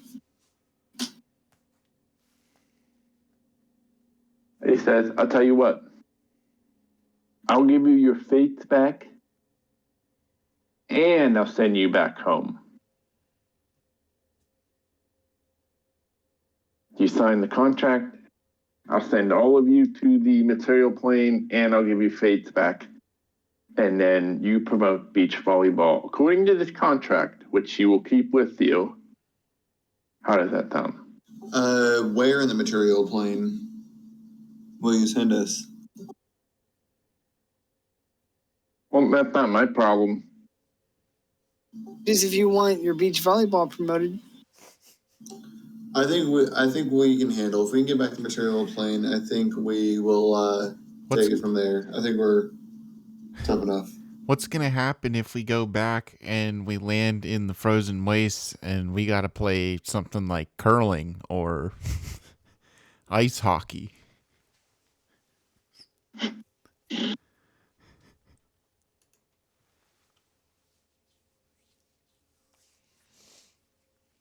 Do we have a deal? I say I will accept his terms.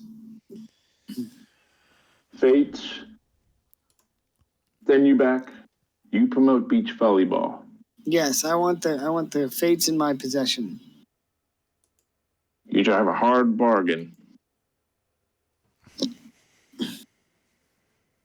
Very well, then. You accept these terms? Yes, I accept. I accept. And he says, all right, Law Treaty, we're going to need to draw up a plan of what do we legally consider doing with outsiders. And he said, I'll get right to work. Well, in the meantime, abracadabra, bada-baba. And you guys get the sound effect, and you are wished back to your plane. You have in your possession a 25-pound rock with all the terms and conditions of it. And now he has asked you, he's asked you to promote beach volleyball as often as you possibly can every day. So if you come across a humanoid, promote it. If you come across a giant, promote it. Dragon, maybe.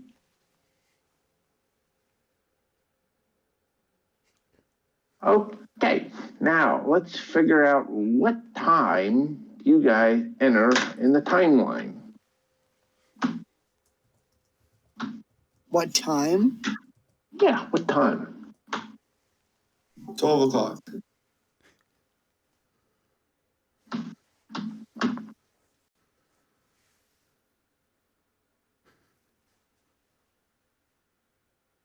Yeah, well, here's the thing.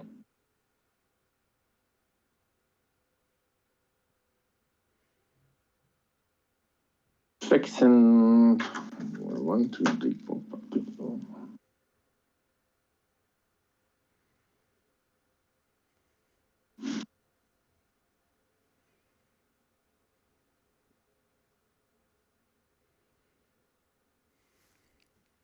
Okay, guys. Your party is back in the material realm. Oh, which continent? Do I have a world map here? I I have a have one map. in front of me. I have a map of both continents. Do you want to put it in Discord real quick? Maybe just the main continent. Yeah. Hold on. I just sent it to John the other day because he was asking.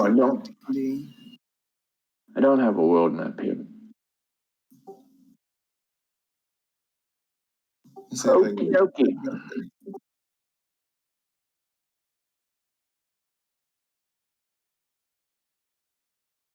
Well, so now that you're back, should I just explain where and what time you're back, and then explain the same to Leaf, and then we'll try to, I don't know,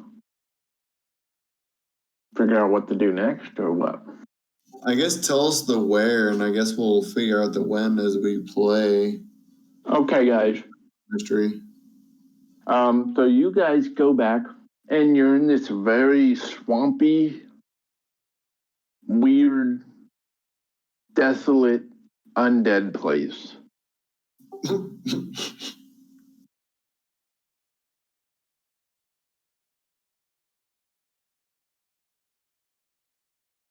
Does that make sense?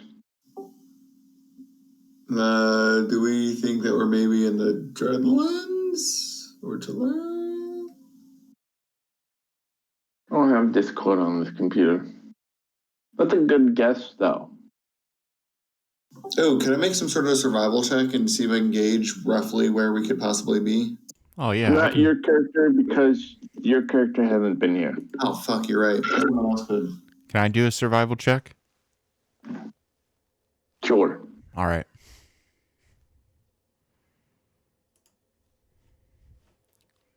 Would anyone like to aid me in the survival check?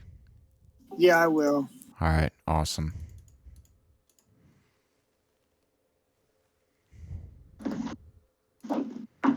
Thank God for the aid.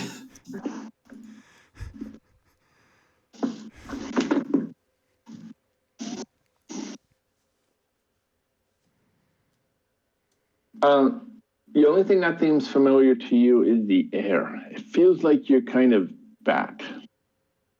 There's an innate sense that you are home. Where are you? I don't know. It just feels like you're in this kind of purpley swamp area. You've never been here before. There are footsteps coming and going everywhere. You just feel very disturbed. You just feel like really disturbed at where you are. It's like this is like the most unnatural place that you've ever been.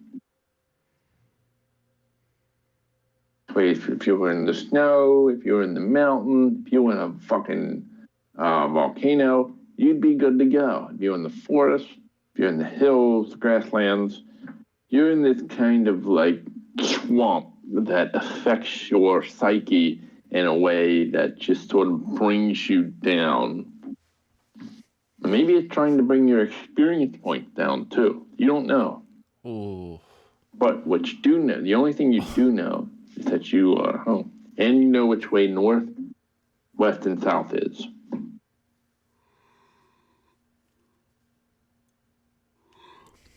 Okay.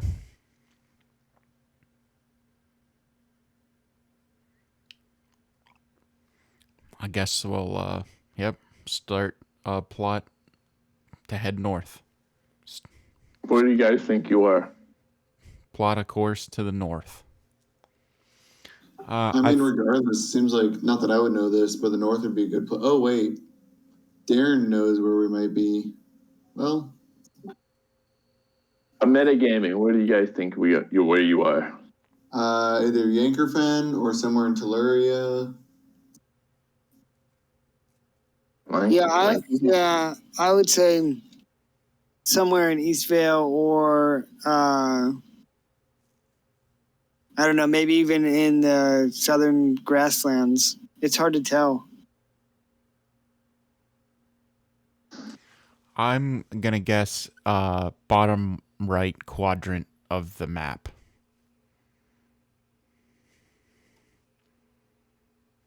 Of the world map. Well, you guys are very close. All your guesses are either like one continent over or you're very close.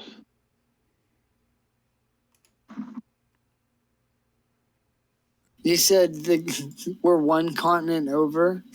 Some of the guesses are one continent away, and one of the guesses are like, yeah, you're right, you're there. Oh, shit. Oh, then it's got to be Dreadways, because Eastvale will be one continent away. Telluria could be one continent away from Dreadways, perhaps. Unless we're in Telluria, in which case all the other ones are one continent away.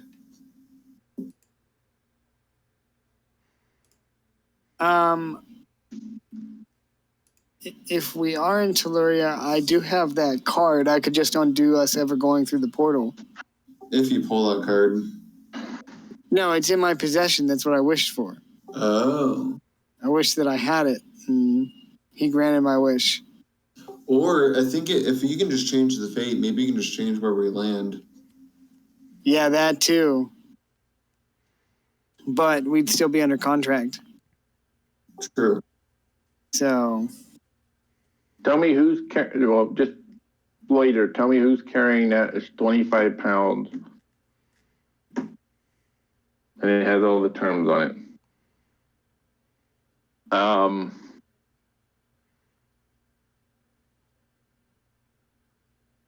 Kyle's character is. Oh, hee. So I guess that's it for tonight. I mean, I guess what I got. So you guys go back. Everybody's back. They're back at different places. They're also potentially back at different times. When they are, you don't know. I will just point out that being in the plane of chaos is probably the cause for some of the distortions, not all of them, but probably the main cause of, I'm looking at it right here on my little handy dandy notes. So, I wish I could just spill that beans, but I'll just keep them with me for now. But that's probably all I got for tonight.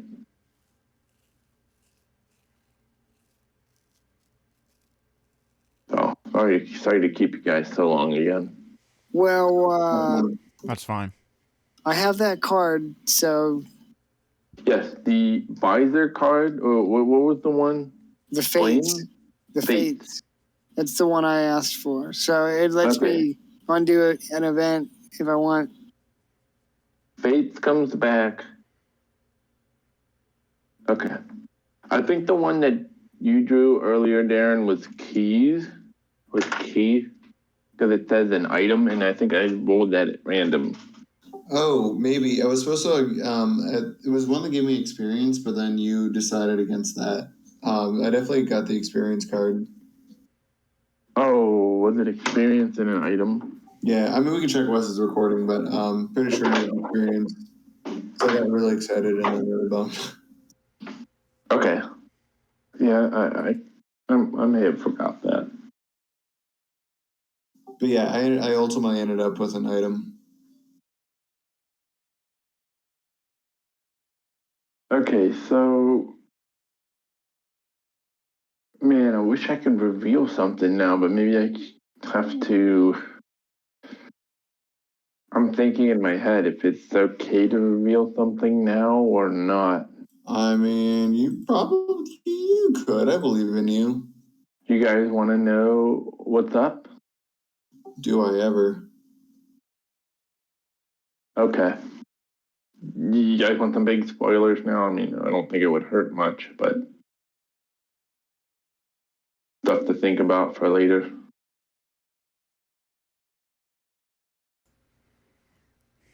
Do you guys want to know or do you want to wait? Yeah, I want to know because then I can think about what's going to happen, what I want to do, you know. It also falls in the category of meta knowledge, though. That's the other thing.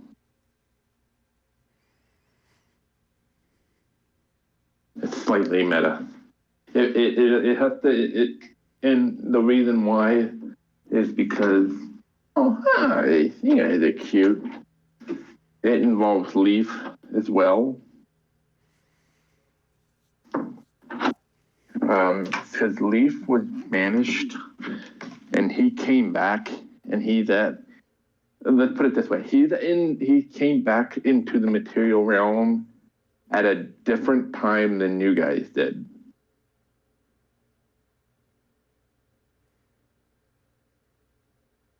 So yeah, and I just rolled for that stuff. So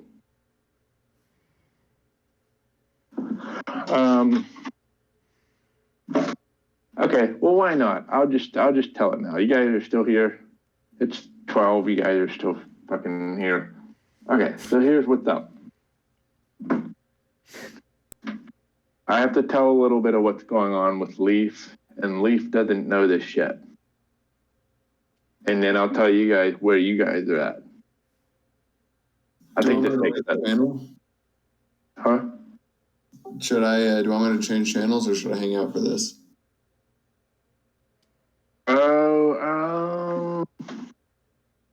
Yeah, let's change channels. All right, so I'll go down to the tar bits. Let me know when I should come back. I'm gonna hit the bathroom. Okay, let's go into another channel real quick. Let's see here. Tar pits.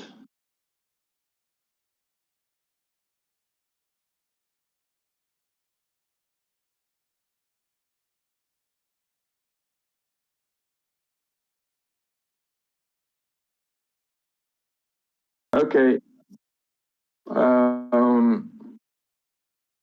So So I guess for now, I guess you guys have to sort of figure out where you are, what you're doing, and all of that. And it's going to be a little complicated because they said that earlier that you guys are sort of re-entering back into the material plane, but it's at a different point in which you went into the portal. And that's all you know right now, and you're not quite sure where you are. You have I'll say that some of you have some pretty good ideas of exactly where. But for the time being, maybe we might just have to park it there for now. I don't know if I really have anything else. It's such a metagaming tells me that if we go north, we'll figure out where we are. Eastville, Jedwell, Taloria, hoping for combat. Yeah, We didn't get any combat in, did we? Well, if you guys would have fought the cops and stuff, I mean. I literally wanted to. Anyway, that's pretty much all I got for tonight. Though you guys do make it back to the material plane, you're just a little confused about where you are for the most part.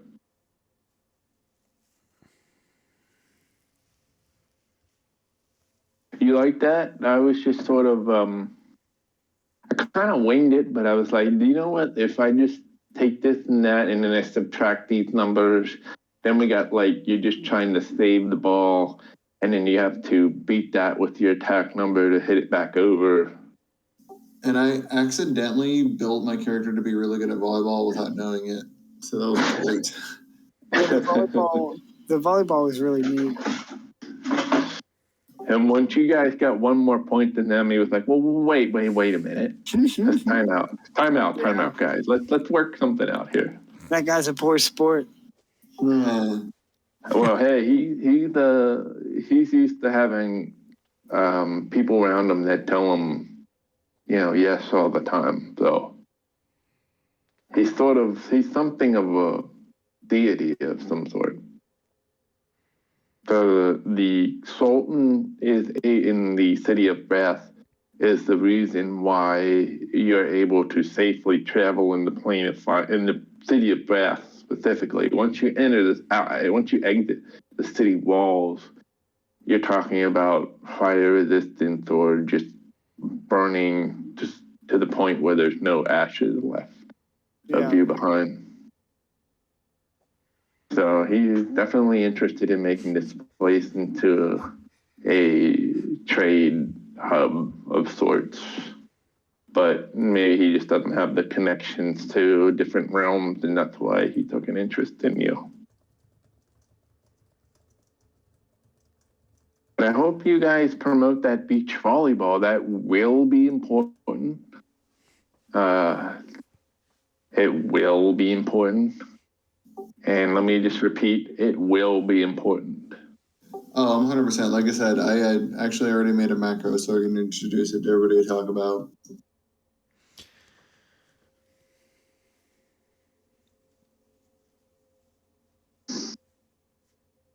Man, I don't know. I really want to tell them what I just told Dan. Oh, man.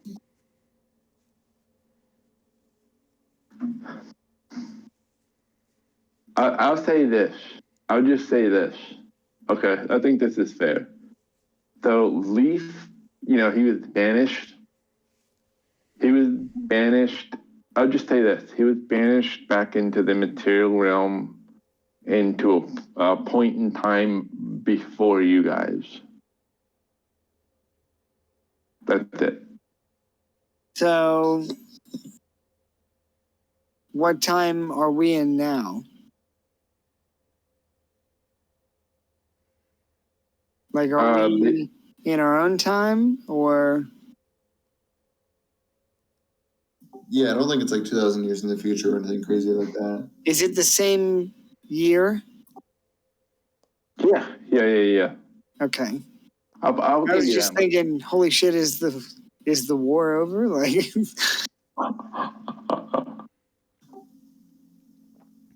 Leaf wouldn't know that, but it's you're definitely after.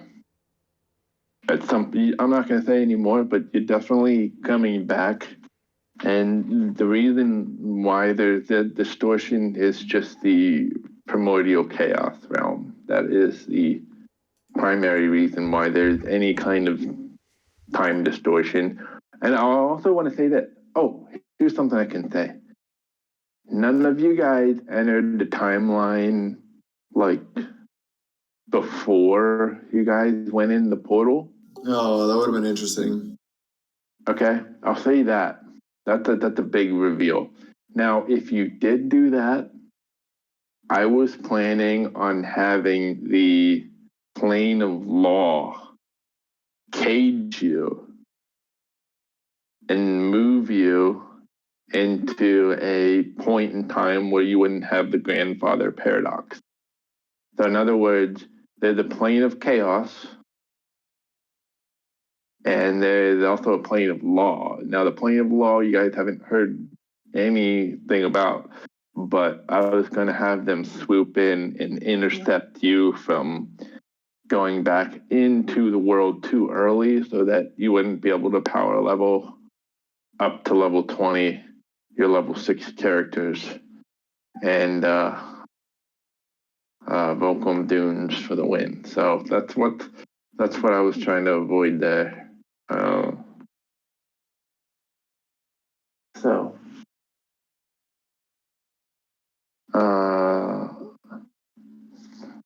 Reach by time travel. Wait, what? Well, I'm missing some stuff. Hey, Cherry boy. Oh, you cutie. Cutie kitty. I'll be interested to see how this develops.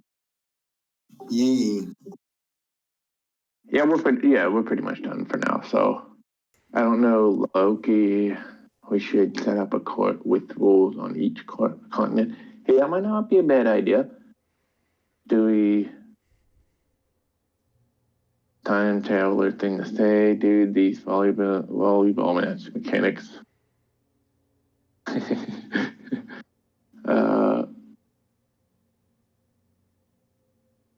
Okay. So okay. Well, I mean, unless you guys have any other questions, I'll try to answer them without saying too much. So you.